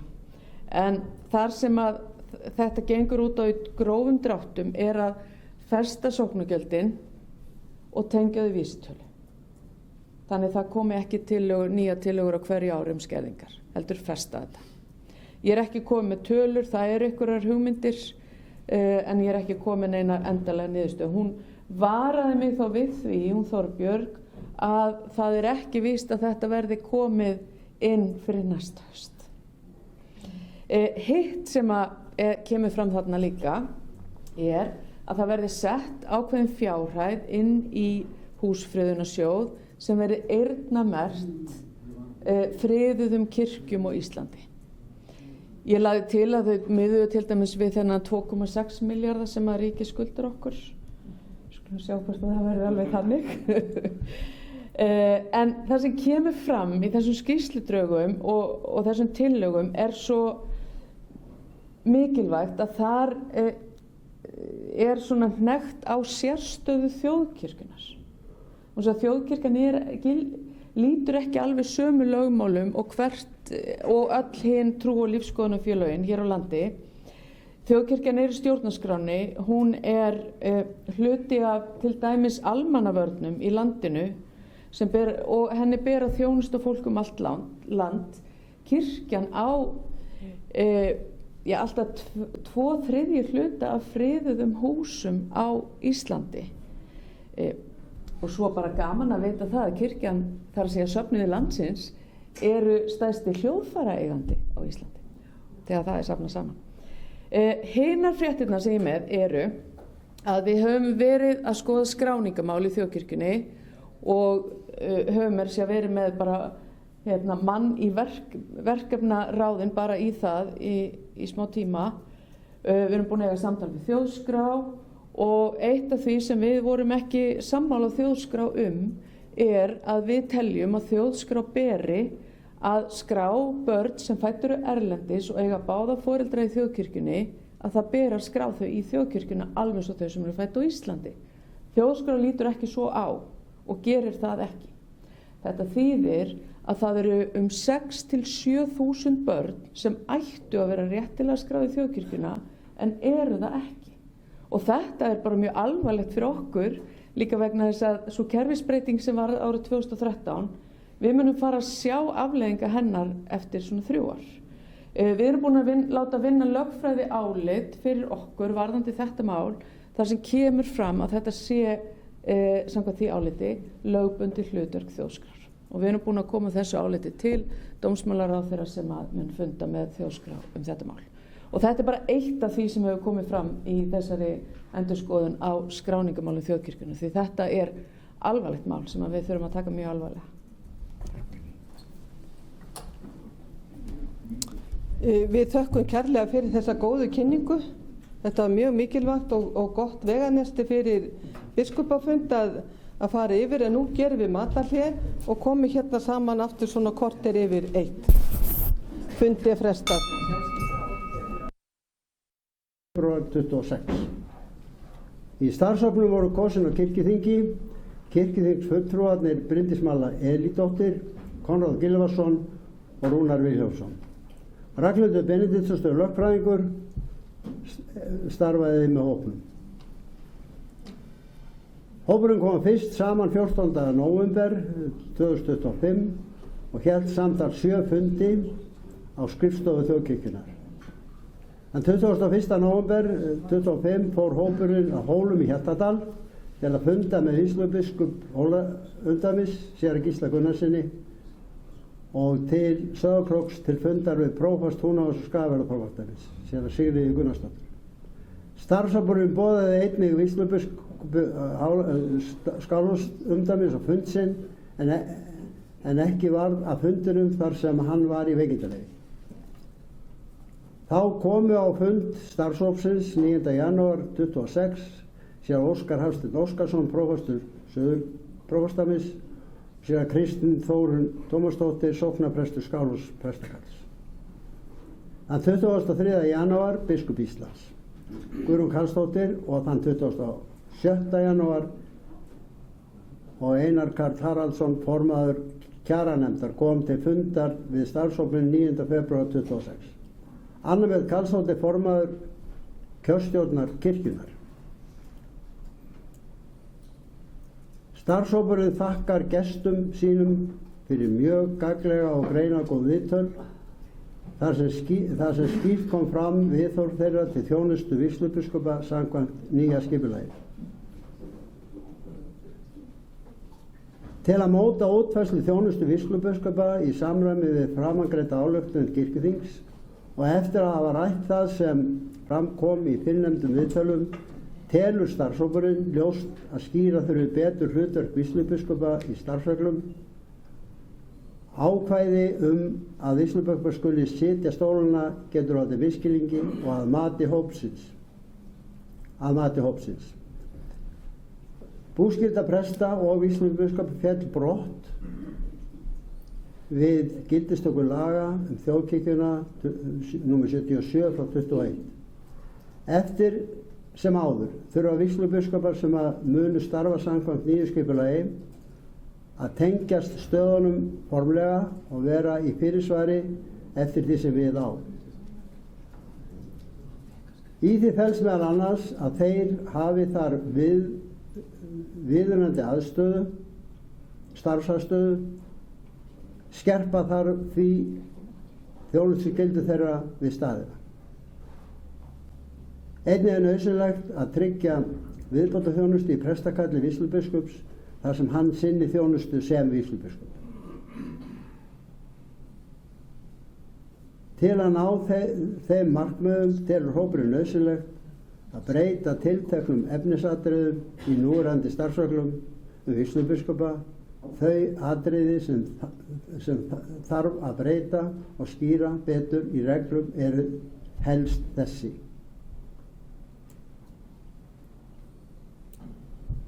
Fyrsta, setja þarf ákvæði að prestur sem tekst á hendur að gegna vígslubiskupsskyldum gegni áfram prestþjónustu sinni þar sem hann hefur verið kallaður til þjónustu. Annað, kveða þarf skýrt á að það sé biskup Íslands sem seti vígslubiskupi erindisbréf, eða vígslubiskupum. Rétt er að tiltaka að vígslubiskupar sinni öðrum þeim verkefnum sem tilgreind eru í erindisbréfi og sem biskupafundur kveður nánar á . Fjórða, til að tryggja tengt vígslubiskupa við staðina verður að skilgreina í erindisbréfi að þeir hafi sérstakar þjónustuskyldur þar og að þeir hafi þar viðvarandi starfsaðstöðu. 5. Rétt þykir til að taka af allan vafa að taka upp sama ákvæði starfslok vígslubiskupa vegna aldurs og gilda presta. Hópurinn telur að skýrt þurfi að vera í starfsreglum að vígslubiskupa sitji biskupafund. 7. Hópurinn telur fara betur á því að orða ákvæði starfsreglana staðgengisþjónustu meira almennt í stað þeirra nákvæmu fyrirmæla sem að finna í 4. og 5. grein núgildandi starfsreglna. Starfshópurinn telur einnig þurfi að breyta fyrirkomulagi á kosningu vígslubiskupa í ljósi breyttrar stöðu þeirra í stjórnkerfi þjóðkirkjunnar. Til álita kemur að héraðsfundir hafi það hlutverk að kjósa vígslubiskupa sem yrði til einföldunar í kosningu vígslubiskupa. Rétt væri að endurskoðun á kosningareglum færi fram með heildarendurskoðun starfsreglna kosningu biskups Íslands og vígslubiskupa á næsta kjörtímabili kirkjuþings.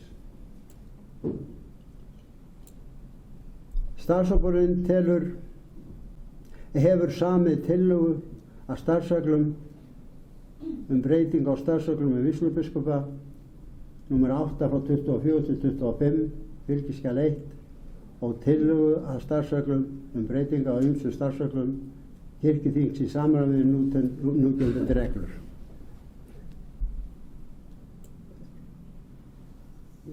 Svo kemur tillagan hérna að starfsreglum, að breyttum starfsreglum vígslubiskupa.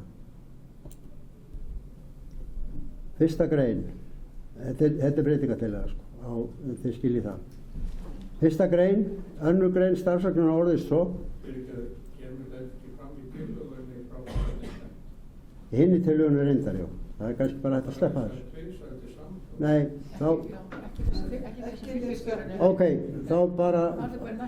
þá bara óska ég eftir því að forseti gefur mér leyfi til að taka næsta mál. Já, gjörðu svo vel. Þá var að finna það á þessu nýja vef. Það er 34. Það er komið.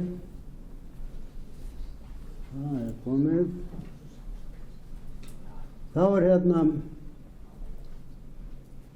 hérna tillagan á þingskjali 34a að starfsreglum breyting á ýmsum starfsreglum varðandi vígslubiskupana. Starfsreglur biskupafund nr. 34 frá 22 til 23 1. grein.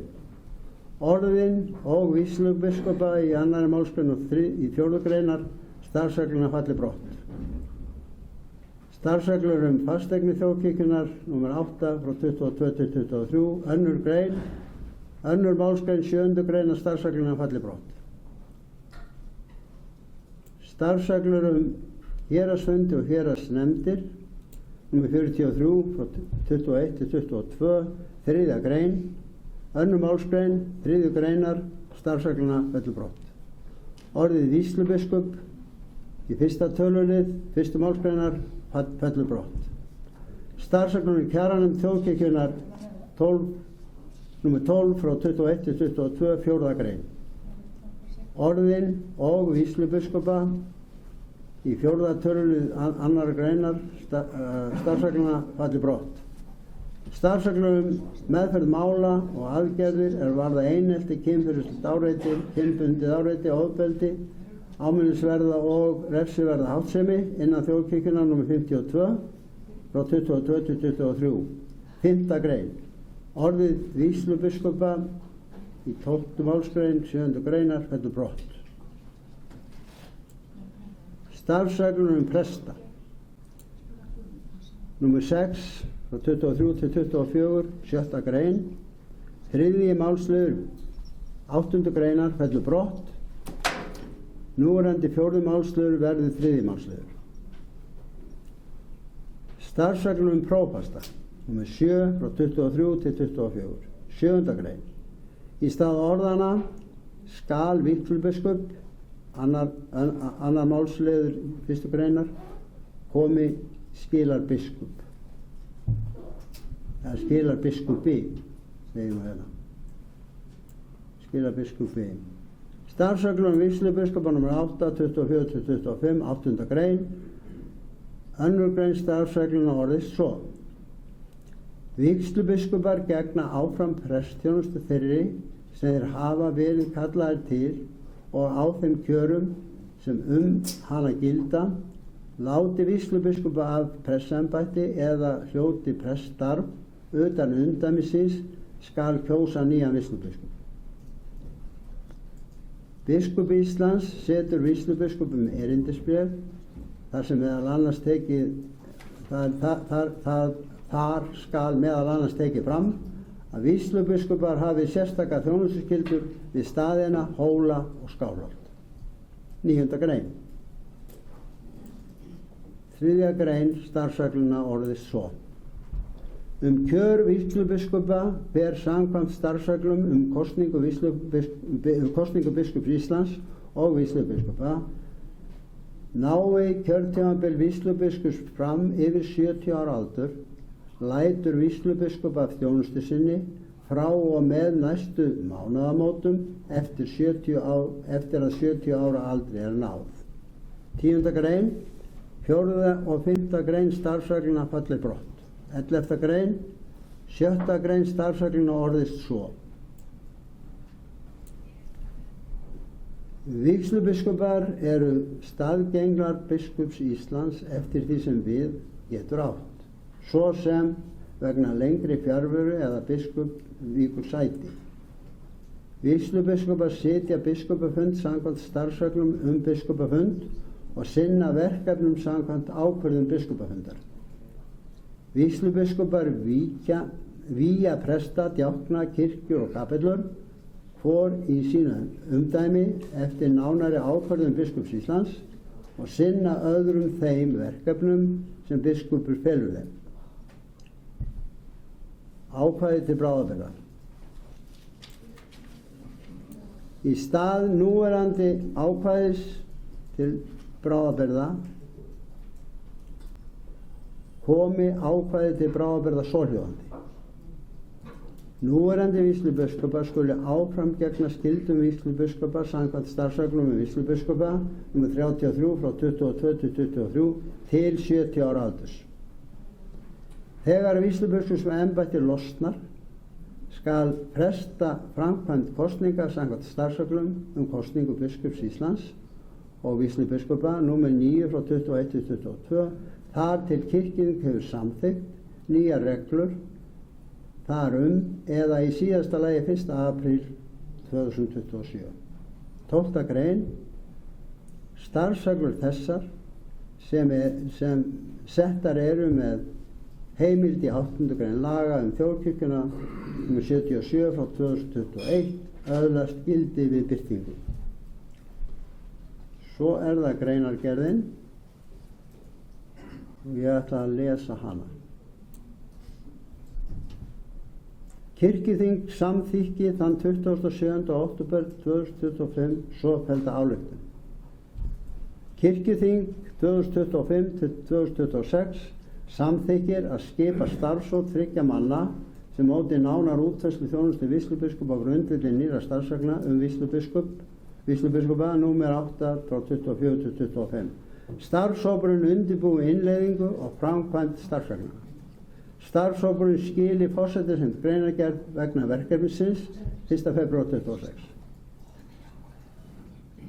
Starfshópurinn hefur unnið greinargerð samkvæmt framhaldsskráðu og jafnframt unnið tillögur að breytingu á starfsreglum vígslubiskupa og skilað forsætisnefnd. Skal vísað til greinargerðar og fylgiskjala með henni mál nr. 33 á 67. kirkjuþingi 2025-26. Hvað varðar nánari umfjöllun og rökstuðning útfærslu og þjónustu vígslubiskupa á grundvelli nýrra starfsreglna vígslubiskupa. Hópurinn telur auk þess eðli málsins samkvæmt rétt að breyta ýmsum starfsreglum til samræmis sé gætt til að samræmi sé gætt við þær nýju starfsreglum vígslubiskupa sem greinir í framangreindi þingsályktun. Í því felst að fella brott ákvæði aðkomu og hlutverk vígslubiskupa í öðrum starfsreglum þar sem við á. Í kjölfar þeirra breytinga sem lagðar eru til í starfsreglum vígslubiskupa rétt að framfari endurskoðun á starfsreglum kosningu vígslubiskupa þar sem litið til þess að ekki lengur sjálfstæð embætti að ræða heldur viðbótar þjónustu. Starfshópurinn leggur til að samþykkt verði bráðabirgðaákvæði sem kveður á að kosning vígslubiskupa verði frestað ef til þess kemur að núverandi vígslubiskupar láti af störfum áður en kirkjuþing samþykki breytingar á kosningareglum í samræmi við breytta skipan. Ekki þykir þörf sérstakar skýringa við þau ákvæði tillögunnar sem eingöngu fela í sér brottfall einstakra ákvæða tillögunnar. Lagt til að starfsreglur þessar öðlist gildi við birtingu. Þá hef ég lokið máli mínu og legg þetta mál í hendur forseta þings. Orðið laust og tveir hafa beðið orðið. Fyrst tekur til máls vígslubiskupinn á Hólum, Gísli Gunnarsson, og síðan Arna Gretarsdóttir.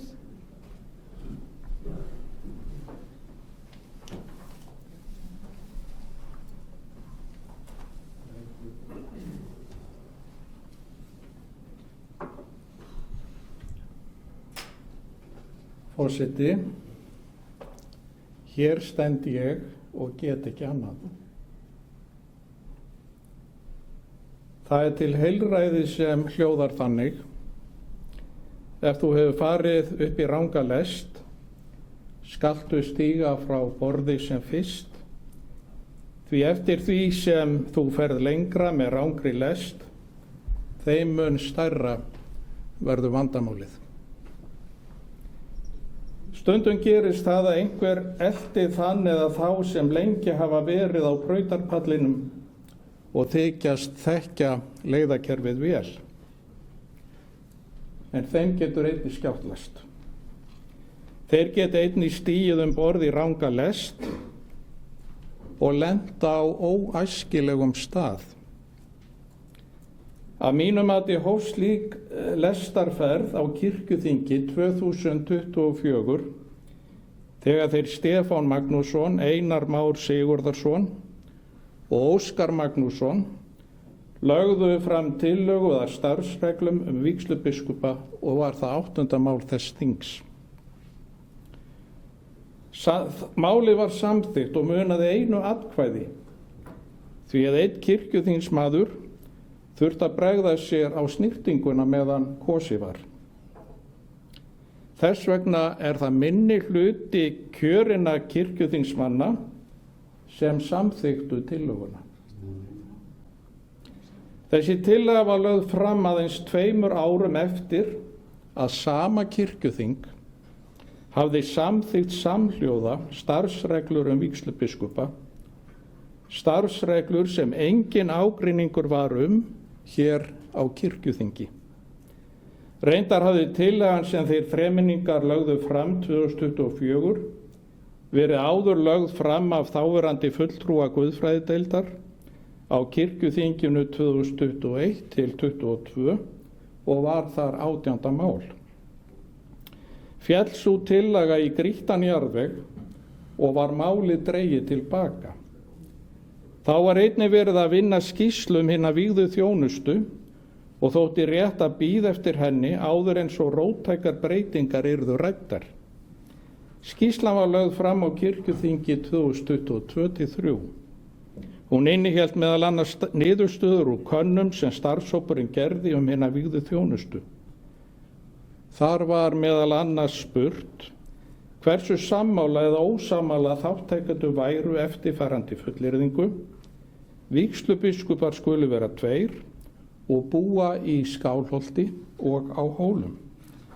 Svo segir í skýrslunni: Í heildina voru fleiri sammála því að vígslubiskupar ætti að vera 2 og búi í Skálholt og Hólum eða 44% en ósammála voru 35. Sóknarnefnda fólk var meira sammála fullyrðingunni eða 52% þeirra. Það er eftirtektarvert að tillaga þeirra Stefáns Einars og Óskars orðrétt sú sama og tillagan sem þáverandi fulltrúi guðfræðideildar hafði flutt 2021. Og ekki nóg með það, greinagerðin var einnig orðrétt sú sama. Ekki því hægt að sjá að þeir hafi lagt mikla vinnu í tillöguna, heldur gert gamla tillögu sem dregin var tilbaka að sinni eigin. Það má einnig segja að þeir hafi vakið hann upp og hefur þessi tillaga verið til leiðinda og vandræða hér á kirkjuþingi síðan. Tillagan eins og hún var hér samþykkt með einu atkvæði var svo gölluð að skipa þurfti 3 manna nefnd síðastliðið haust til að móta nánari útfærslu tillögunar eins og það var orðað og átti starfshópurinn að skila greinargerð til forsætisnefndar fyrir 1. febrúar síðastliðinn en barst okkur á vefnum þann 5. mars, hálfu mánuði fyrir kirkjuþing.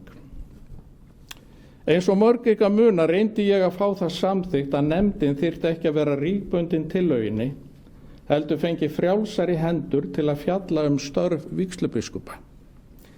Breytingatillögu minni vísaði forseti til löggjafarnefndar, þar sem sömu menn og stóð að baki málinu sitja að hluta til og höfnuðu þeir henni að sjálfsögðu. Betra hefði verið að breytingatillögunni hefði verið vísað til allsherjarnefndar, þar sem innri málefni kirkjunnar að ræða að mínu mati.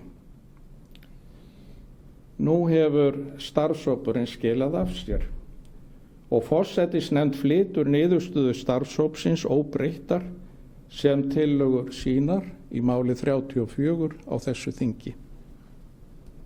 Einnig lagði starfshópurinn fram fylgiskjal breytingu á ýmsum starfsreglum sem forsætisnefnd gerir einnig að sínum tillögum. En með því tel ég að starfshópurinn hafi einmitt farið út fyrir það þrönga afmarkaða starfsvið sem löggjafarnefnd og kirkjuþing ákvað að hópurinn ætti að halda sig innan. Undir þetta falla fyrstu 7 greinarnar í tillögu forsætisnefndar, þar sem vígslubiskupar eru hreinsaðir út úr starfsreglum þjóðkirkjunnar. Og það er gengið mun lengra en tillaga Stefáns og félaga kallar á. Og ég trúi ekki annað en þeir séu hálf undrandi á því sjálfir, hversu langt gengið. Steindór fór yfir þetta á hundavaði hér áðan og ég efast að nokkur hafi skilið það, hvað hann var að tala í fyrstu 7 greinunum. Til þess að vita eitthvað það þarf maður að vita hvað starfsreglurnar segja sem hann að taka orðið vígslubiskupar úr. Og nú mun ég aðeins fara yfir það.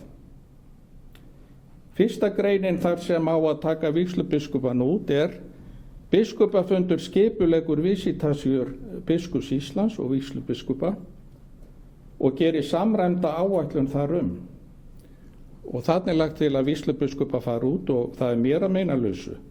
En það hlýtur að þurfa að taka alla þessa grein út því að varla þurfa biskupafundur að gera samræmda áætlun visitasjur biskups Íslands.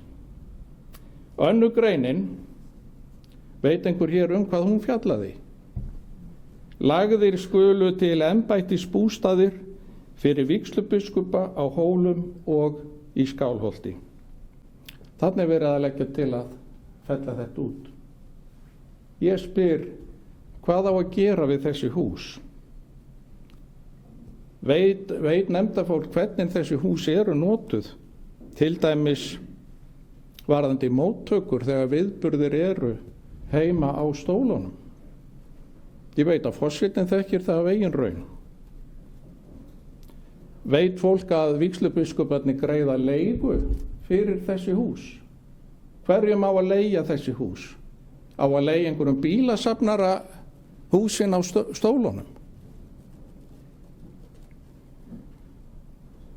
Húsin eru nokkurs konar biskupsgarðar og eru notuð ekki ósvipuð og biskupsgarðurinn er notaður hér við Tjarnargötuna en vígslubiskuparnir sjálfur borga leiguna.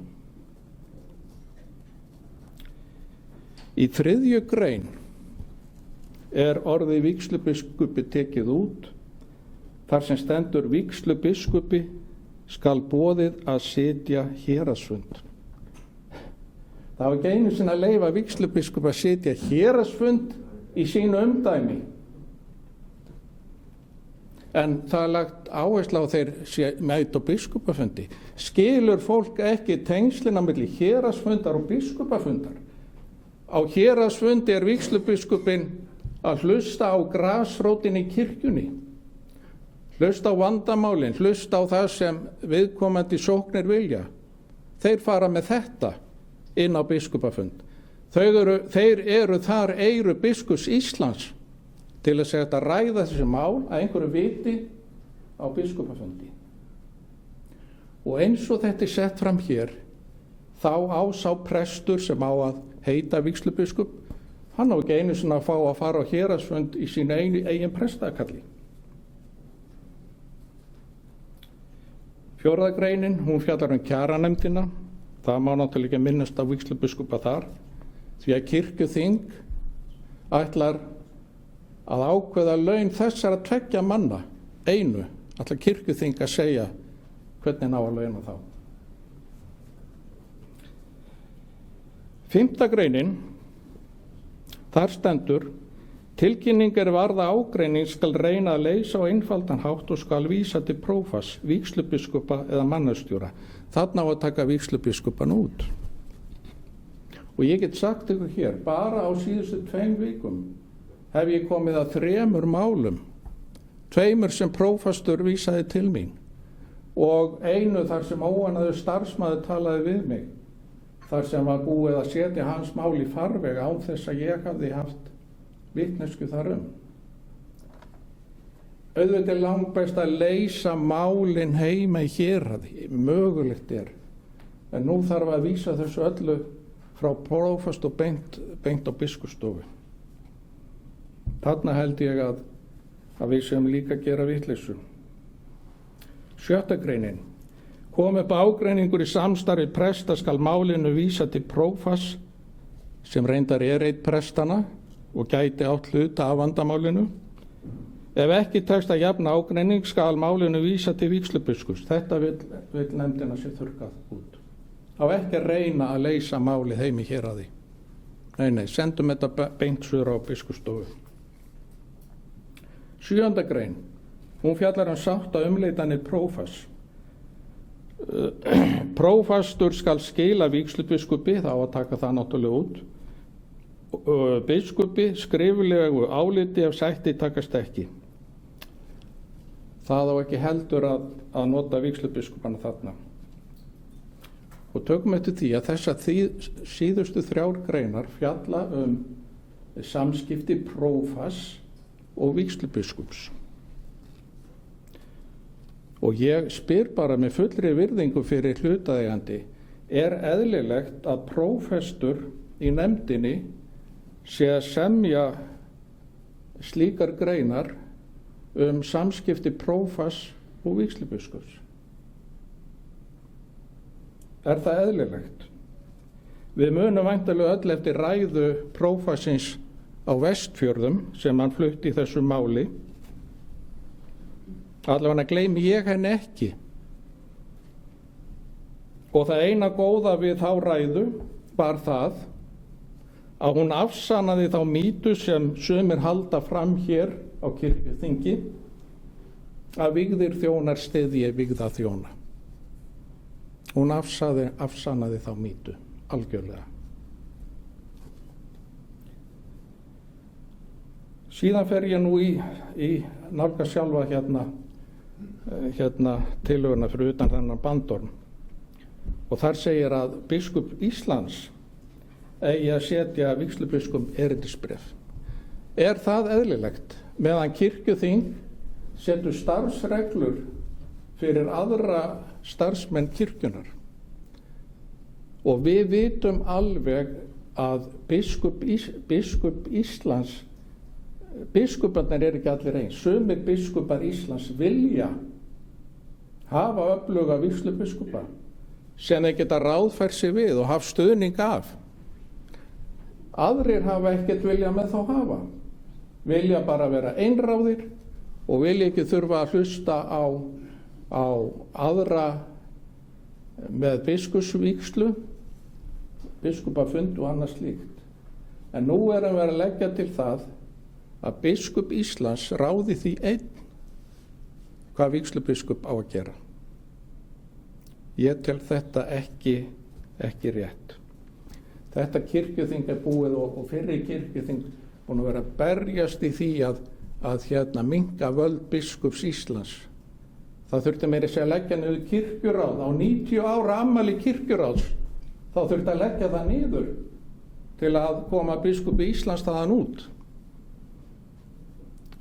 En núna á biskupi Íslands bara að algjörlega ráða því einn hvað vígslubiskupin gera hverju sinni og það breytir sjálfsagt eftir því hver er biskup hverju sinni. Þetta fer nú að styttast hjá mér.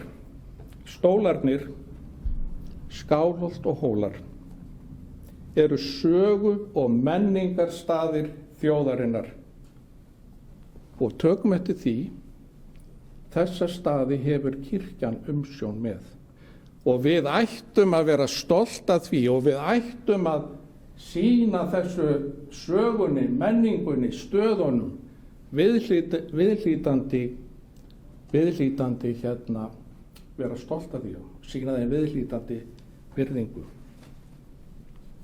Það eru 3 dómkirkjur á Íslandi og ég þarf ekki að segja ykkur munin á dómkirkju og kirkju.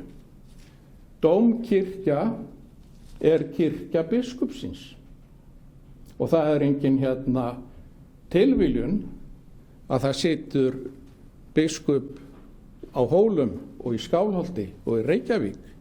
Þar eru dómkirkjurnar og það er ekki til nein sérstök biskupsvígsla. Vígslubiskuparnir hafa biskupsvígslu, nákvæmlega sömu vígslu og biskup Íslands. Þess vegna geta þeir leyst hann af og verið staðgenglar.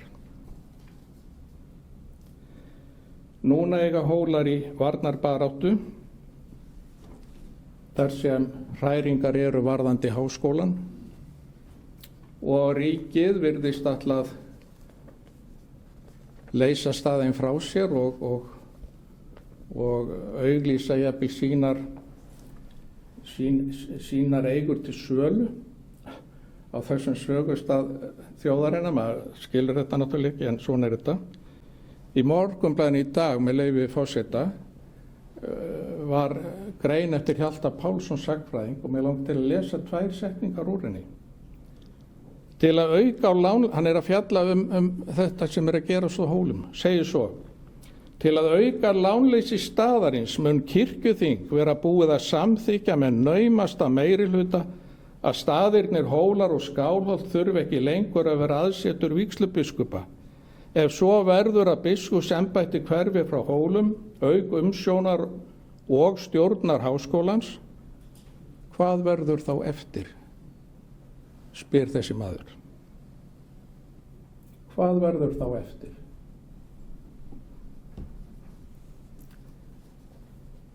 Það eru 40 ár síðan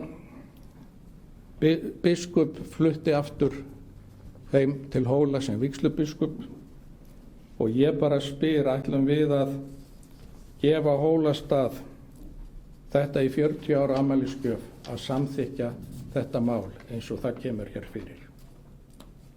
Ég man þá baráttu þegar Sigurður Guðmundsson flutti að Hólum og í framhald af því var lögum breytt á Alþingi Íslendinga. Þar sem kom skýrt fram að vígslubiskupar ætti að vera 2 í landinu og sitja á Hólum og í Skálholti. Og þegar við vorum að fagna þessu fyrir norðan, þá hefði engum geta komið það til hugar að þegar Alþingi Íslendinga væri búið að samþykkja þetta, að kirkjan sjálf, kirkjuþing, myndi berjast fyrir því að leggja þessi embætti niður á stöðunum. Það hefði engum dottið það í hug.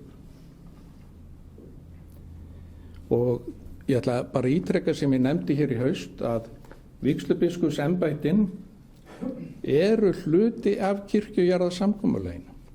Þau voru þar sérstaklega nefnd þegar 97 og í framhalds þó að sé ekki talið upp hérna störfin þegar samningur var framlengdur, þá byggir þessi samningur okkar á dag á þessum embættum sem þá voru reiknuð upp. Og nú styttist í að það þurfi að endurgera þennan samning, framlengjan, og þá mun ríkið að sjálfsögðu draga þessa liði frá. Annað væri fáránlegt. Ríkið fyrir ekki að borga sem endurgreiðslu fyrir embætti sem við sjálf erum búin að leggja niður. Hvernig getum við ætlast til þess að fá peninga fyrir því? Það segir sér svo sjálft að sparnaði fyrir kirkjuna verður lítill sem engin, en líkur á frekari útgjöldun, svo sem afleysingar, eins og hér kemur fram, og staðar umsjón, því að ég trúi því ekki að við ætlum bara að hlaupa burt af þessum stöðum og bara skelli lás. Trúi því ekki. Í þjóðkirkjulögum frá 1997 voru 4 greinar vígslubiskupa frá Alþingi. Síðan þegar kirkjuþing tók þessi lög til endurskoðunar, þá voru þau stytt, áttu helst að komast fyrir á A5-blaði og þar voru hérna vígslubiskuparnir teknir út. Og þetta er notað sem rök í greinagerðinni, að þeirra sé ekki getið í þjóðkirkjulögunum í dag. En ég vil bara minna á að það eru fleiri sem ekki er minnst á. Það er ekki minnst á sóknarpresta eða prófasta eða sóknarnefndir eða formenn sóknarnefnda. Það er ekki minnst á starfsfólk biskupsstofu, ekki nema einn biskup Íslands. Ætlum við að nota þetta sem rök fyrir því að leggja niður prófasta? Af því þeir eru ekki nefndir í þjóðkirkjulögunum. Og þegar var verið að smætta lögin svona, þá sögðu allir, heyrðu við bara, nú ráðum við þessu sjálf og búum til okkar eigin starfsreglur. Og síðan erum við að þvæla og breyta starfsreglum nánast árlega hér á kirkjuþingi, jafnvel með eins atkvæðis mun. En við sem við mörg þekkjum það að það þarf oft aukin meirihluta þegar við erum að breyta til dæmis lögum, þá það 2/3.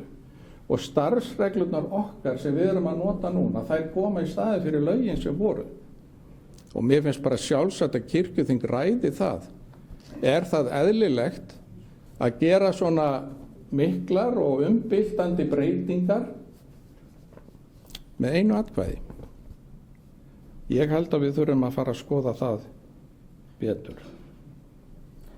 Ég er með ályktanir sem ég ætla nú ekki að lesa upp, en það er ályktun frá héraðsfundi Húnavatns og Skagafjarðarprófastsdæmis sem mótmæla þessu algjörlega. Það er ályktun frá prestafélagi Hólastiftis frá því í fyrra, þar sem þeir fara fram á að í þessari nefnd sem skipuð var verði einn frá Hólaumdæmi. Það var ekki að því. Það var enginn úr Hólaumdæmi í þessari nefnd. Og hér er ályktun sóknarnefndar Seltjarnarneskirkju sem mótmæli þessu harðlega. Og það er engin smámenni sem skrifa undir það. Það er Svana Helen Björnsdóttir sem satt hér á kirkjuþingi áraraðir og í kirkjuráði. Og það er Kristrún Heimisdóttir, varaformaður kirkjuþings. Og að lokum, eins og var tilkynnt hér, var haldinn almennur fundur á Hólum daginn, fjölsóttur, þar sem þessu er mótmælt harðlega. Og vilja efla embættið til að efla þjónustu við kirkjur og kristnihald í umdæmi vígslubiskups Hólaumdæmis. Og svo var eitt sem fór fram hjá mér og ég var bara að sjá rakaugunni núna að það var að fresta kosningu vígslubiskups jafnvel til 1. apríl 27. Ég hætti núna eftir nokkra mánuði. Hvað? Er þetta svo ómerkileg störf að það getur verið bara, þurfa enginn að vera í því í 2 ár? Ég ætla að láta þetta duga núna og vona, vildi nú helst að alla nefndir fengi þetta máli, það væri ekki alltaf löggjafarnefndin sem væri sífellt og allavega allsherjarnefnd fyndist mér ætti að fá þetta mál. Og ég vona að það verði hægt að finna einhverja sátt. Þegar Sigurður Guðmundsson kom norður 86, þá var hann líka prestur í Skagafirði. Og þá voru reyndar 6 prestar í Skagafirði. Þannig að hann gat alveg einbeitt sér að staðarhaldi og sínu starfa á Hólum. Núna eru 3. Og eina lausnin sem ég sé út úr þessu máli er svo að fórna einu embættinu í Skagafirði, þó að mér sé ekki ljúft að leggja þetta fram, þá er þetta bara svona til hugleiðinga fyrir nefndina, að vígslubiskupinn hann sitji á Hólum og hann sé einn af 3 prestunum í Skagafirði. Ekki það að einhver prestur í umdæminu, þess vegna á Heitölum, fá einhverja nafnbót og staðurinn verður skilinn eftir algjörlega umkomulaus. Og ég vil að það sé vígslubiskup sem sinni presstörfum, ekki prestur sem skreyti sig með vígslubiskupstitli. Takk.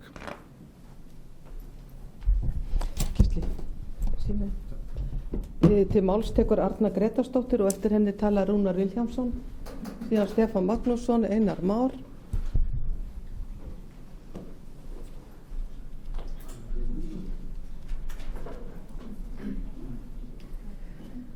Forseti,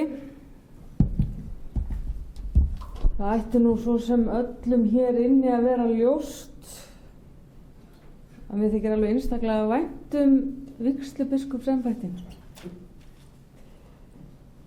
Og ekki bara þessi vígslubiskupsembætti heldur líka staðina og þá helst Skálholt sem ég hef tengst bara í minni trúargöngu frá úlingsaldri.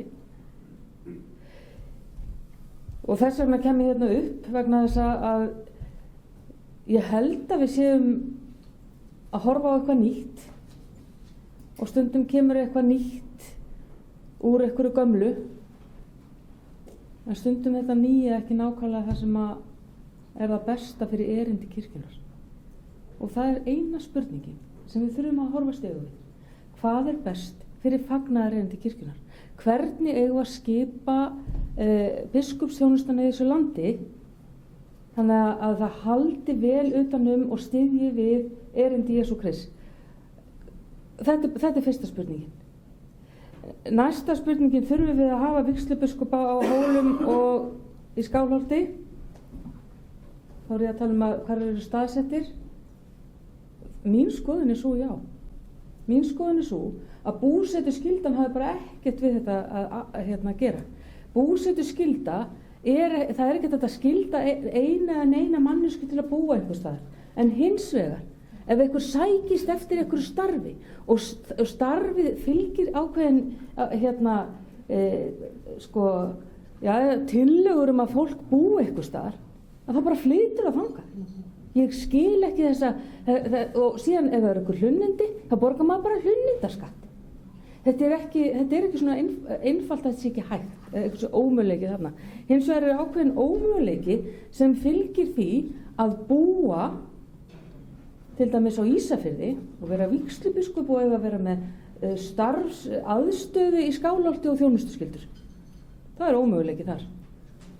Það er líka ómöguleiki að vera vígslubiskup og búa á Austfjörðum og eiga að vera með starfsaðstöðu á Hólum og þjónustuskyldur þar. Ég meina, maður kannski tekur bara svona eins og einn dag að keyra á milli, en þetta er ekkert sérlega góð nýting á mannaflanum, segi ég nú bara. Þannig að það er ákveðin ómöguleiki þarna, þannig að ég myndi nú frekar hallast í þá átt að það væri þannig að prestarnir í prestaköllunum nálagt stöðunum tæki þá að sér þessar viðbótarskyldur, eða við förum þá tilbaka og þetta sé ekki engar viðbótarskyldur heldur bara sjálfstæð embætti. Það er ákveðið ósamræmi líka í þessum nýju tillögum ef maður skoðar aðrar starfsreglur hina vígðu þjónustu, og þá á ég aðalega við starfsreglur prófasta og starfsreglur presta. Því að þar er sérstaklega tekið fram varðandi prófasta á höfuðborgarsvæðinu að þeir get ekki orðið prófastar og sinnt sóknarprestskyldum, og ég er mjög hlynnt þessu fyrirkomulagi. Þannig að við eigum að dreifa ábyrgð. Við eigum að dreifa ábyrgðinu og dreifa þjónustubyrðinni. Og ég held að hugmyndin þar hafi verið einmitt svo að prófastar í stæðstu prófastamannum sinni ekki sóknarpreststöðum, heldur preststöðum, og þar með búið að dreifa ákveðinni ábyrgð. Það er ekkert gert ráð fyrir því þarna að vígslubiskupar sem taka þá að sér prestar, eða alveg sama hvort þeir prestar eða sóknarprestar í prestaköllunum, þeir geti alveg verið sóknarprestar og stóru prestakalli og tekið á sig aukna ábyrgð sem vígslubiskupar líka, að því að kemur bara viðbótar þjónusta. Það ætti þá líka alveg eins við prófastana sem væri sóknarprestar, þannig að það kæmi þessi viðbótarskylda. Mér er mikið mun að sjá okkur samræmi í starfsreglunum okkar, og við séum að nota kannski svona sömu viðmið og sama grunn þegar við erum að taka ákvarðanir. Ég er algjörlega á því að það þarf að skýra hlutverk vígslubiskupa, og það þarf líka að skýra hlutverk prófasta, því á mörgum stöðum í starfsreglum þá sköruðust þessi hlutverk, og það var nákvæmlega svo niðurstöða sem að rannsóknin mín komst nákvæmlega þeirri niðurstöðu líka þegar ég var að skoða hina vígðu þjónustu, að það sköruðust þessi hlutverk. Tóku eiginlega viðtöl og það kom fram að meiri hluta viðmælenda minna sem voru sá millistjórnundur og yfirstjórn þessara kirkju, að þarna er ákveðin skörun og þetta veldur ákveðin ruglingi, og þess vegna finnst mér mjög gott að það sé farið í þá vegferð að skýra þessi hlutverk. Og ein vegferðin getur verið að biskup Íslands taki það að sér að gera þessi erindisbréf og þar með að skýra hlutverkin, en kirkjuþing er að gefa það frá sér og við þurfum bara að gera okkur grein fyrir því, og þá er það bara allt í lagi, en við þurfum að algjörlega gera okkur grein fyrir því hvað við erum að ákveða. Það sem er gott við það, að biskup fái að það fyrir fram kosning, að biskup fái það hlutverk að skýra erindisbréf vígslubiskupa, er að þetta er ekki ráðningaferli. Við erum ekki að leita hæfni og færni, heldur við bara verið að kjósa bara í lýðræðislegri kosningu, og þá getur það verið doktor sem er rannsaka og er bara mikið í guðfræði og fræðunum, og það getur verið síðan einhver praktiker sem er bara meira út á gólfinu og fyrir á stað. Við getum fengið í kosningu alls konar hæfni sem að þarf þá að stýra í einhver átt til þess að nýtast. Það er jákvætt. Þannig að ég er svona, ég bara veit ekki alveg nákvæmlega hvað ég stend þarna. Ég held þó að það er nú svo sem oftast nær heppnast að kjósa bara inn í embættin, þó að ég sé hlynnt því að þegar þetta er orðið svona, eins og þetta lítur út svona, svo ég komið hugsuninni til skila, þá litist mér betur á það að það væru 2 prófastar sem tækju að sér þessar viðbótar skyldur vígslubiskupa. Fyrst að við erum komin þangað og við erum að fara í þessa átt, þá skulum við bara taka breytinguna alla leið. Vígslubiskupar þurfa og verða að vera helstu samstarfsmenn biskup Íslands sem er falin ofboðslega erfið þjónusta. Ég vann þétt í kirkjuráði með fyrrverandi biskup og ég er alveg ágætlega inn í því að vita að það er stjórn þjóðkirkjunnar að sitja við það, að vita að það er heilmikið af verkefnum sem að taka á og það er heilmikið að stýra þessari kirkju og það gengur vel því að aðalhlutverkið er að reyna að ná einingunni saman og það er að takast öll þjóðin. En þá þarf biskup Íslands að hafa 2 vígslubiskupar sér við hlið, hægri og vinstri hönd, sem að stýra kirkjunni saman, geta dreift verkefnum. Og ég hef ekki svarið því hvaða umgjörð er það sem að kirkjuþing þarf að veita til þess að þetta geti orðið svona. Ég held ekki að við séum á réttri leið hérna. Partur af þessu, jú, en ekki algjörlega. Ég ætla að segja aftur það sem ég sagt áður í þessu ræðustól. Það er ekki bjóðandi sóknar börnum þeirra presta sem taka á sig viðbótarskyldu. Nota bene, og það kemur fram í breytingartillögum starfsreglur, að vígslubiskuparnir sem eru þá með það sem viðbótarskyldu eigi áfram í umdæminu að sinna vígslum kirkna, presta, djákna, sinna ákveðnu þjónustu í umboði biskups Íslands og eftir því sem að þeir eru beðnir að fara af staði. Þetta er alveg heilmikið. Það þýðir það að presturinn sem er að sinna þjónustuskildum sinni, og þetta gerist alltaf á helgum, bara svo áttu gráði.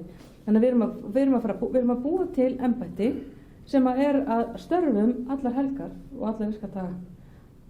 Allt í lagi, ég meina það er eitthvað sem við viljum bjóðast til þess að fara inn í það. Já, mögulega fyrir titilinn. Og svo er annað eitt viðbót fyrir einmynda, eitt viðbót. Það er gert ráð fyrir, ég held að sé annarri grein starfsreglana að þessi ekki einu sinni auka laun fyrir þetta. Það er hvergi tekið fram, hvorki greininum, ekki einustu grein í tillögunum breytingar starfsreglunum eða í núgildandi starfsreglum sem voru samþykktar hérna í fyrra eða í nokkuð staðar í greinargerð við leita þessu að einhver viðbóta laun séu fyrir auka viðvikið. Ég meina þetta er ekkert í lagi. Mér finnst ekkert skrítið að við höfum fengið þessa ræðu frá okkar góða og ágæta vígslubiskupa Hólum. Takk fyrir ræðuna. Ég segi ekki meir, takk. Til máls tekur Rúnar Vilhjálmsson, eftir honum talar Stefán Magnússon og síðan Einar Már Sigurðarson.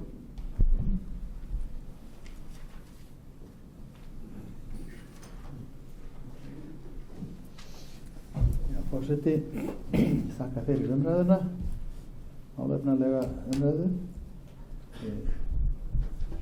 Það er rétt að geta þess að sá hópur sem að vann þær tillögur sem hér er verið að ræða, hann byggði auðvitað á þeirri samþykkt sem kirkjuþing hafði gert í framhaldi af breyttum reglum vígslubiskupa. Og hópurinn gat að sjálfsögðu ekki farið út fyrir og ætlaði sér ekki að fara út fyrir þann ramma sem þar var lagður.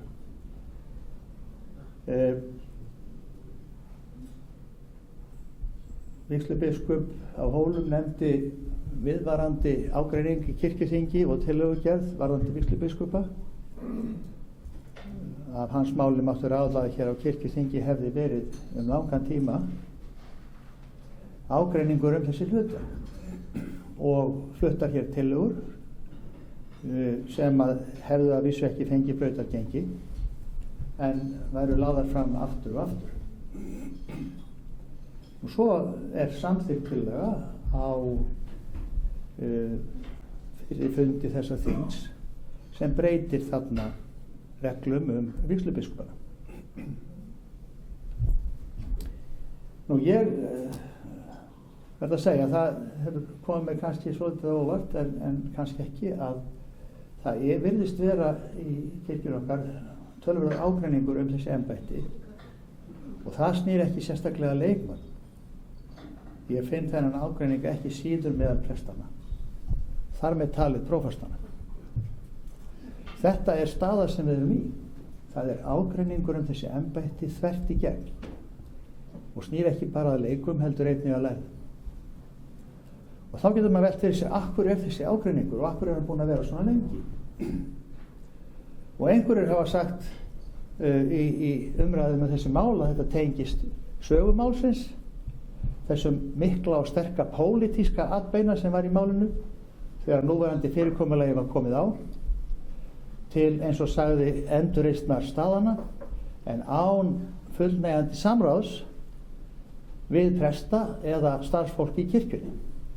Og svo er vísað í prestastefnu og svo framvegis það sem var mikill ágreiningur málið, en málið fékk sinn framgang á Alþingi engar síður og var samþykkt. Og þannig var til með í örstuttu máli núverandi fyrirkomulag, en það var orðið ljóst að það var að fylla þessi störf.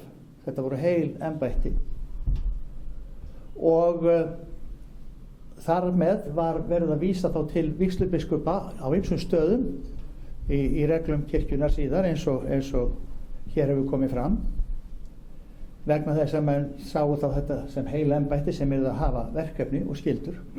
En það hefur líka orðið ljóst að þau hafa mótast að verulegu leyti af þeim persónum sem að setja þessi embætti, hvaða áherslu menn leggi verðandi einstaka þætti og svo framvegis.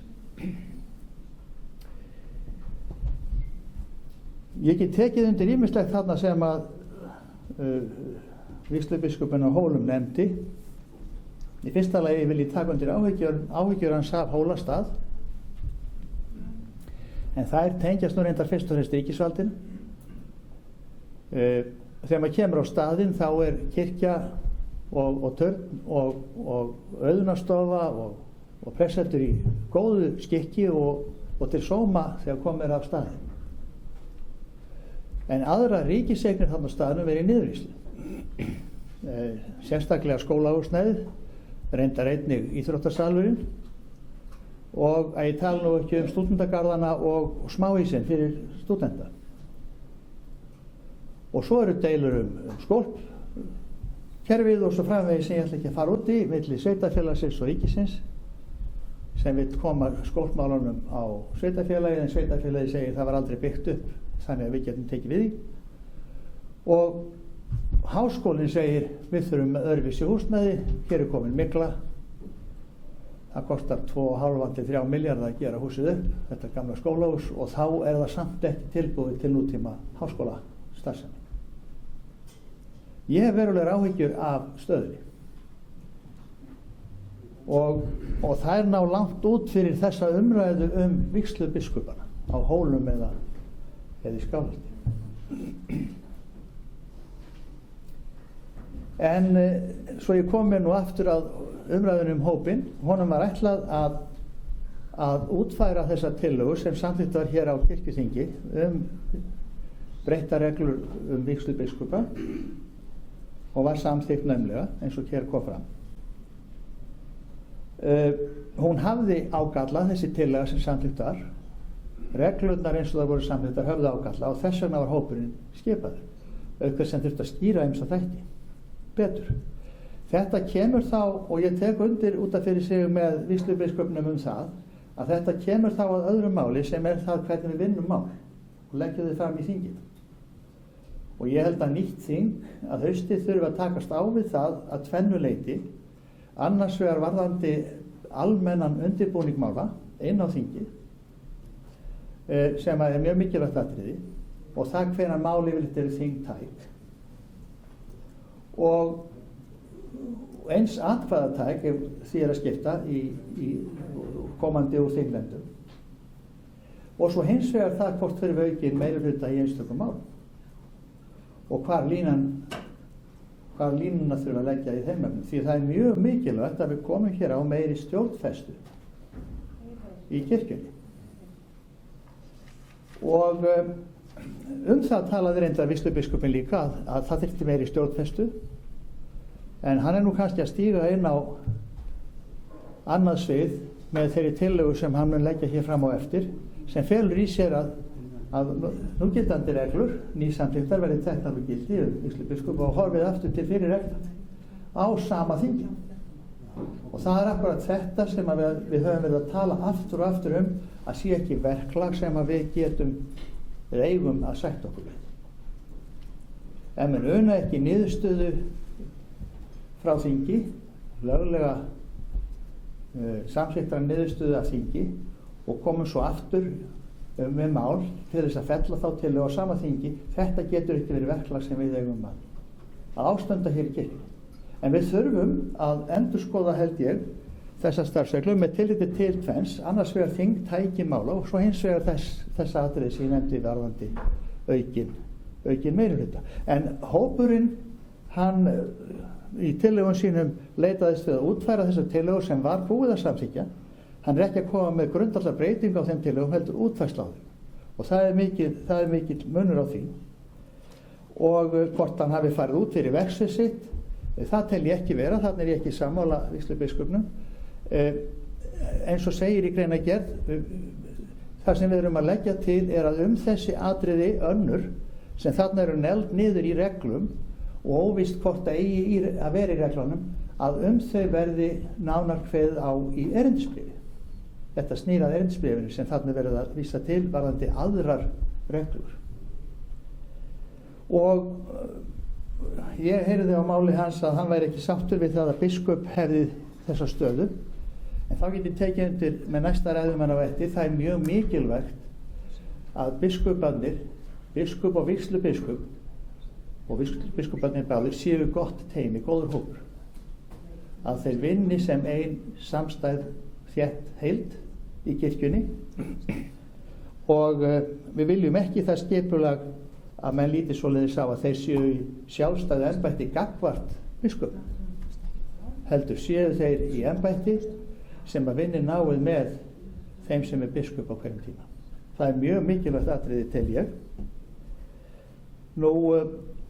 Sú breyting hefur auðvitað orðið þegar kemur að starfsmannamálum, að við erum komið með stór elda biskupsstofu og starfsmannahald og miklu meiri fagmennsku kannski að þessu leyti þá til þegar kemur að mannauðsmálum í kirkjunni.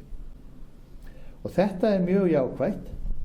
Við þurfum líka að eyða þessum óskýrleika sem að Arna nefndi hér áðan, varðandi það hvert mál fara, ágreinis- og úrlausnarmál, hvort þeir fari frá presti beint til vígslubiskups, og þaðan hugsanlega til biskups, eða frá presti til prófasts og þaðan til vígslubiskups, eða frá presti til prófasts og þaðan til biskups. Þetta hefur verið með ýmsu móti, eins og ég fengið að heyra, og valdið alls konar ruglingi og togstreitu. Þetta gengur heldur ekki. Og það má segja að þessu leyti séu tillögur hópsins hér líka þá til einföldunar. Já, takk. Ég tel alveg sjálfsagt í nefnd að þetta, ef þessu verði vísað til nefndar sem ég sjálfsögðu styð, að þá verði skoða þetta sem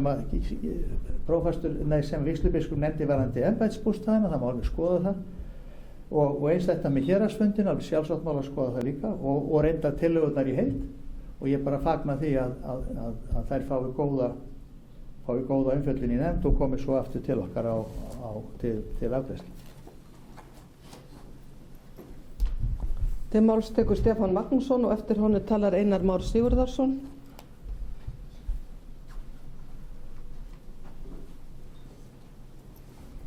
Forseti, hér eru til umfjöllunar tillögur hóps starfsfólks sem kirkjuþing skipaði.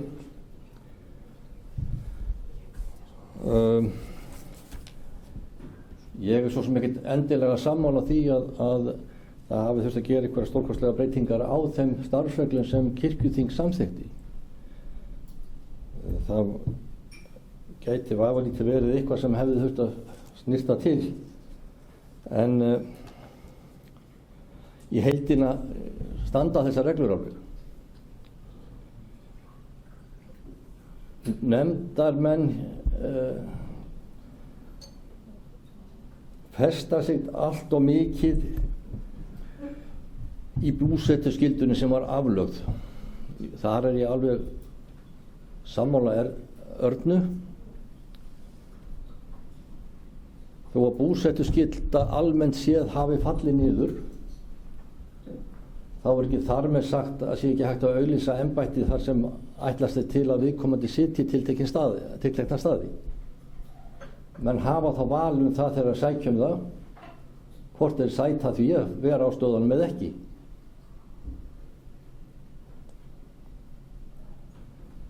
Og ef þeir vil ekki vera þar, þá sækja þeir ekki Ég sé ekki að sé neitt flókið í því.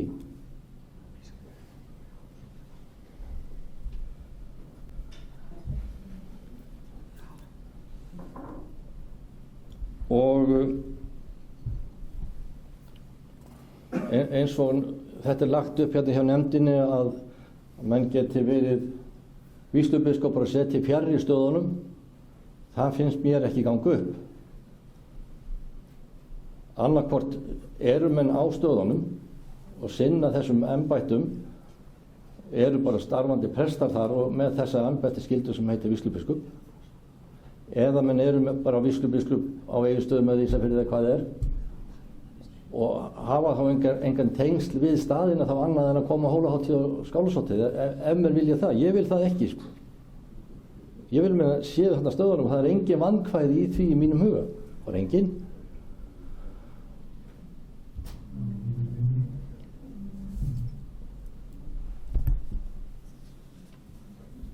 Staðirnir umræddir, þeir standa ekki og falla með því hvort að það er vígslubiskup. Skulum alveg vera með það á hreinu. Það þarf meira til heldur en einhvern titil til þess að halda utan um staðina. Nefni ég það Reykholt í dæmi, þar er bara er óbreyttur prestur og það sá staður hefur verið með ágæta reisn, sýnist mér.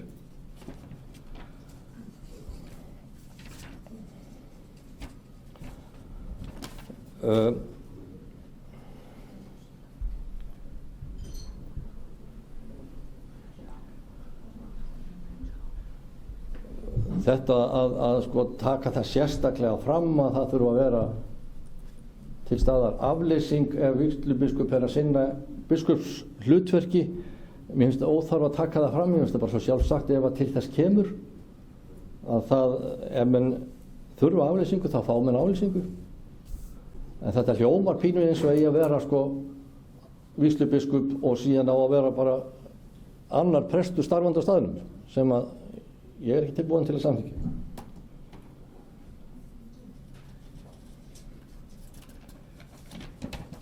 Ég er nú ekki með þá beinar breytingatillögur við það sem hér er lagt fram, en mun þó móast eitthvað við í nefndinni þegar þetta kemur þangað og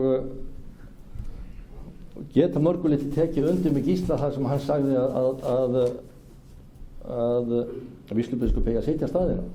Mér finnst það bara eðlilegt og mér finnst það að hafa það þannig. Og það var gert ráð fyrir því í þeim tillögum sem lagðar fram.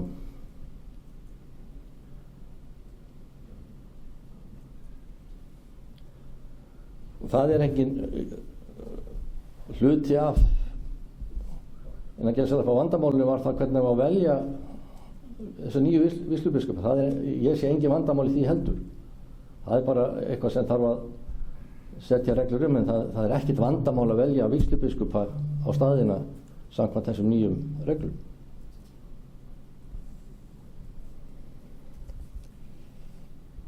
Ég sá fyrir mér til dæmis sem var farin út í þá sálma þó að það sé ekki nákvæmlega það sem við erum að ræða hér. Það eru prestarnir tilnefna 3 einstaklinga vígslubiskupa á Hólum og sóknarnefndin í Skagafirði kjósa. Þá voru bæði búið að sinna því sem snýr af prestunum og heima fólk fær að segja sitt líka. Einhvers konar útfærsla þessu gæti alveg gengið. Ég hef pínu líka áhyggjur af því að það að eigi að fara að setja að biskup setji starfsreglur vígslubiskupa svona bara erindisbréf segja fyrirgefðu.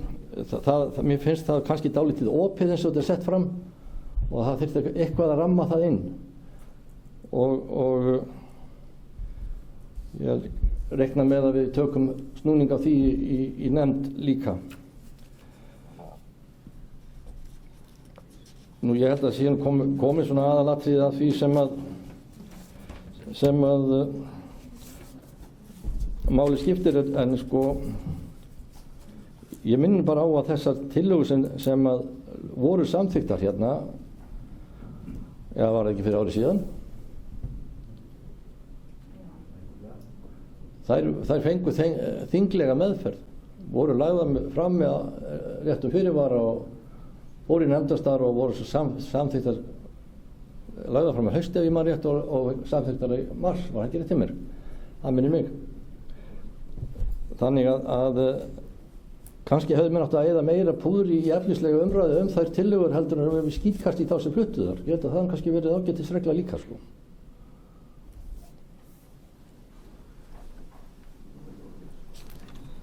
Til máls tekur Einar Már Sigurðarson og eftir honum talar vígslubiskupinn á Hólum.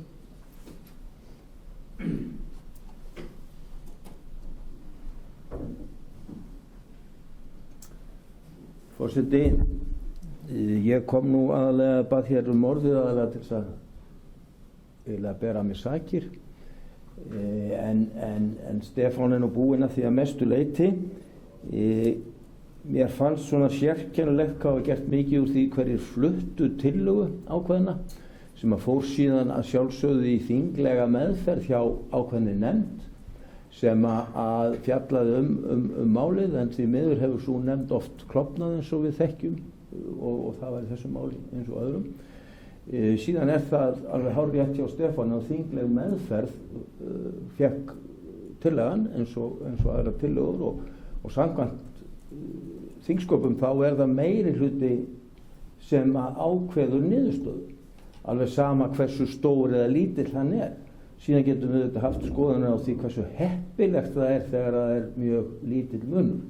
En ef við viljum tryggja það að ákveðið mál, eins og Rúnar benti á áðan, ef það ákveðið mál sem við teljum eðlilegt sem aukin meirihluta, þá eigum við að hafa það þannig inn í reglum. En ekki bara þegar okkur dettur í hugsun af og til, heldur, þá það bara föst regla að það sé ákveðið mál sem þurfa slíkt.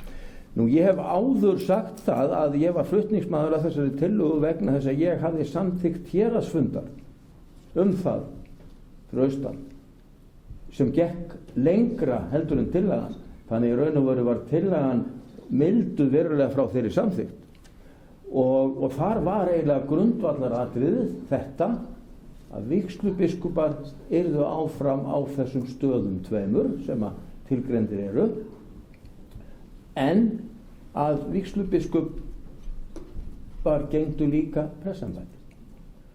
Og mér fannst endurinn hjá Gísla býsna góður því að hann var komin aftur raunverulega í tillöguna eins og hún var upphaflega, að þannig væri frá málum gengið, en að vísu kannski betur útvært eins og með Hóla að það sé í Skagafirði.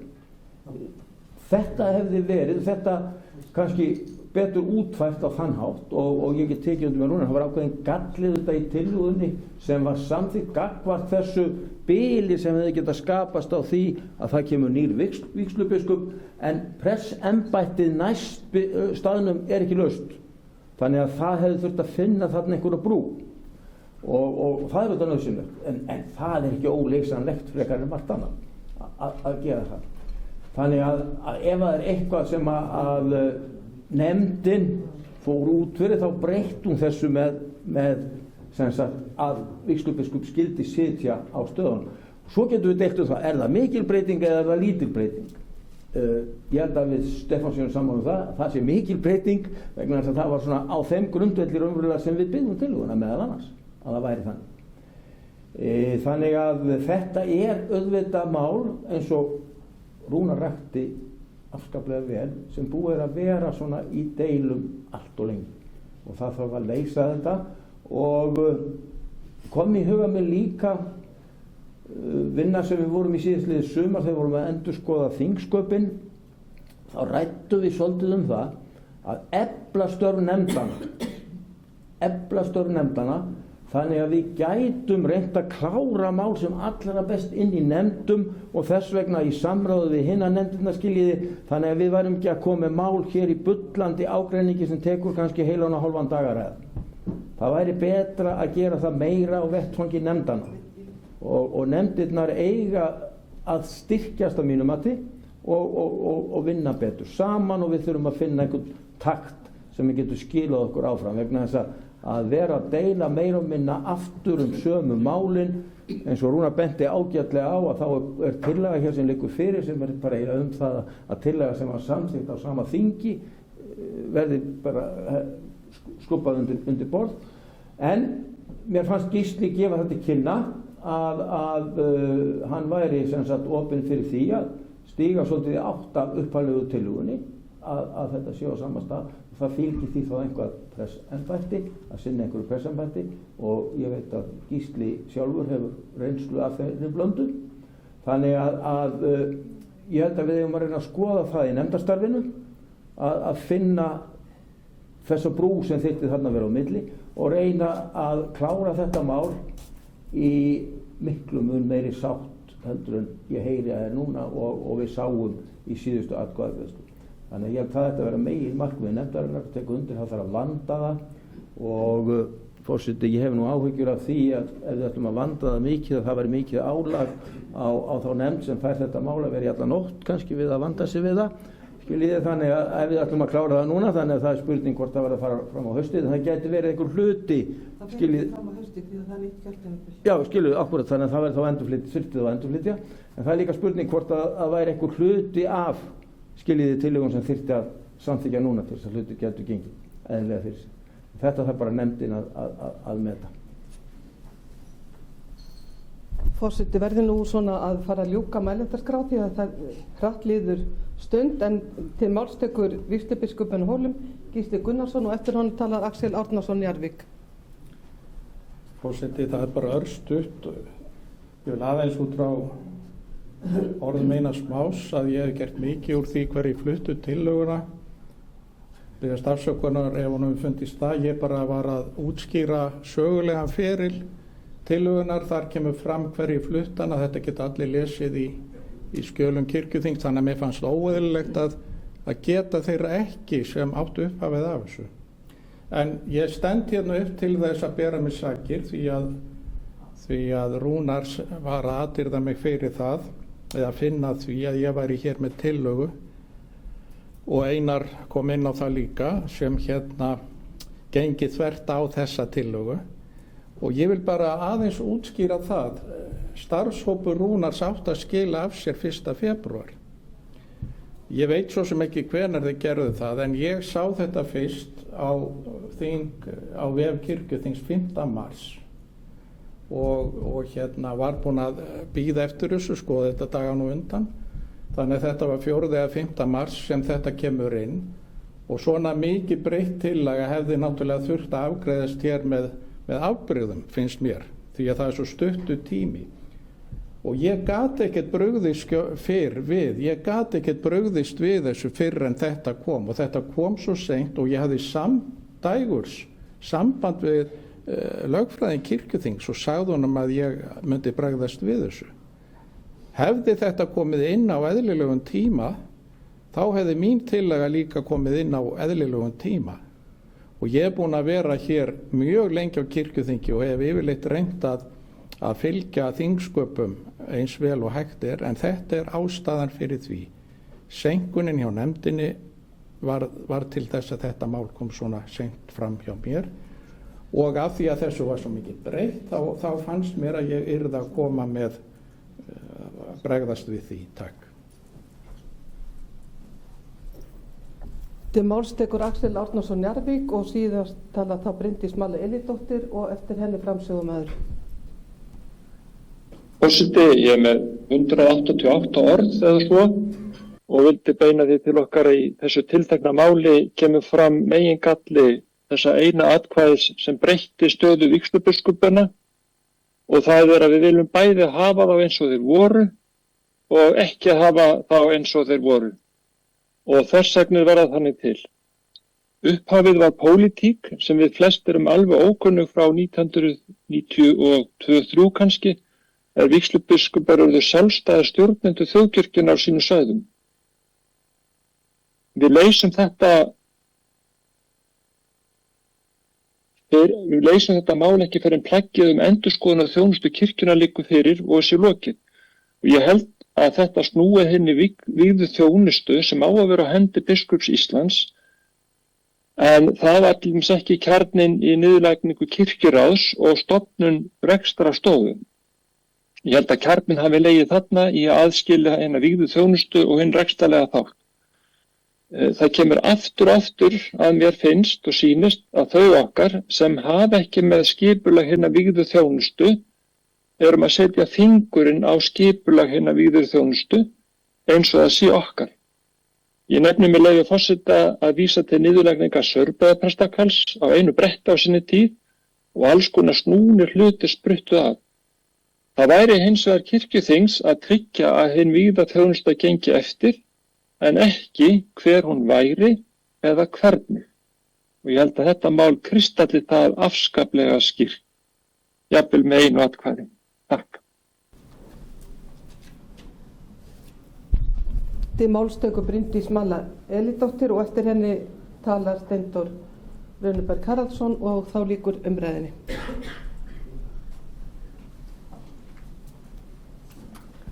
Forseti, mér langar að nota tækifæri hér í upphafi að þakka þeim sem voru með mér í þessum starfshópi. Þetta var sannarlega svolítið snúin vinna að finna út úr þessum reglum sem voru samþykktar eins og hér hefur komið fram með örlitlum meirihluta einu atkvæði. Einnig langar mig að þakka Sigurði Gísla Gunnarsinni fyrir hans orð hér í upphafi og mikilvægt fyrir okkur að muna hvernig málið var lagt hérna fram og til komið og mikilvægt að við séum meðvituð það og ég er nú ein af þeim sem að hélt þá að ég var að vona að ég hefði gert þrumuræðu til að reyna að samfæra þingheim að hafna þessum reglum, af því mér fannst það algjörlega ómögulegar og við bentum mér á í umræðuna að það væri mjög margt þar sem gerði verkum að það var ekki hægt að fara eftir þeim. Þannig að það var alveg ljóst í upphafi að það þurfti að koma einhver starfshópur sem myndi reyna að finna út úr reglunum þannig að það væri að starfa eftir þeim. Við getum ekki haft starfsreglur sem við getum ekki unnið eftir. Og við tókum það verkefni að okkur, við þrjú, og það má alveg deilum það hvort við farið út fyrir okkar starfsvið ekki. Við teljum ekki svo verið eins og Rúna kom inn á því að í greinagerðinni þá voru að vísa til þess að það væri verið útfæra reglurnar, finna leiðir. Og ég er alveg sammála líka því sem Einar Már var hér að draga fram, svona mál sem snúa að grundvallar þjónustu í kirkjun okkar og þjónustu vígslubiskuparnir hefði alltaf átt að samþykja í miklu meiri sátt. Og spurning þegar við vorum svolítið að mér fannst svolítið kirkjuþing að klúðra þessu að hvort við hefðum átt einhvern veginn að grípa þá boltan og ég veit ekki alveg gera hvað en eitthvað hefðum við þurft að gera. Og það er líka, við erum ekkert komið lengra en það, en þá þurfum við kannski einhvern veginn að huga því núna hér að reyna að vera í sátt með það sem við leggjum hérna fram. Því við verðum líka að vera sátt við lýðræði sem við erum bundin á kirkjuþingi. Og lýðræði okkar og skipulag er þannig í dag að það er hægt að samþykkja breytingar og eins og Gísli nefndi á umbreytandi breytingar með einu atkvæði. Þannig er þetta lýðræði hjá okkur í dag. Og þá verðum við öll einhvern veginn að vera sátt við það og reyna að gera það besta úr því. Nú við sáum ekki þessa brú sem Einar Már var að kalla eftir. Við sáum ekki hvernig við gætum brúa það bil, að því ég tek undir það sem hér hefur komið fram og hefur áður komið í ræðustól og mynd á mikilvægi þess að biskuparnir séu í tengslu við sínar dómkirkjur og hafi þar sérstakar skyldur, hvort sem það eru búsetuskyldur eða eins og við erum að leggja til sérstakar þjónustu skyldur. Og ég tel alveg að það sé að útfæra það á farsælan hátt fyrir staðina að þó sé ekki sérstök búsetuskylda að þá sé samt þjónustu skylda til staðar svo að að vígslubiskoparnir áfram tengist stöðunum að sjálfsögðu. Nú mig lengur líka að nefna hérna erindisbréfið sem hér hefur verið nefnt. Það stóð nefnilega ekki í starfsreglunum að hver ætti að setja erindisbréfið, og okkur fannst það svona mikilvægt að það væri skýrt tekið fram að það væri að sjálfsögðu biskup Íslands, enda setur biskup Íslands erindisbréf fyrir alla vígða þjóða. Og með því að vera ekki með miklar svona nákvæmu upptelningu á því hvað ætti að vera erindisbréfum, því við vorum alveg komin með nokkuð góðan lista hvað væri mikilvægt, að þá sáum við líka tækifæri til þess einmitt að endurhugsa þá hlutverk eða verkefni vígslubiskupa og gefa þá biskupafundi líka tækifæri til þess að setja inn hugsanlega ný verkefni. Því það er alveg rétt að það er búið að taka þá verði þessar tillögur samþykktar vígslubiskupa út úr ákveðnum starfsreglum, og það hefur eins og kom fram, ég held að Rúnar eða sem voru að nefna það áðan, það hefur bara líka með breytt verklag á biskupsstofu að gera, sem sérstaklega snýr að mannauðsmálum. Það er ekkert með þjónustu prófasta að gera, það hefur með það hvernig málum er háttað almennt í mannauðsmálum á biskupsstofu, það sem tekið er á mjög faglegan hátt á öllum mannauðsmálum, og það er það sem að þessar reglur ættu þá frekar að vera að styðja og stýra. Okkur fannst líka, þess vegna vildum við ekki setja erindisbréfinu einhverja skorður, og ég tel það ekki farsælt að kirkjuþing sé að gera það með þá þessar þetta eina erindisbréf sem verður þá bara til vígslubiskupa, því að það er engum öðrum starfsreglum sem er sagt hvað erindisbréf til presta eða djákna í til þess að fjallum. Þetta á kirkjuþing ekki vera neitt að hafa sérstaklega skoðun á.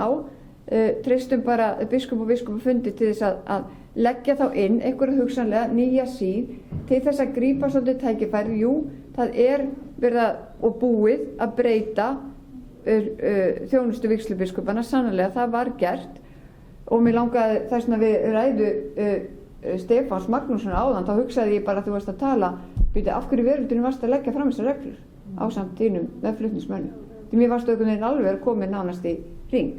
En allavega, það eru allavega samþykkt og við erum að vinna út frá því. Annað sem okkur fannst algjörlega vanta í starfsreglunar var að það væri ákvæðum biskupafund. Af því það má ekki gleyma því að við erum í sérstakar starfsreglur biskupafund, og þær reglur eru gríðar mikilvægar vegna þess að þar er verið að segja okkur og leggja áherslu á hvert hlutverk biskupsþjónustunnar er í starfi og þjónustu boðun kirkjunnar. Og það hefur ekkert breyst, og það getum við ekkert breytt. Það er algjörlega á hreinu að hlutverk biskupa sem takast á herðar sér þetta mikilvæga hlutverk í sinni biskupsvígslu, það er að tryggja boðun fagnaðarerindisins og veitingu sakramentana. Og til þess höfum við ekki aðeins einn biskup, heldur 3 í okkar góðu kirkju.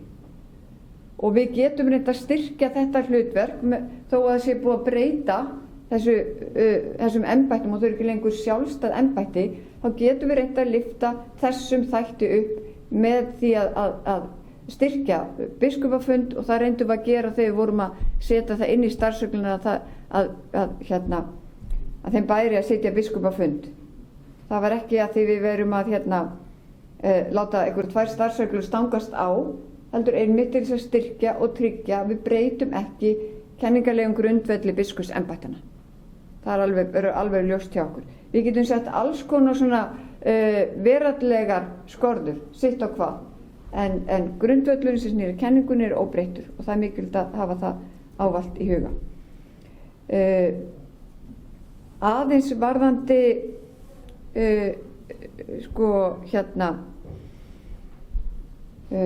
áhyggjurnar af stöðunum, og við ræddum þetta mjög mikið í nefndinni og reyndum að hlusta á sem flest sjónarmið, og niðurstaðan var það var þessi brú sem Einar Már var að tala um, að við reyndum að sjá að það væri þessar sérstöku þjónustu skyldur við staðina, og að það væri starfsstöð þá líka, og síðan væri það útfærslu atriði nánar sem væri hægt að vinna með, af því þetta er náttúrulega mikilvægt að gleyma því ekki að þarna eru 2 dómkirkjur sem vígslubiskuparnir hafa þjónustuskyldur við að sjálfsögðu, og það er mikilvægt að það sé skýrt.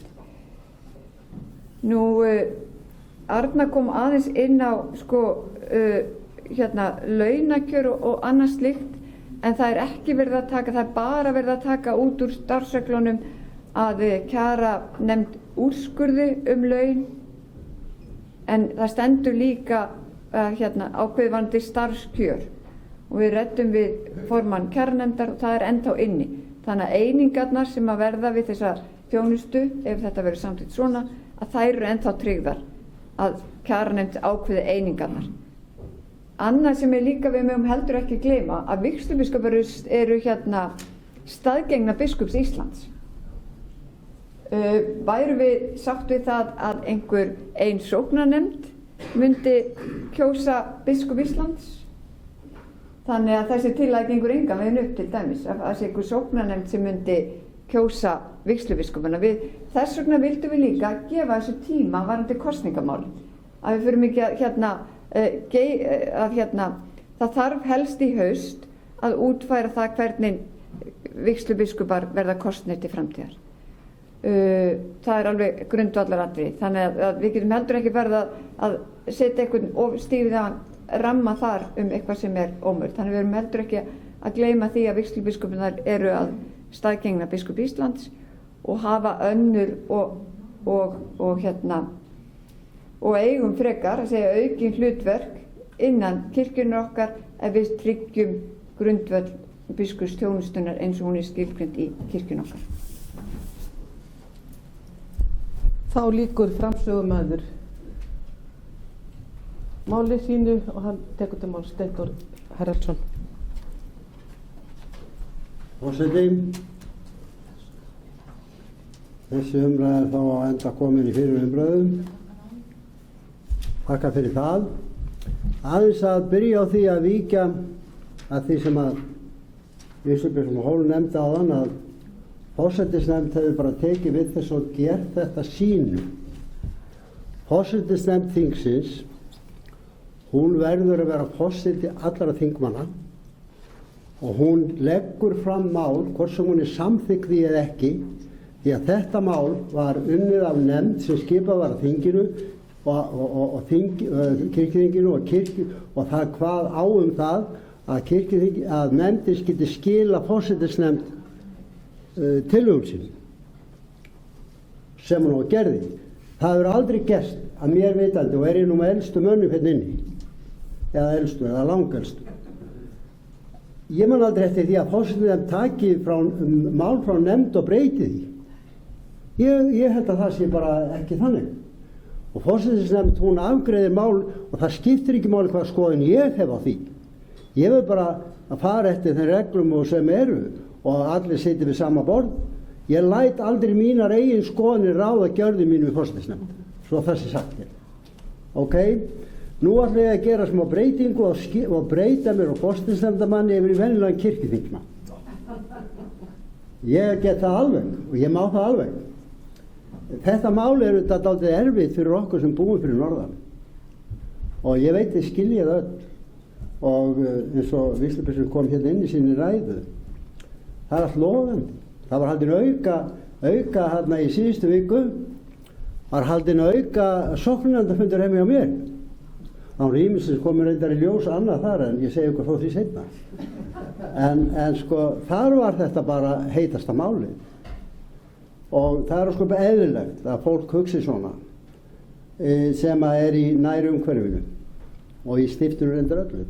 Þannig að ég segi frá mér að ég ætla ekki að fara ofan í svona einstaka liði í þessari tillögu nefndarinnar, en auðvitað hef ég ýmislegt þetta aðtöð. Ég var ekkert í nefndinu og þið vitið að ég er ekki alveg skoðanlaus maður, en ég ætla ekki að fara í það núna og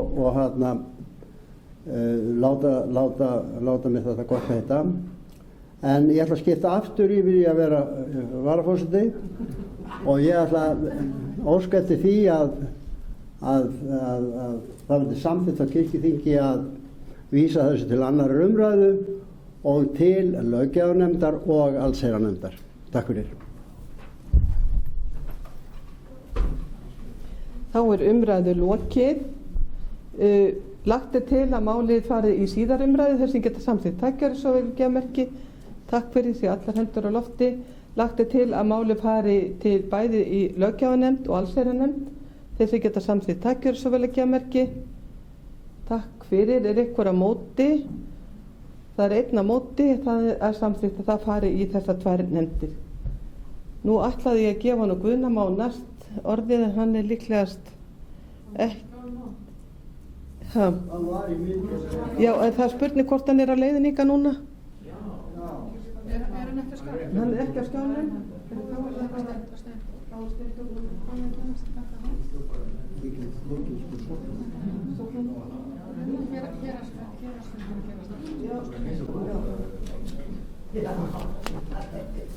Fyrir er tekið 29. mál, það er héraðsfundir og héraðsnefndir og það er mál nr. 29, það er breytingatillaga flutt af Steindóri R. Haraldssyni og tekur hann til máls.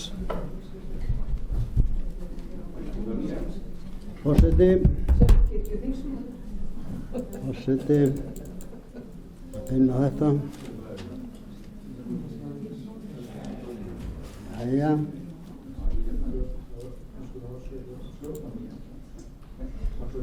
Já. Ég er hér með tillögu að starfsreglum breyting á starfsreglum héraðsfundi og héraðsnefndir. Númer 43 frá 21 til 22. Fyrsta grein, ég fari nú að hundaveð eins og Gísli sagði áðan. Fyrsta grein sé í 10. tölulið 7. greinar starfsreglunnar orðið svo. Kosning aðalmanns og varamanns í stjórn sóknarsambands þjóðkirkjunnar til 4 ára. Kjörgengir eru aðal- og varafulltrúar í sóknarnefndum sem ekki gegna föstu eða launuðu starfi hjá þjóðkirkjunni.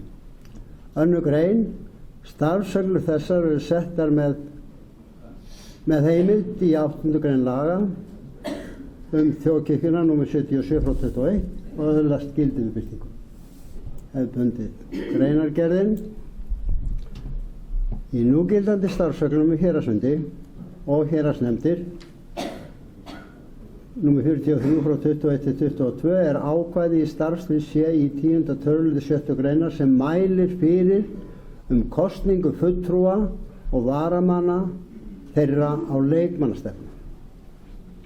Leikmannastefna féll hins vegar niður þann 1. júní 2025 og lögð af. Sjá kirkjuþingsmál nr. 37 frá 23 til 24. Það ákvæði hefur þó ekki lengur en eina þýðingu þarna inni.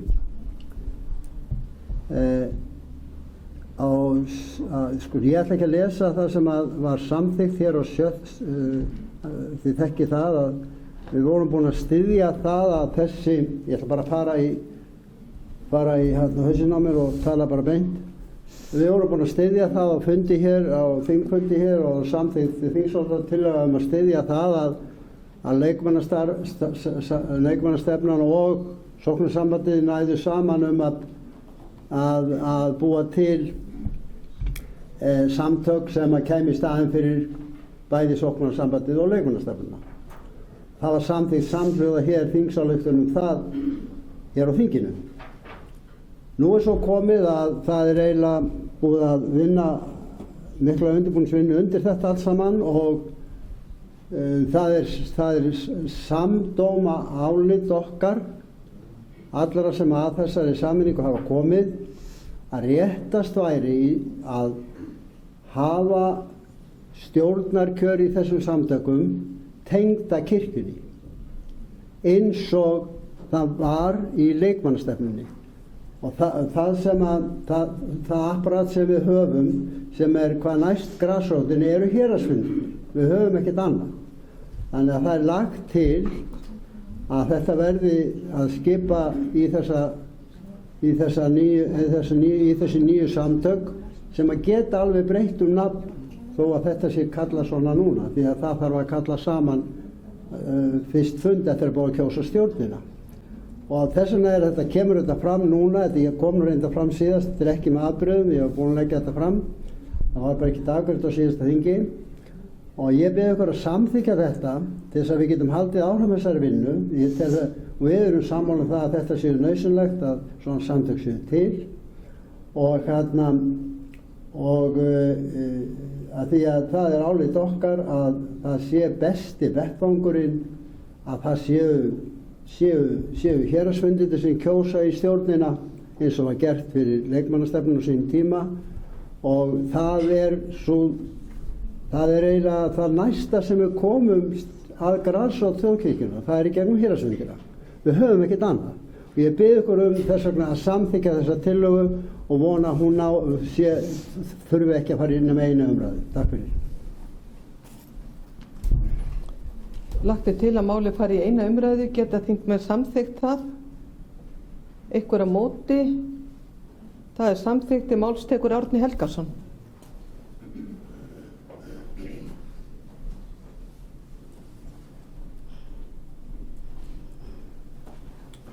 Forseti, já, þetta verður nú ekki löng ræða. Í fyrsta lagi langar mig til þess að vita hver er áætlaður kostnaður við rekstur þessa sóknarsambands. Það verður ágætt að fá ef þið væri konum með einhverja rekstrar áætlun að hún lagi þá fyrir vegna þess að þó svo að kirkjuþing hafi hvatt til þess að þetta væri gert, þá var svo sem ekki sérstök samþykkt að gera þetta hér og þannig að ég er svona ekki viss að þetta sé rétti vettvangurinn til þess að ræða þetta.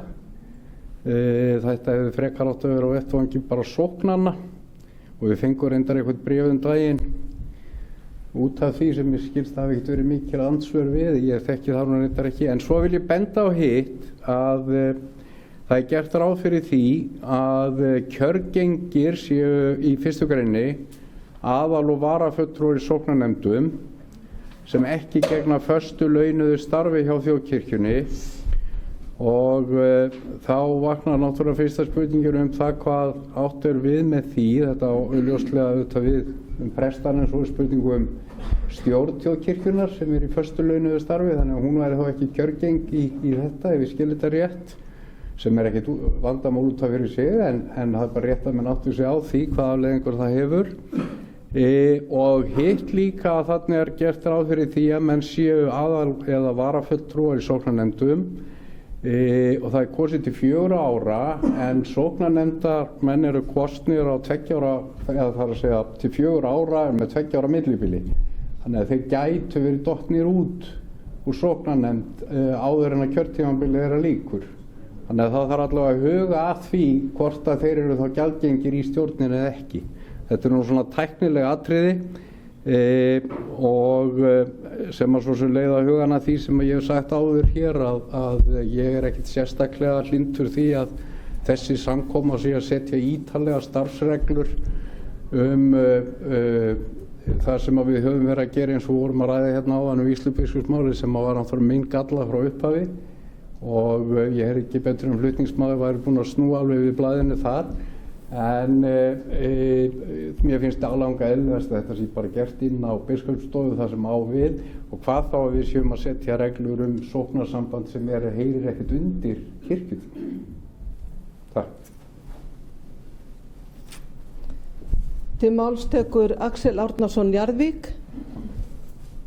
Forseti, Árni Helgason tjáði nú eiginlega hug minni þessu því að ég vildi vekja máls á því að við þætti ekki við hæfi að kirkjuþing væri að samþykkja breytingar á starfsreglum fyrir kosningu í félagsskap sem í raun og veru heyrir ekki undir strúktúr þjóðkirkjunnar. Ég get ekki séð að sóknarsambandið eins og það er sett upp í dag heyri undir kirkjuþing yfir höfuð, sem hefur þó æðsta valdi málefni þjóðkirkjunnar. Og sóknarsambandið er ekki hluti hinnar eiginlegu þjóðkirkju. Og það getur ekki verið málefni héraðsfundar að kjósa til stjórnar sóknarsambandsins nema að sé til starfsreglur sóknarsambandið. Ég get ekki heldur séð að séu rök í málinu þó að fulltrúar sóknarsambandsins hafi komið fram fyrir efnahags- og viðskiptanefnd Alþingis vegna skerðinga sóknargjalda. Því að með sömu rökum mætti nefna það að héraðsfundur ætti þá að kjósa fólki í stjórn annarra félagsdeilda sem hafa mótmælt skerðingu sóknargjalda. Takk. Það hafa ekki kvætt sér ljós og þá tekur frumælandi til máls, Steindór Haraldsson.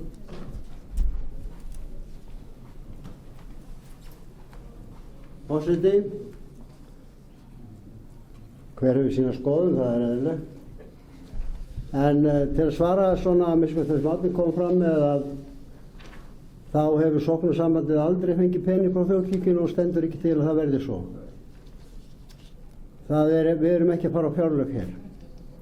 Það hefur ekki verið hugsun. Ég veit ekkert hvað verður í framtíðinni, ég verð ekki þarna til leiðar, en það hefur aldrei verið beðið peninga frá þess vegna fylgir ekki fjárhagsáætlun. Það er ekki verið beðið það. Varðandi það að kjósa svona, þetta eru samtök sókna í landinu. Þetta eru samtök sókna í landinu og fólksins sem þar vinnur. Eigum við að bara segja, okkur kemur ykkur upp ekkert við. Hvers slags er þetta heila? Auðvitað kemur okkur við fólkið í landinu. Grasrótin í þjóðkirkjunni. Hvers slags er þetta heila? Og auðvitað er það svo að við tengjumst þarna og ég legg þetta bara til, menn getur haft sína skoðun á því og greitt á hvað mótið því. Takk fyrir, ég svara ekki meira.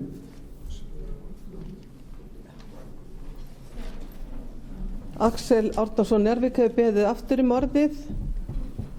Axel, gjörðu svo vel. Já, takk forseti. Ég þykir þetta nú heldur mikill útúrsnúningur hjá Steindóri. Þetta var ekki að tala það að fólkið í grasrótinni skipta okkur ekki máli. Heldur einungis það að það væri einkennilegt að fyrirskipa héraðsfundi að kjósa fólk. Jafnvel þó að sé samtök fólks í sóknarnefndum í landinu, vegna þess að kirkjuþing hlýtur að geta ekki sett fyrirmælum það að kjósa með einhverjum hætti í félagsskap út í bæ. Og þetta er ekki sæmandi að snúa út úr með þessum hætti sem Steindór gerði og þetta er bara ábending það hvaða vitleysu við verum að fara út í með því að gera þetta. Því að kirkjuþing fjallar málefni þjóðkirkjunnar og hún með einhverjum hætti skilgrein. Og það sem er fyrir utan þá skilgreiningu í raun og veru ekki málefni kirkjuþings. Ég held að menn hljóta að sjá þetta. Það er ekki bara ég. Takk. Við framsögum að bregðast við. Ég held það ekki. Þá er umræðu lokið og það var samþykkt að vera bara með eina umræðu. Þeir sem geta samþykkt 29. mál, gjör svo vel að gefa merki. Ég ætla að biðja teljara að telja. Réttið þið hátt upp höndinni. Ég má taka með mér.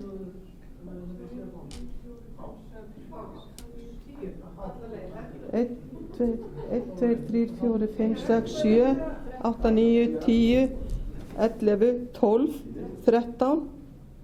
Það er allavega 13. Hverjir greiða atkvæði á skjánum?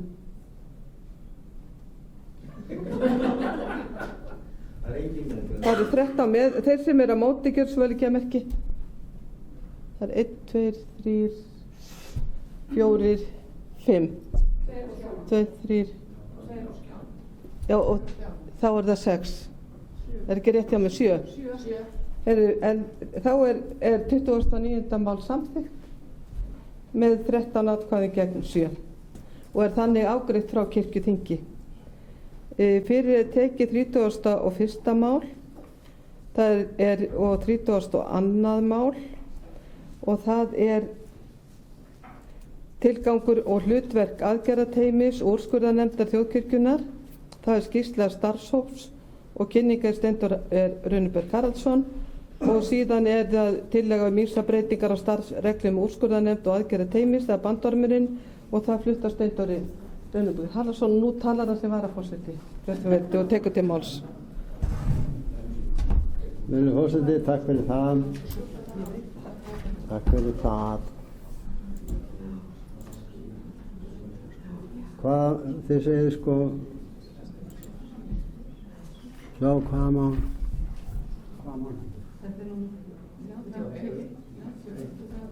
Já, það er ok.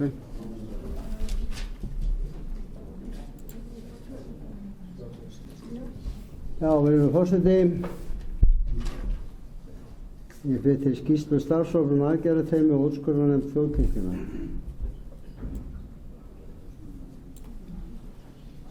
Þetta er á þingskjali 31a. Skýrsla starfshóps um úrskurðarnefnd þjóðkirkjunnar og aðgerðateymi. Kirkjuþing ákvað með þingsályktun 28. október 2025 að skipa starfshóp athugun á tilgangi og hlutverki aðgerðateymis þjóðkirkjunnar og úrskurðarnefndar þjóðkirkjunnar. Ályktunin er svohljóðandi. Kirkjuþing 25-26 samþykkir að skipa starfshóp 3 manna sem fari yfir hlutverk og tilgang aðgerðateymis þjóðkirkjunnar og úrskurðarnefndar þjóðkirkjunnar. Starfshópurinn leggi mat á hvort tilefni sé til að endurskoða stjórnkerfi kirkjunnar hvað varðar ábyrgðarsvið og starfsreglur sem gilda framangreindar nefndir. Fyrsta, ef við á athugi starfshópurinn hvort þörf sé á endurskoðun á eftirfarandi.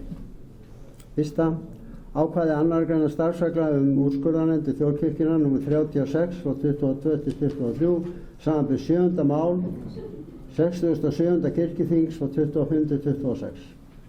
Annað, ákvæði 1. greinar og 5. greinar starfsreglna meðferð mála og aðgerðir varða einelti, kynferðislega áreitni, kynbundna áreitni, ofbeldi, ámælisverða og refsiverða háttsemi innan þjóðkirkjunnar nr. 52 frá 22-23 samanber 15. og 16. mál 67. kirkjuþings 25-26.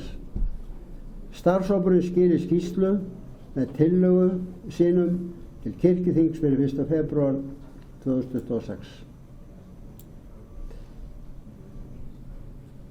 Eftirtalin voru skipuð í starfshópinn. Anna-Björg Karlsdóttir lögfræðingur, Benedikt Jóhannsson sálfræðingur, fyrrum forstöðumaður fjölskylduþjónustu kirkjunnar og Kristján Valur Ingólfsson, fyrrum vígslubiskup í Skálholti. Ragnhildur Benediktsdóttir lögfræðingur starfaði með hópnum. Starfshópurinn kom fyrst saman 17. nóvember 2025 og hélt samtals 10 fundi. Eitt af fyrstu verkum hópsins var að kalla á þá aðila sem best þekktu starfsemi úrskurðarnefndar og aðgerðateymis. Þannig komu á fundinn Berglind Svavarsdóttir, lögmaður, formaður úrskurðarnefndar þjóðkirkjunnar og Bragi Björnsson, lögmaður, formaður aðgerðateymis. Einnig kom á fund Birgir Gunnarsson, framkvæmdastjóri þjóðkirkjunnar, Ragnhildur Ásgeirsdóttir, skrifstofu og mannastjóri þjóðkirkjunnar, Eiríkur Guðlaugsson, lögfræðingur fasteignasvið þjóðkirkjunnar og séra Vigfús Bjarni Albertsson, forstöðumaður sálgæslu og fjölskylduþjónustu þjóðkirkjunnar. Þá kom biskup Íslands, Guðrún Karls Helgudóttir, að lokum á fund starfshópsins. Heimsóknirnar, einkum 2 fyrstnefndu, juku skilning starfshópsins á verkum úrskurðarnefndar og aðgerðateymis og vinnslu mála hjá þeim. Þá komu fram ýmis sjónarmið hjá gestum meðal annars hvort yfirleitt væri þörf á þessum aðilum innan kirkjunnar og hvernig þessum málum væri almennt best fyrir komið. Tilgangur starfsreglnanna sem hér er fjallað hlýtur að vera að stuðla að faglegri og óháðri meðferð á ágreiningsmálum og kvörtunum sem koma upp innan kirkjunnar. Starfshópurinn telur að ekki verði annað séð en að þetta fyrirkomulag hafi reynst vel og að áðurnefndum tilgangi hafi verið náð eftir því sem best verður séð. Ýmislegt megi þó skoða og huga að breytingum á reglum og verklagi. Starfshópurinn hefur kynnt sér nokkra nýlega úrskurðarnefndar en ekki er aðgangur að niðurstöðum aðgerðateymis. Einnig hefur starfshópurinn kynnt sér verklagsreglur þjóðkirkjunnar ef kvartanir berast. Verkferill ef kvörtum berst til biskupsstofu sem snýr að starfsfólki. Niðurstöður tillögur starfshópsins eru eftirfarandi. Úrskurðarnefnd þjóðkirkjunnar samkvæmt starfsreglum nr. 36, 22-23 starfi áfram, en starfshópurinn leggur til nokkrar breytingar á starfsreglum samanber tillögur í meðfylgjandi skjali. Starfsreglur meðferð mála og aðgerðir varða einelti, kynferðislega áreitni, kynbundna áreitni og ofbeldi, ámælisverða og refsiverða háttsemi innan þjóðkirkjunnar nr. 52 frá 22-23 haldi gildi sínu. En lagðar eru til breytingar á þeim samanber tillögur í meðfylgjandi skjali. Bæði úrskurðarnefnd og aðgerðateymi verður lögð niður. Ljóst að þjóðkirkjunni ber ekki sérstök skylda til þess að halda þeim, Þessi leið myndi þó gera þá kröfu til þjóðkirkjunnar að það væri til skýrir ferlar og hæfni til að takast á við ágreiningsmál og svokölluð ECHO-mál, en þau síðarnefndu málin eru ákvæði í lögum leiðbeiningar hvernig taka skuli á þeim málum á öllum vinnustöðum. Benda má á umfjöllun á vef stjórnarráðsins þessi mál og reglugerð nr. 1009 frá 2015 aðgerðir gegn einelti, kynferðislegri áreitni, kynbundni áreitni og ofbeldi á vinnustöðum, sem lög nr. 46 frá 1980 aðbúnað, hollustahætti og öryggi á vinnustöðum með síðari breytingum gilda Mál sem eiga erindi til úrskurðarnefndar og ekki hægt að leysa innan kirkjunnar myndi þó einfaldlega rata til almennra dómstóla. Mikilvægt að allt stjórnkerfi þjóðkirkjunnar sé í stakk búið til að taka á þeim ágreiningsmálum sem upp kunna að koma á vettvangi þjóðkirkjunnar. Svo undir þetta skrifað. Svo tillagan tillögur starfshópsins að breytingum á starfsreglum. Fyrsta úrskurðarnefnd fara yfir þessa tillögur. Starfsreglur úrskurðarnefnd þjóðkirkjunnar nr. 36, 22-23. Breytingartillögur eru feitletarar. Þið verður bara að hafa þetta fyrir framan ykkur. Ég get ekki farið að lýsa þessu í smáatriðum, en þið verður að hafa þetta fyrir framan ykkur þegar ég að lesa þetta. Fyrsta grein.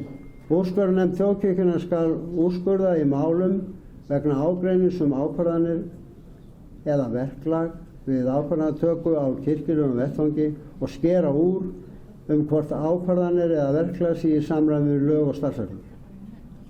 Úrskurðarnefnd fjallar ekki málefni sem varðar ráðningar eða starfsfólkskirkjunnar eða helgisiði hennar. Úrskurðarnefndin sjálfstæð í störfum sínum. Önnur grein.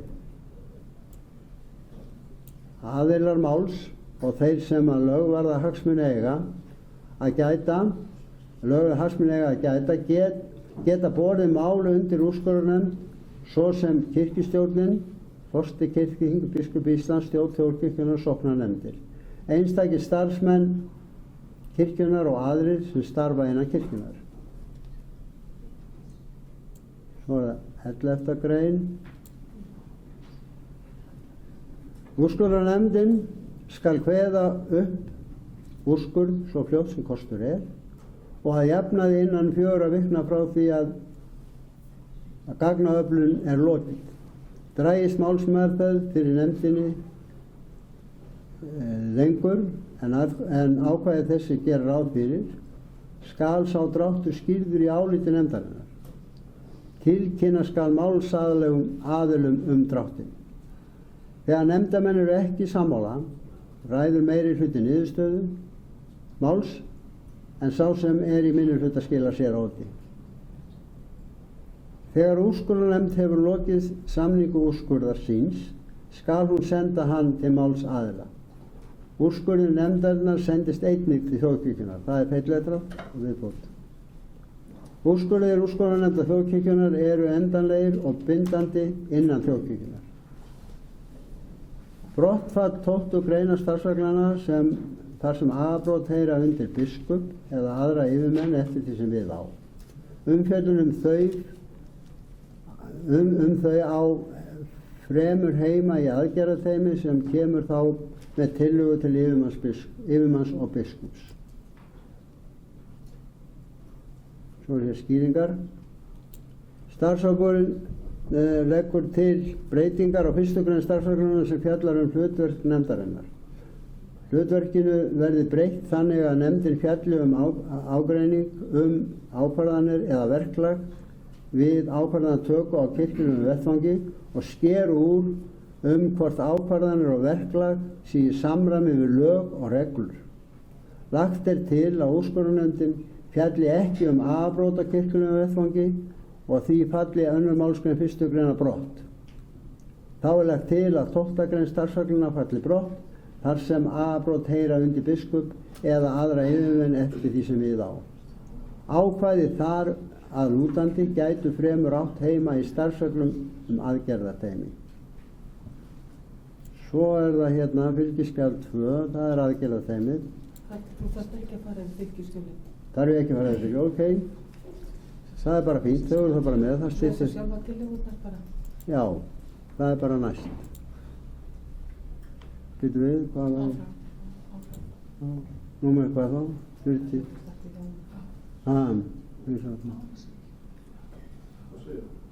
Er það 30 og...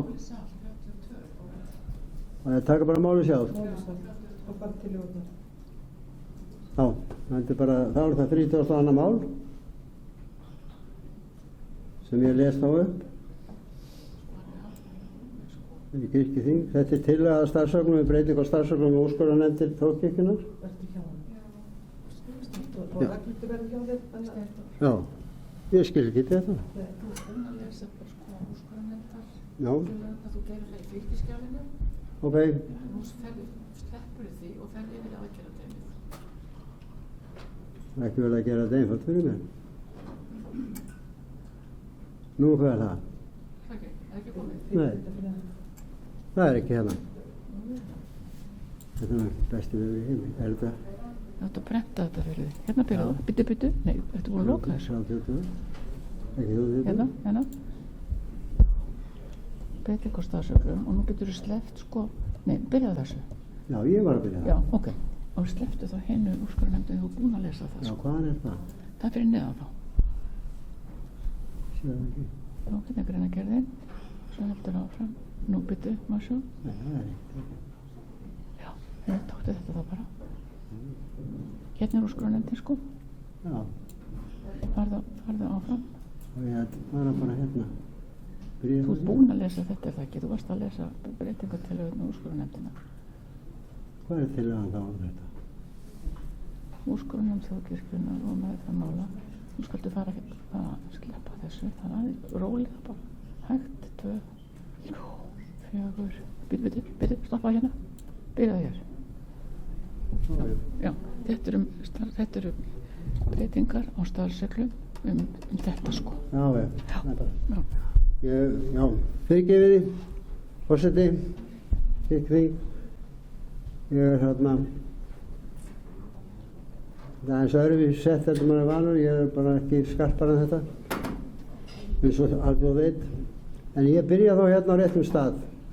Starfsreglur meðferð mála og aðgerðir er varða einelti, kynferðislega áreitni, kynbundna áreitni, ofbeldi, ámælisverða og refsiverða háttsemi innan þjóðkirkjunnar númer 52 frá 2022 til 2023.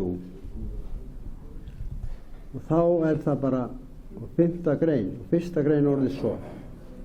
5. grein tillögunar og 5. grein bandormsins og 1. grein orðið svo. Markmið starfsregla þessara er að tryggja að fagleg úrræði sé til staðar ef uppkoma atvik er varða einelti, kynferðislega áreitni, kynbundna áreitni eða ofbeldi innan þjóðkirkjunnar. 6. grein, önnur málsgrein í 2. grein starfsreglunnar falli brott. Orðin ámælisverða eða refsiverða háttsemi. Það falli sem brott. 7. grein, 3. grein orðið svo. Hverjum þeim sem telur starfsmanni þjóðkirkjunnar hafa sýnt sér hegðun sem samræmist ofangreindu, það er einelti, kynferðislega áreitni, kynbundna áreitni eða ofbeldi, getur leitað til mannastjóra þjóðkirkjunnar sem leitar leiða til að vinna málið innan kirkjunnar og metur hvort mögulegt sé að leita sátta. Mannastjóri metur síðan hvort og hvenar sé viðeigandi að vísa málinu til umfjöllunar hjá aðgerðateymi. Varði kvörtunin yfirmanna stofnana þjóðkirkjunnar er varða málshefjanda þó heimilt að leita beint til aðgerðateymis sem upplýsir mannastjóra að kvörtun hafi borist. Hverjum þeim sem að starfar fyrir þjóðkirkjuna öðlast vitneskju ætlað kynferðisbrot eða annað ofbeldi gegn barni er skylt samkvæmt lögum að beina slíku til barnaverndaryfirvalda eða lögreglu. 8. grein. 7. grein breytist eftirfarandi. A. Annar töluliður fellur brott. B. Númeraröð breytist samsvarandi. 9. grein. 8. grein breytist eftirfarandi. A. 7. málsliður fellur brott. B. Ný lokamálsgrein bætist við ákvæðið og orðist svo. Dragist málsmeðferð úr hófi, vari lengur en í 3 mánuði, ber teyminu að gera mannastjóra kirkjunnar viðvart, sem ásamt formanni teymisins leggur mat á hvernig hraða megi afgreiðslu málsins. 10. grein. Starfsreglur þessar sem settar eru með heimild í 8. grein laga þjóðkirkjuna nr. 77/21 öðlist gildi við birtingu. Og svo greinargerðin sem fylgir þessu, ég held að þið hafið hana bara og ég sé ekki ástæðu til að lesa hana. En ég legg þetta í hendur forseta þingsins. Orðið er laust og til máls tekur Arna Grétarsdóttir og síðan dr. Arnfríður Guðmundsdóttir.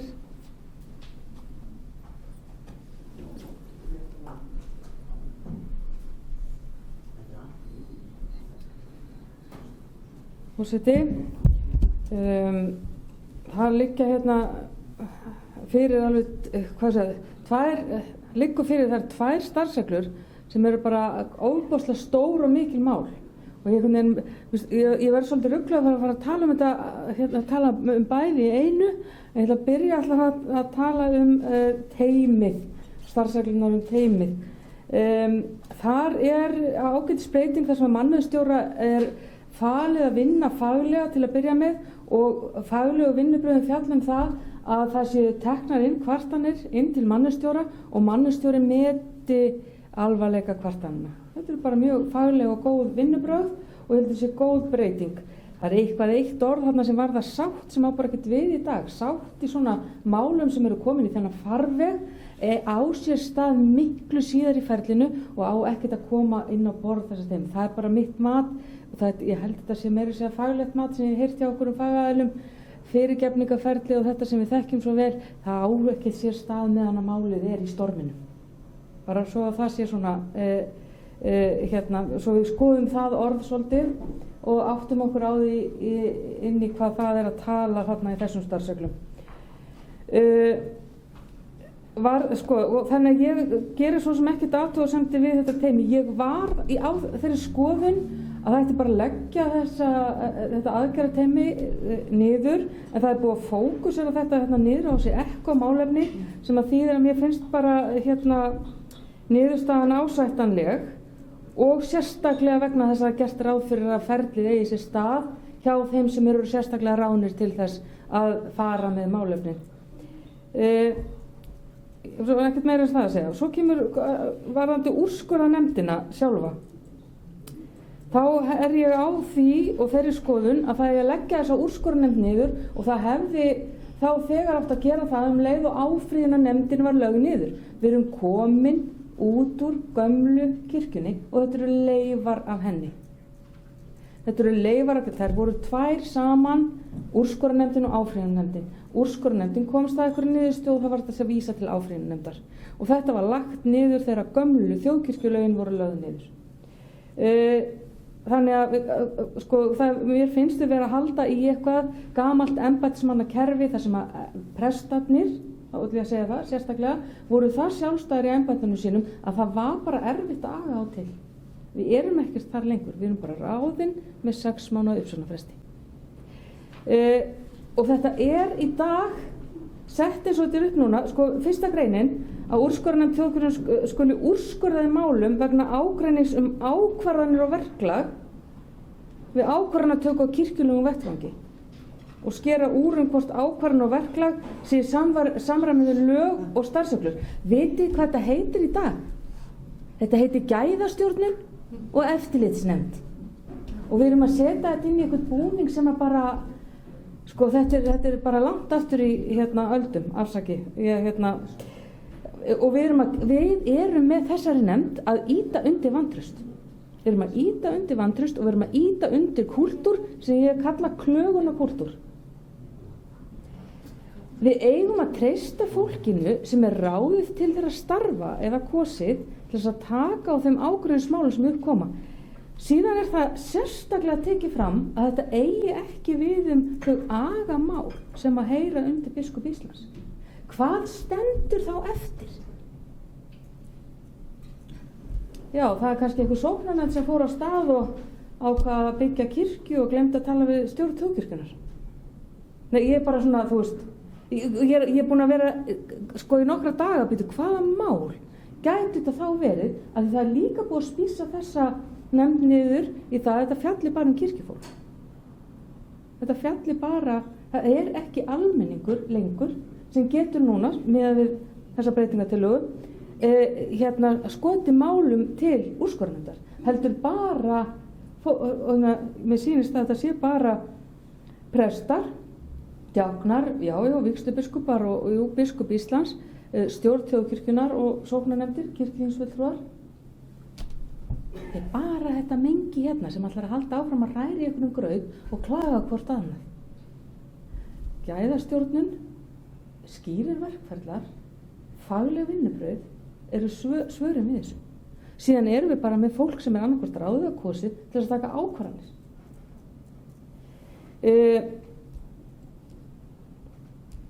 Úrskurðarnefndin er svona sett upp núna, hún fer samsagt inn á og skarast við það hlutverk sem er í öðrum starfsreglum sem mannustjóri hefur, sem prófastar hafa, sem vígslubiskupar hafa, ekki, bráðum ekki, kannski, að við erum að fara út, en allavega biskup Íslands og kirkjuþing og stjórn þjóðkirkjan. Þetta hefur verið að setja úrskurðarnefndina fyrir ofan allt þetta batteri. Og hvað heitir það þá? Hvað segir ykkur það? Þið vitið þetta alveg. Rannsóknarréttur. Ég bara get ekki og svo tilgangur nefndarinnar það er að stuðla faglegri og óháðri meðferð. Heyrið þið vantraust í þessu? Faglegri og óháðri meðferð á ágreiningsmálum og kvörtunum sem uppkoma í kirkjunum, kvörtunum.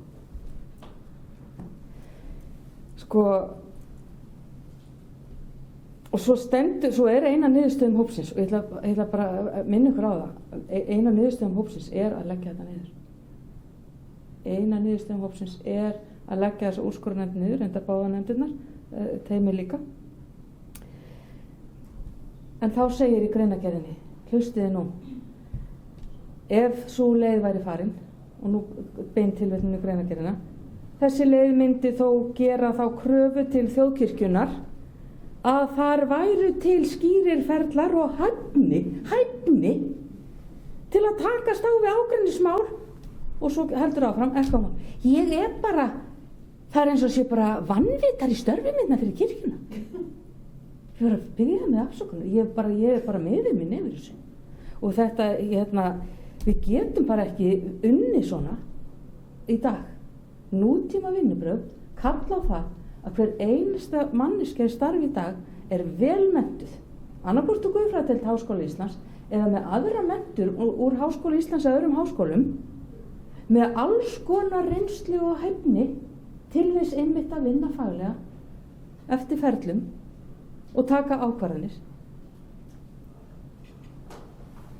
Og ég bara legg það til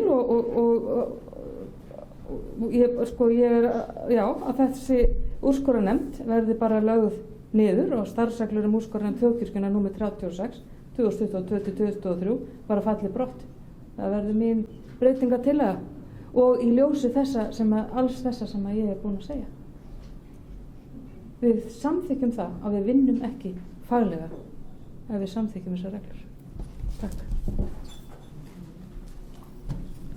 Til máls tekur Dr. Arnfríður Guðmundsdóttir og eftir henni tala Bryndís Malla Elídóttir og síðan Rúnar Vilhjálmsson.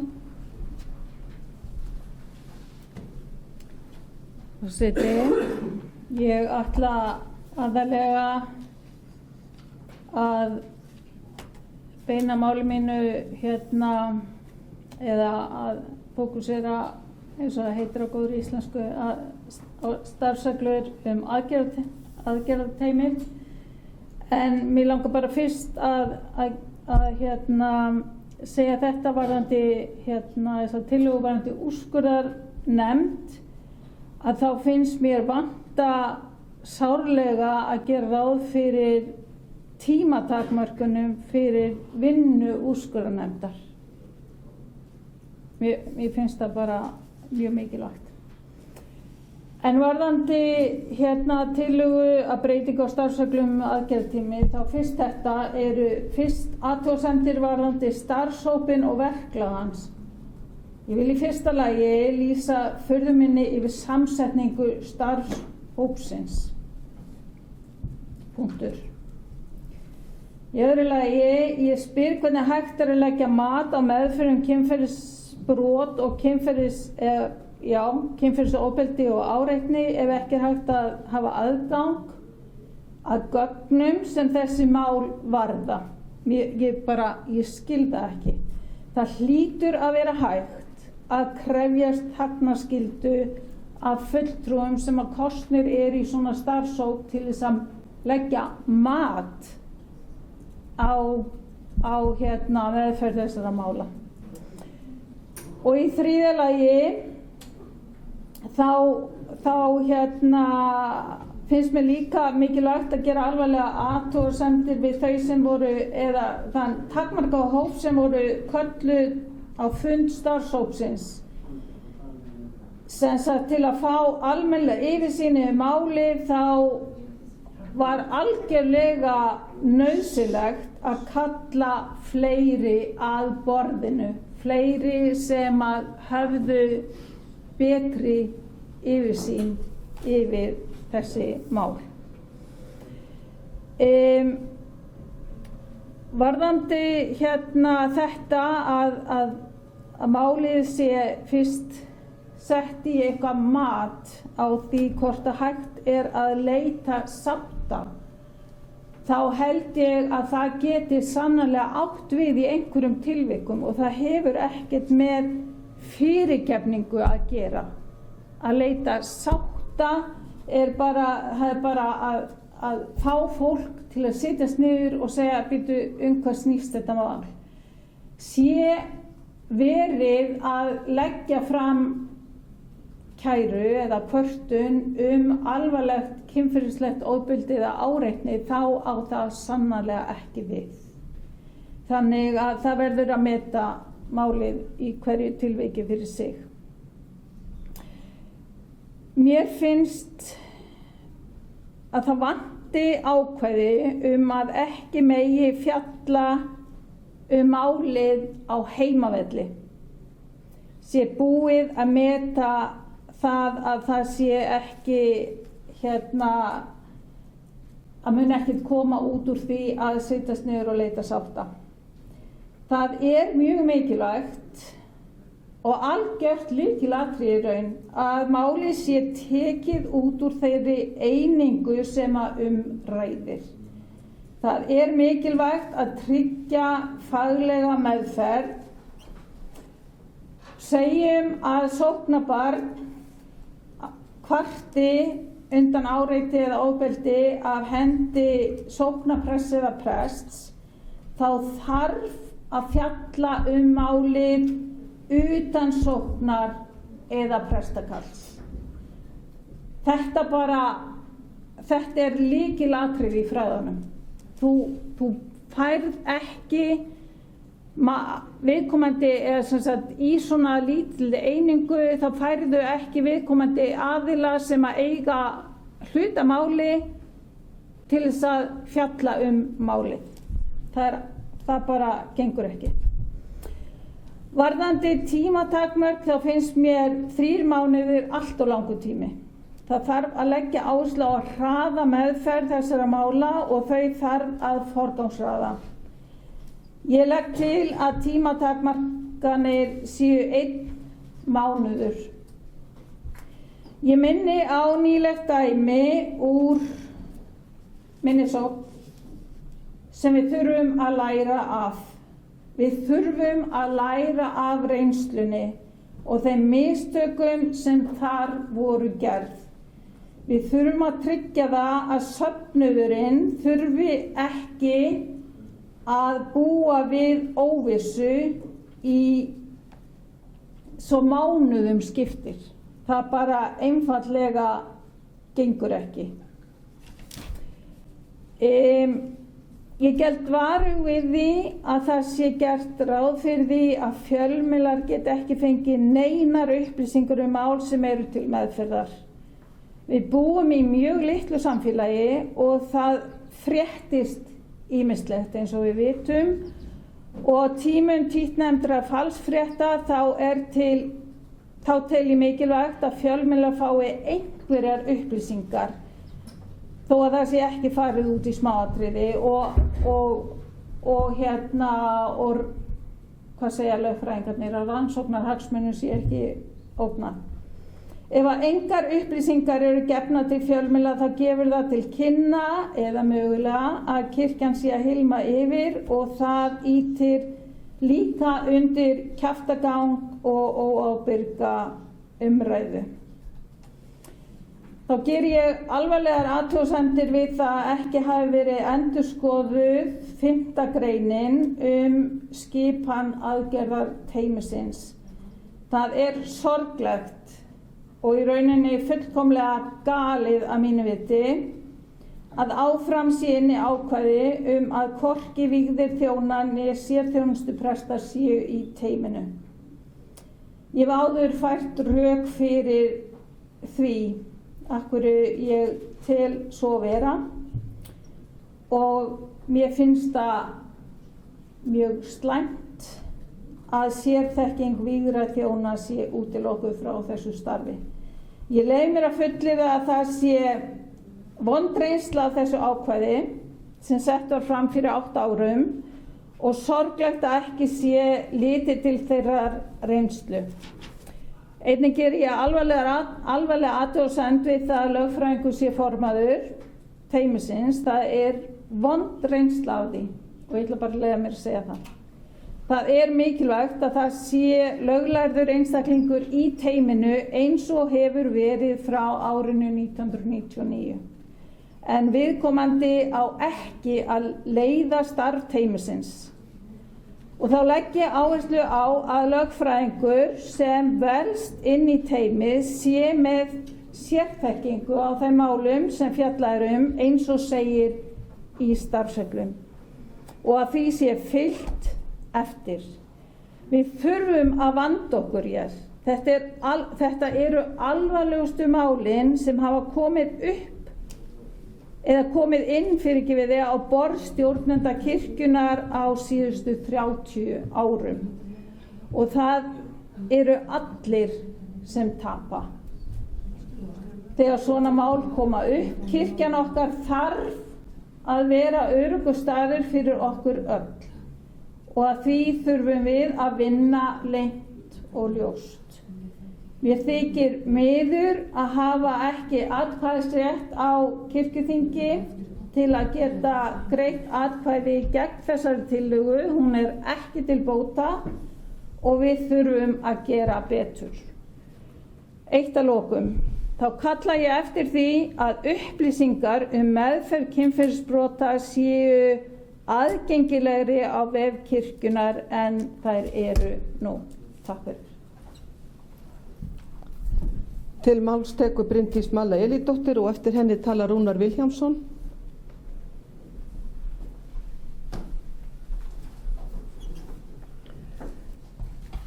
Forseti, ég ætla ekki að endurtaka það sem hér hefur komið fram. Ég hef verið sammála mörgu af því sem hér hefur verið nefnt. Það er líka svolítið óþægilegt að vera að ræða báðar þessar nefndir eða teymi og úrskurðarnefndina saman. Þetta eru stór og mikil mál. Ég er ánægð með að það sé búið að þrengja aðgerðarteymið niður í ECHO, en ég tek undir það sem Dr. Arnfríður kom inn á. Það er ýmislegt ennþá sem mætti kannski skoða betur og þarf að liggja svolítið betur yfir, og það er svolítið óþægilegt að vera með svona stór og mikil mál hér síðla dags og hafa þá tilfinningunum við séum í pínu tímaþröng. En kannski er hægt að stytta þann tíma með því einfaldlega að vera bara sammála að leggja úrskurðarnefndina niður. Því það er, ég ætla aðalega að beina sjónum mínum að henni hér. Úrskurðarnefndin er algjörlega barn síns tíma og breytingatillögurnar sem hér eru lagðar fram eru sannarlega ekki til bóta. Og ég var bara pínu undrandi þegar ég las einmitt í skýrslunni að starfshópurinn, eins og kemur fram, hefur kynnt sér verklag þjóðkirkjunnar ef kvartanir berast, og þetta verklag heitir einfaldlega verkferill ef kvörtu berst til biskupsstofu sem snýr að starfsfólki. Þetta er eitt dæmi þá mörgu verkferla sem er búið að vinna mjög faglega og vel á biskupsstofu, þar sem tekið er á eðlilegum og faglegum hætti á hinum ýmsu málum og meðal annars þeim málum þar sem að kvartanir berast með einhverjum hætti. Og þetta verklag er til dæmis búið að kynna fyrir öllum prófestum og víðar, þannig að það er allir að meðvitaður hvað verkferla fara í gang.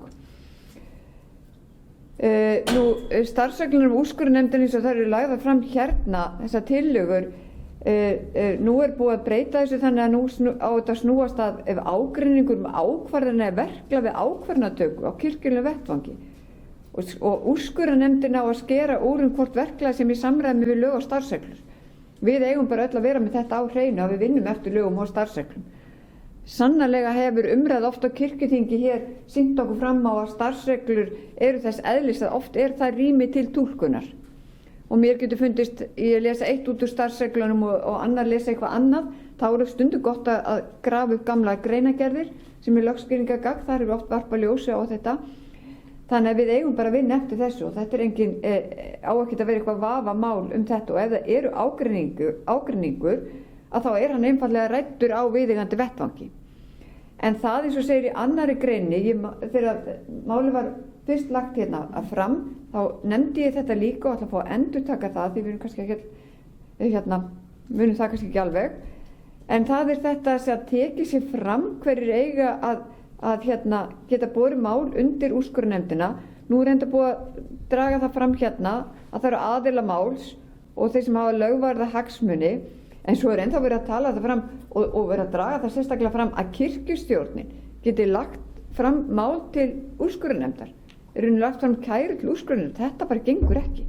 Og ég held í leið mér að fullera það, ég held í þekki starfsreglum nokkru vel, ég man ekki eftir því að þessi einstað svíi í starfsreglum.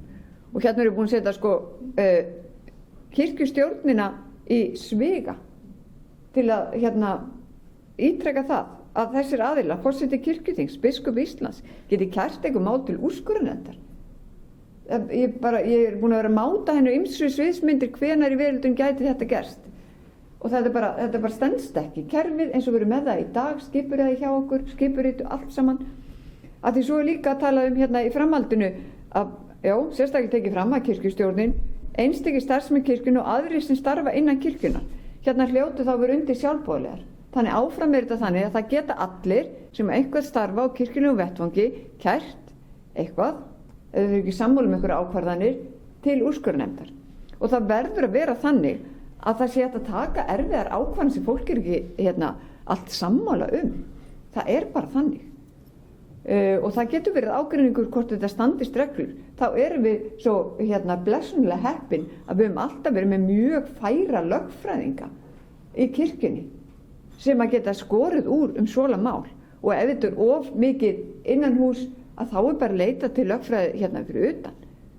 Þannig að þú veist að þurfa að hafa ykkur sérstakar nefnd sem er að fara að grafa í þetta að því ég er ekki sammála einhverja ákvarðanatöku sem að einhver sóknarnefnd tók, að þá bara, bara ekki fljótlegast bara kæra til úrskurðarnefndar.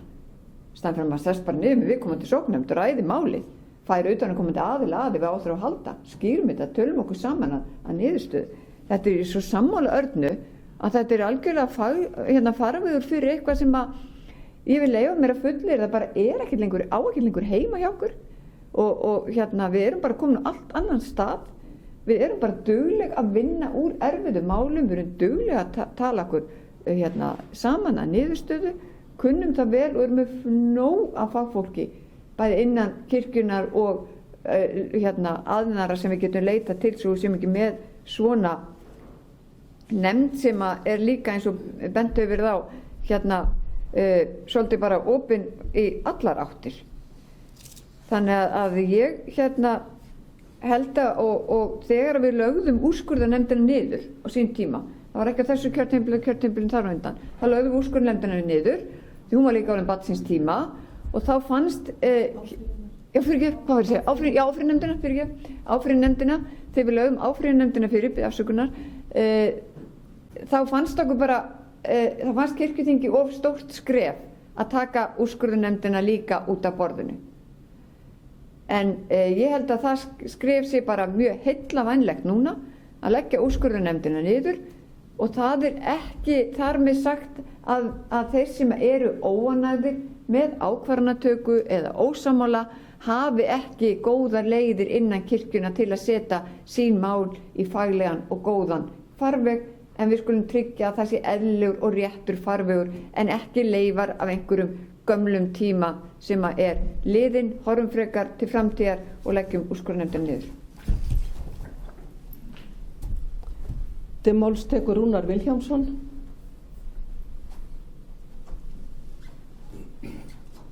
Já, fundarstjóri, ég get tekið undir það að það er erfitt að fjalla tvö mál í einu með þessum hætti á stuttum tíma. Ég vil taka undir það sem hér kom fram hjá forseta guðfræðideildar, fulltrúa guðfræðideildar hér áðan varðandi úrskurðarnefndina að tímarammi þarf að vera á úrlausn mála. Við vitum hversu viðkvæm mál eru fyrir því þegar þau tefjast og dragast. Þannig að það er alveg ljóst að það þyrfti að skoða. Nú varðandi síðan þetta með aðgerðateymi þá er ég alveg sammála því líka að það þarf að tryggja þarna sérþekkingu í teyminu við skipanina og ég held að þurfum að skoða það hvernig orðalagið varðandi skipan aðgerðateymisins er orðið núna og hvort ekki sé ástæði til að endurskoða það með tilliti til þess að það sé unnið faglega og að þekkingu á eðli þeirra mála sem þangað berast. Mér langar aðeins að segja varðandi aðgerðateymið að ég komið að þessum málaflokki á öðrum vettvangi bæði að því varða ekkoreglurnar sjálfar og svo það hvernig þær eru framkvæmdar og það hefur orðið mér ljóst eins og ýmsum fleirum að það er gríðaleg teygja í þessum málum eða bil í þessum málum. Við getum kallað það alvarleikastig frá því að vera vísan í stakt atvik þar sem einhverju misbauð hegðun annars og tók persónulega og yfir í mjög alvarleg síendurtekin mál sem varða alvarlega áreitni og eða stök ofbeldismál, hrein og klár ofbeldismál. Þannig að hér er gríðarleg breidd á ferðinni og þess vegna er þetta mikilvægt að það sé verið að orða hér þennan möguleika á að vinna að að sátt eins og hér er orðað á fyrri stigum, því ekki viljum við stípla vinnu aðgerðateymis með málum sem væri hægt að leysa með einfaldari og öðrum hætti. Hér er ég náttúrulega að vísa líka bara í þá sáttamiðlun sem er mjög mikilvæg í öllu þessu ferli ef hægt er, og það er alveg rétt sem að Arnfríður nefni hérna að í alvarlegum málum þá horfir þetta öðruvísi við með sættir heldur en þegar að málin eru á öðru alvarleikastigi. En þetta þarf að vera svigrúm í reglunum til að taka með ólíkum hætti á málum. Varðandi úrskurðarnefndina, ég hef ekki samfæst að þessum tveimur ræðum sem hér voru fluttar það að það ber að leggja úrskurðarnefndina niður. Við getum rætt það hvernig reglurnar eru orðaðar og hvers konar mál þetta eru. Það hef ekki farið mörg mál fyrir úrskurðarnefndina. Hún er ekki að vinna, hún er ekki að kafna í mál. Það er langt frá því. En það er mjög mikilvægt að þessi skörur sem virðist hafa verið á milli úrskurðarnefndarinnar og teymisins, að hún sé tekin út og hér sé þá verið að ræða verklag við ákvarðanatöku á kirkjulegu vettvangi og svo framvegis. Í besta heimi allra heima þurfum við enga úrskurðarnefnd. Þá vinnum við öll svo faglega að allt sem við gerum er yfir gagnrýni hafið og frekari úrskurð.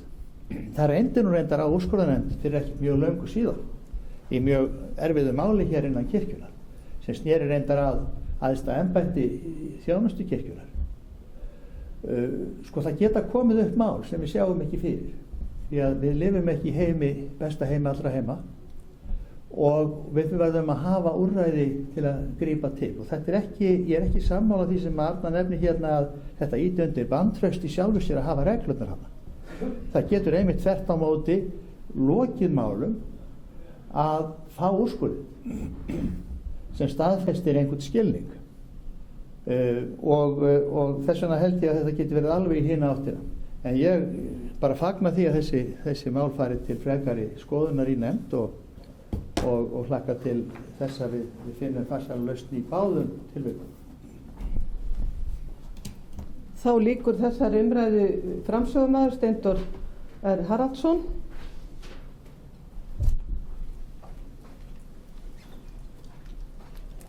Forseti, þetta er mikið og stórt mál og ég þakka umræðu sem það eru og ég óska eftir því að þingið samþykki að vísa þessu máli til annarrar umræðu og ég legg til þar sem þetta er mál regluverk þjóðkirkjunnar þá ber að senda það til löggjafarnefndar samkvæmt hefð og ég legg það til forseti.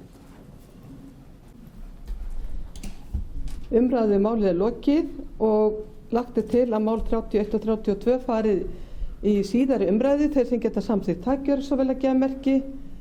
Takk fyrir, það sé allir sammála það. Lagt er til að málið fari í löggjafarnefnd. Þeir sem geta samþykkt það gjörðu svo vel að gefa merki. Takk fyrir einhverja móti, það er samþykkt og þannig fer það inn í löggjafarnefnd. Nú gerum við smá kaffihlé, svona ekki meira en í korter því að við þurfum að halda svolítið vel á spöðunum. En fundi er frestað.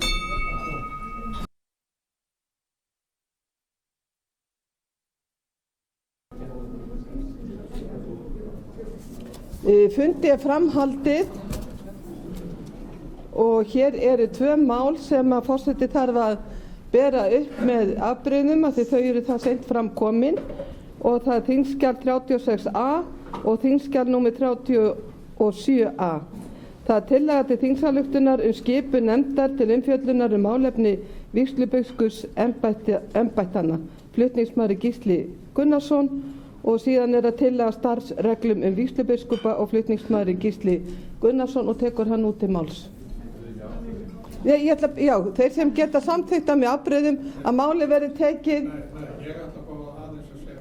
áður en að það er uppgert. Já, gjör svo vel.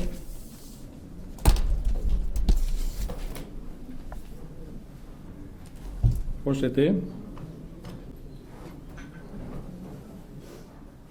býða eitt svona ró í salnum.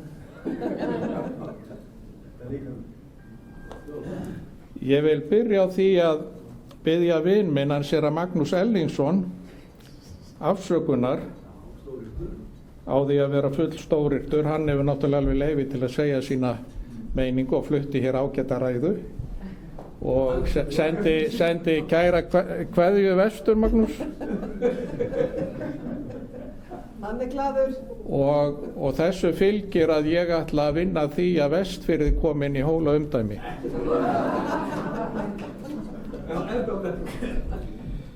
En ég vil þakka fyrir góða ræður um þessi mál sem hér hafa verið til umræðu varðandi vígslubiskupana.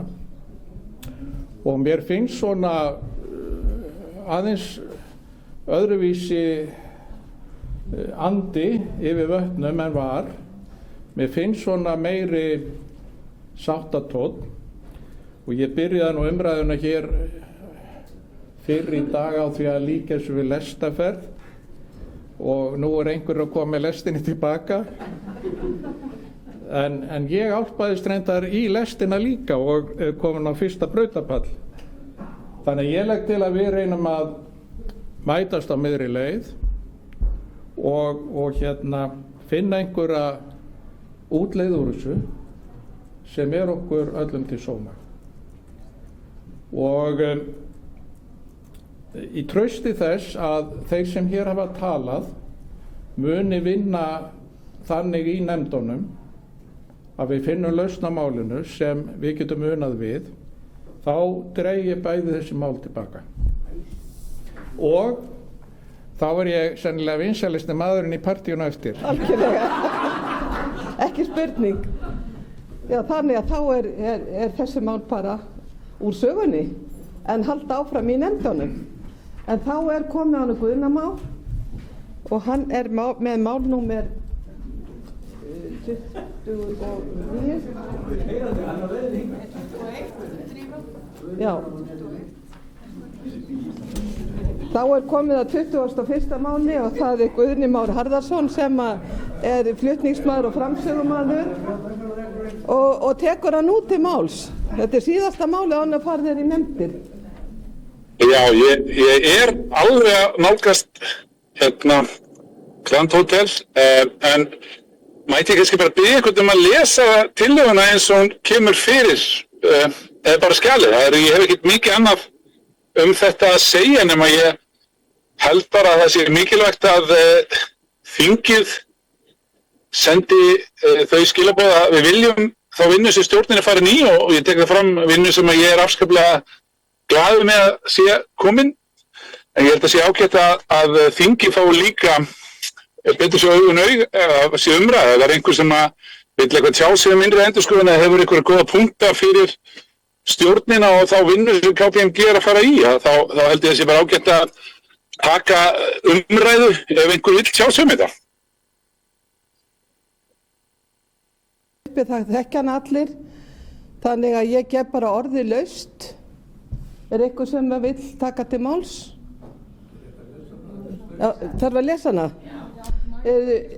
Benjamin, myndið þú lesa hana bara upp að því þú ert fyrir framan skjáin? Já. Kirkjuþing samþykkir að fela stjórn þjóðkirkjunnar að fá endurskoðunarfyrirtæki til að gera mat á verkferlum, innri endurskoðun og innra eftirliti þjóðkirkjunnar. Í vinnunni verða skoðaðir stjórnarhættir, fjárhagsleg upplýsingagjöf, aðgreining starfa á fjármálasviði og störf sé á kjörnum skoðunarmönnum, reikninga og reglum hvenær sé rétt að leita tilboða og gera útboð vegna aðkeyptar þjónustu. Takk fyrir. Eitthvað sem vil taka til máls, Rúnar Vilhjálmsson talar hér sem stjórnarformaður. Ger ég ráð fyrir?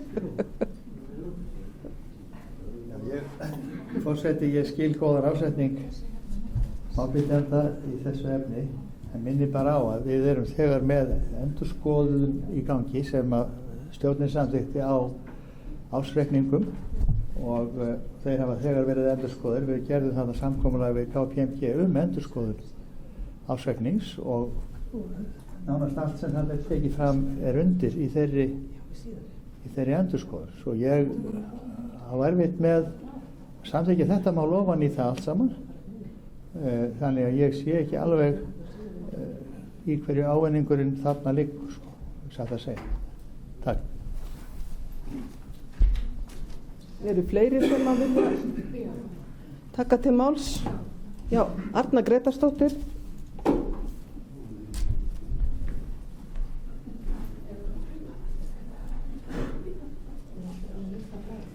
Forseti, þetta mál fellur eiginlega undir það að við viljum vera með góða gæðastjórnun í kirkjunni okkar og vilji til þess að vera með innri endurskoðun á faglegum forsendum. Þannig að og þess vegna erum við í stjórninni búin að fara af stað og fá til okkar á fund fólk eða konur frá KPMG sem fór svona yfir þetta með okkur og hjálpa okkur svona aðeins að fókusera hvað við þyrstum að gera. Þetta er í ferli en það er ekki búið að lenda þessu máli. Það er ekki þannig að við séum komin með innri endurskoðun, við erum svo það sé nú alveg á hreinu.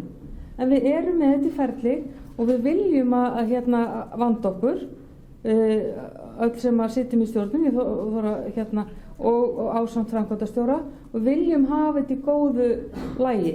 Og við erum að fjalla svo mikla fjármuni sem eru þarna undir að það skiptir máli að það séu allir ferðar þetta gagnsæi sem við viljum vinna eftir, að við getum, við höfum verið umtalað áður varðandi að fá upplýsingar og þetta flæði á bara að vera átakalaust. En auðvitað eru mörk á því að maður er að fara að biðja einhverjar persónulegar upplýsingar varða fjárhagsleg málefni, laun einstaklinganna kirkjunnar, skiljið. Það eru mörk á því, en þegar við erum að biðja bara svona heildar niðurbrot á kostnaði og hvernig hefur gengið varðandi að geta miðað við fjárhagsáætlun eins og við erum búið að biðja hér niðurstöðu og rauntalna og svo áætlunum sem var farið af stað með. Og þá geti ég þessu sambandi til dæmis líka sagt á því að þar sem við fórum yfir að þá mónitorum við þá hverjum einasta mánuði, einasta stjórnarfundi. Við fengum á hverjum einasta stjórnarfundi yfirlit yfir hvar við værum og það var stjórnin að því Axel var ekki, honum var ekki svarað varðandi eina spurningu sem Axel kom með, varðandi hvernig þið væri því háttað þegar það væri farið yfir fjárhagsáætlun. Nú er það þannig að fjárhagsáætlun er ekki lengur eins og var fjárheimild. Samkvæmt nýjum starfsreglum kirkjuþings fjármál kirkjunnar, þá erum við ekki lengur að vinna eftir þessum ramma sem við vorum með að fjárhagsáætlun kirkjuþings sé fjárheimild. Þannig að þegar það þarf að fara út fyrir fjárhagsáætlun þá er það stjórnar og hlutverk stjórnar að taka bara yfir ákvörðun það þegar það þarf að fara að setja kannski auka fjármagn í einhverja þætti eins og til dæmis kynningamálin. Og hvað sjáum við? Við sjáum alveg bara gríðarlegan árangur. Traust þjóðkirkjunnar vex, við náttúrulega bara eigum það að þakka mjög góðan biskupi, takk fyrir það. En hún setti stefnuna og við höfum fjármagnið hefur fylgt þeirri stefnu.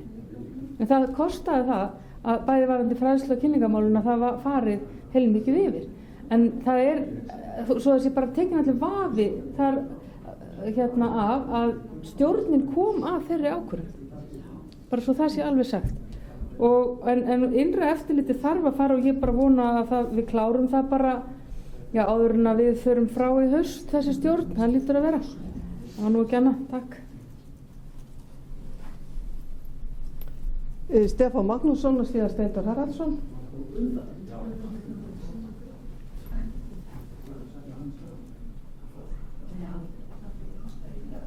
Forseti, svona í ljósi skilvirkni kirkjuþings og ákafa flutningsmann sem að bara kostnaði kirkjuþing, þá eiginlega skilji ekki af hverju þetta mál er. Fyrst að þetta er á annað borð í ferli hjá stjórninni. Hvað á að bæta við?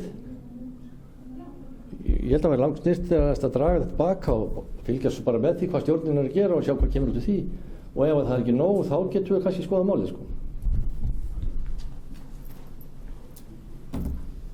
Til máls tekur Steindór Haraldsson.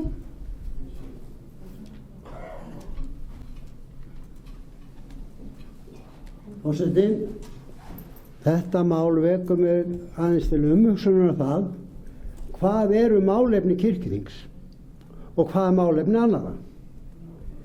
ég tel að sitja á innri endurskoðun sé stórt mál innan þjóðkirkjunnar og það eigi að ákveðast á kirkjuþingi. Og það sem þarf, og þetta kalla líka fram hugrenninga hjá mér það, að það þarf að, sko, eins og Arna kom inn á það, þetta er svo gott mál, við ætlum að setja meiri peningi í það. Til þess þarf leyfi kirkjuþings. Samkvæmt landslögum. Það er þannig. Og við þurfum að hafa betri reglur það hvernig þessum málum er skipað. Og ég lít svo á að þetta mál er ekki tekið með afbrigðum hérna. Nei, það er nefnilega var komið fram fyrir löngu. Og þá var þetta ekkert komið í ferli. Þannig ég hef fulla samúð með þessari tillögu. Vegna þess að hún er rétt. Þó sé að það sé enn betra að þetta sé komið í ferli. En ég tel að þegar það er verið að sitja svona breytingar sem að upphálega þegar ég kem inn þá er ríkisendurskoðun með kirkjunum. Og þá fylgdi oft frá ríkisendurskoðun eftirlit svona alls konar tillögur hvað betur mætti fara. Og þannig eru ársreikningar og þurfa að vera. Ársreikningurinn, það verður bara að segjast, hann var rýr þegar hann kom fram. Það er mín skoðun, hann var rýr. Enda var það lagað. Ok, ég vildi ekkert endilega fá einhverja bókhaldsrykka upp. Ég meki með það ekkert við. Og ef ég hef einhver grunn það sem ég hef ekki, þá er leitað fyrst og fremst í þetta, innri endurskoðun, að skoða það. Og þetta er rosalega gott ferli sem er komið í gang að koma á innri endurskoðun. En ég hefði talið það að stjórn þjóðkirkjunnar ætti að vera eins konar eftirlitsnefnd.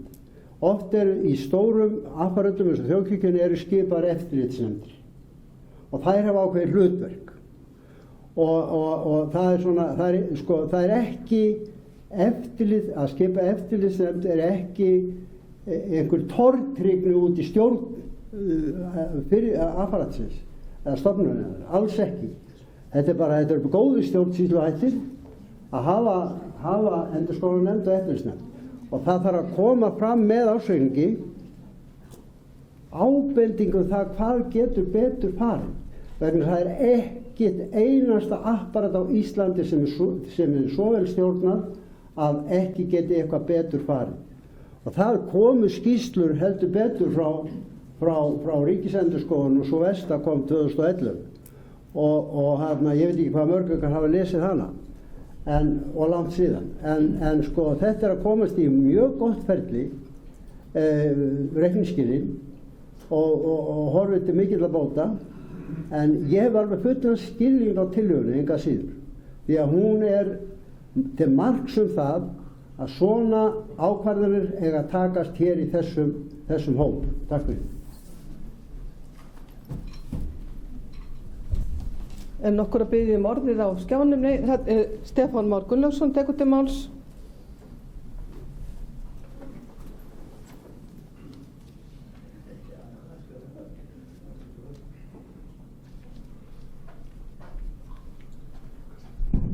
Forseti, þetta er nú ekki stóra máli sem við fjöllum í dag en enga síður það er engin lítilega stór mál sem við fjöllum Stoppaði þessu umræðum það hvaða málega hér erindi við okkur. Ég hef verið þeirra skoðun og lítreka það að öll málefni í þjóðkirkjunnar eiga erindi við okkur hér á kirkjuþingi og við eigum að fjalla þau, taka umræðan þau og það er ekkert okkur óviðkomandi en það segir í starfsreglum kirkjuþing að við fjöllum æðstu málefni kirkjunnar.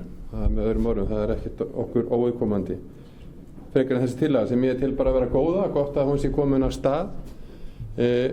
Finnst svolítið skítið að hlusta umröðana hér að sé verið að finna henni kannski ekki allt í fortu en jú, þetta sé komið á stað og eitthvað slíkt og það sé ekki ástætt þá til að samþykja þetta. Jú, það er alveg ástætt til að samþykja þetta vegna þess að þetta er þá vilji kirkjuþings og vilji kirkjuþings er þá skýr og það eru þau skilaboð sem við sendum og ef þessi vinna er komin á stað þá er bara fínt og það líka beinast við að samþykja þetta. Þetta er vilji kirkjuþings viljum fara í þessa vinnu og þá hefur stjórnin skýrt umboð til þess að fara í þessa vinnu og klára hana með miklum sóma.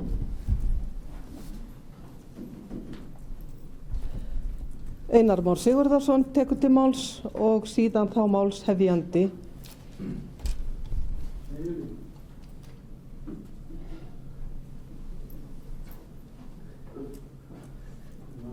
Forseti, það rétt eins og kom fram, eins og ég skildi bílstjóran þarna á myndinni áðan, að þetta fyrst og fremst til þess að formlega sé þetta samþykkt að fara í innri endurskoðun. Það ekki vel að finna að því að það sé í vitlausu ferli, ekki þess áttar.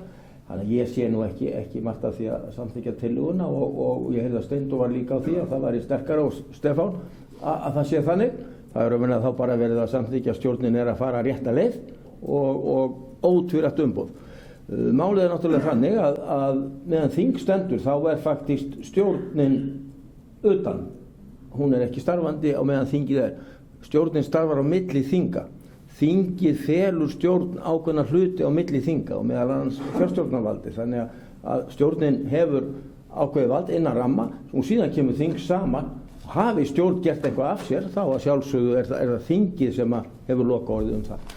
En hérna ef ég skilir þetta alltaf rétt og ég gerir ráð fyrir því að framsögumaður þá staðfesti eða rekið að þá ofan í mig, að það sé þannig að það sé bara verið að staðfesta það, að þingi staðfesti það að þetta hafi verið rétt leið. Þá tekur flutningsmaður til máls, Guðni Már Harðarson.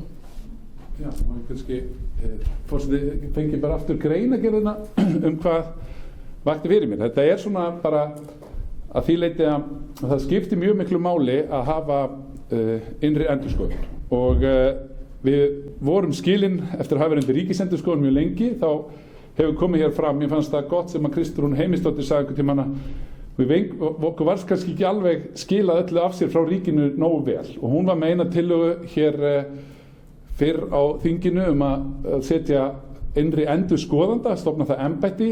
Það fór svo aldrei kannski almenningur formlega umræðu en það fór inn í þegar það var að tala um fjárhagsreglurnar og annað og niðurstaðan þar var svo að það væri kannski ekki sniðugt að ráða inn innri endurskoðanda því að það alltaf að vera öruggt að kostnaður við slíkan myndi þá trompa það sem að mögulega fengist að því. En ég bara segi í greinargerðinni, öflugt innra eftirlit eina af forsendum árangursríkrar stjórnunar. Því mikilvægt að virði innra eftirlits fyrir þjóðkirkjuna sé hluti af menningu, siðareglum og stjórnarháttum hennar. Margt hefur breyst í skipulagi og sjálfstæði þjóðkirkjunnar á undanförnum árum. Þegar miklir breytingar verða í rekstri stofnana eða félagasamtaka rétt að gera úttekt á innra eftirliti og fela óháðum sérfræðingum að fara yfir ferla og verklag. Staðfesta það sem vel gert og koma með tillögur til úrbóta ef einhver staðar þörf til þeirra. Stjórn þjóðkirkjunnar hefur sett slíkt ferli í gang og leitaði til sérfræðinga KPMG vinnuna. Flutningsmaður fagnar því og telur rétt að taka málið á kirkjuþingi til umræðu og veita formlegt umboð til vinnunar. Gert ráð fyrir að úttektin kosti 2,7 til 3 milljónir króna og hefur þegar verið gert ráð fyrir því í fjárhagsreglum. Ég rauninni bara góðkenna þessa fínu vinnu en það líka þessi kannski, Steindór hefur stundum sagt að stjórnin á bara fyrst og fremst að fara eftir vilja kirkjuþings. Þannig að mér langaði bara að við tækjum umræðu hvort það sé eitthvað og ég nefni í tillögunni sjálfu. Það svona bara sem að mér alltaf læga að sérfræðingur KPMG sem veit miklu meir þessi mál og komið í góð hendi þar, kannski velti því fyrir sér eins og tums. Einhver ástæða til að hafa skoðunamann reikninga eins og oft hjá, ég veit ekki, kannski það bara della, en það sé allavega skoða. Og svo líka í tillögunni kemur fram, ef við kannski að fá álit af því hvort við að gera það sem ríkið gerir, að þegar við förum í verkefni og ríkið með, ef að verkefni kostar meira en 20 miljónir, eða 20.888.000, að þá sé rétt að leita til útboða. Þannig að hver sem geti og tryggjum bestu verðin og ef við erum verklegar framkvæmdir, þá liggur þetta við 57 miljónir. Þetta bara svona mitt inn í punkt, en fyrst og fremst, þetta ekki vantraust á einn eða neinn, heldur bara svona, ef ekki bara að styrkja stjórnina og segja kirkjuþing vildi þetta. Þetta fór rétt að leið, þetta fór fyrir alla héraðsfundi. Ég hef ekki heyrt innan efnislegar athugasemdir að hér sé ég á röngum stað með mitt og ef þær eru þá endilega komið með þær. En þess vegna bara legg ég til að þetta fara inn í fjárhagsnefnd og ætti ekki að fara mikill tími að klára umsögnum þetta þar. Þá umræðu lokið 21. mál. Lagt til að málið fari til síðar umræðu. Þeir sem geta samþykkt það gjör svo vel að gefa merki. Takk fyrir ykkur á móti, það samþykkt samhljóða. Lagt er til að máli fari í fjárhagsnefnd til þess að geta samþykkt það. Gjör svo vel að gefa merki. Takk fyrir einhverja móti.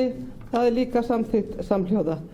Þá er komið að nefndarstörfum sem munu bara hefjast þegar ég slít þessum fundi. Ég ætla að minna móttöku hérna upp á 13. hæð klukkan 6 og ef að nefndirna verði ekki búnar að klára þá verða bara að halda áfram eftir það og síðan komum við saman hér á morgun klukkan 9 og við Ragnhildur erum búin að fá ljósmyndara til að taka mynd af kirkjuþingsfulltrúum með starfsmönnum og án starfsmanna.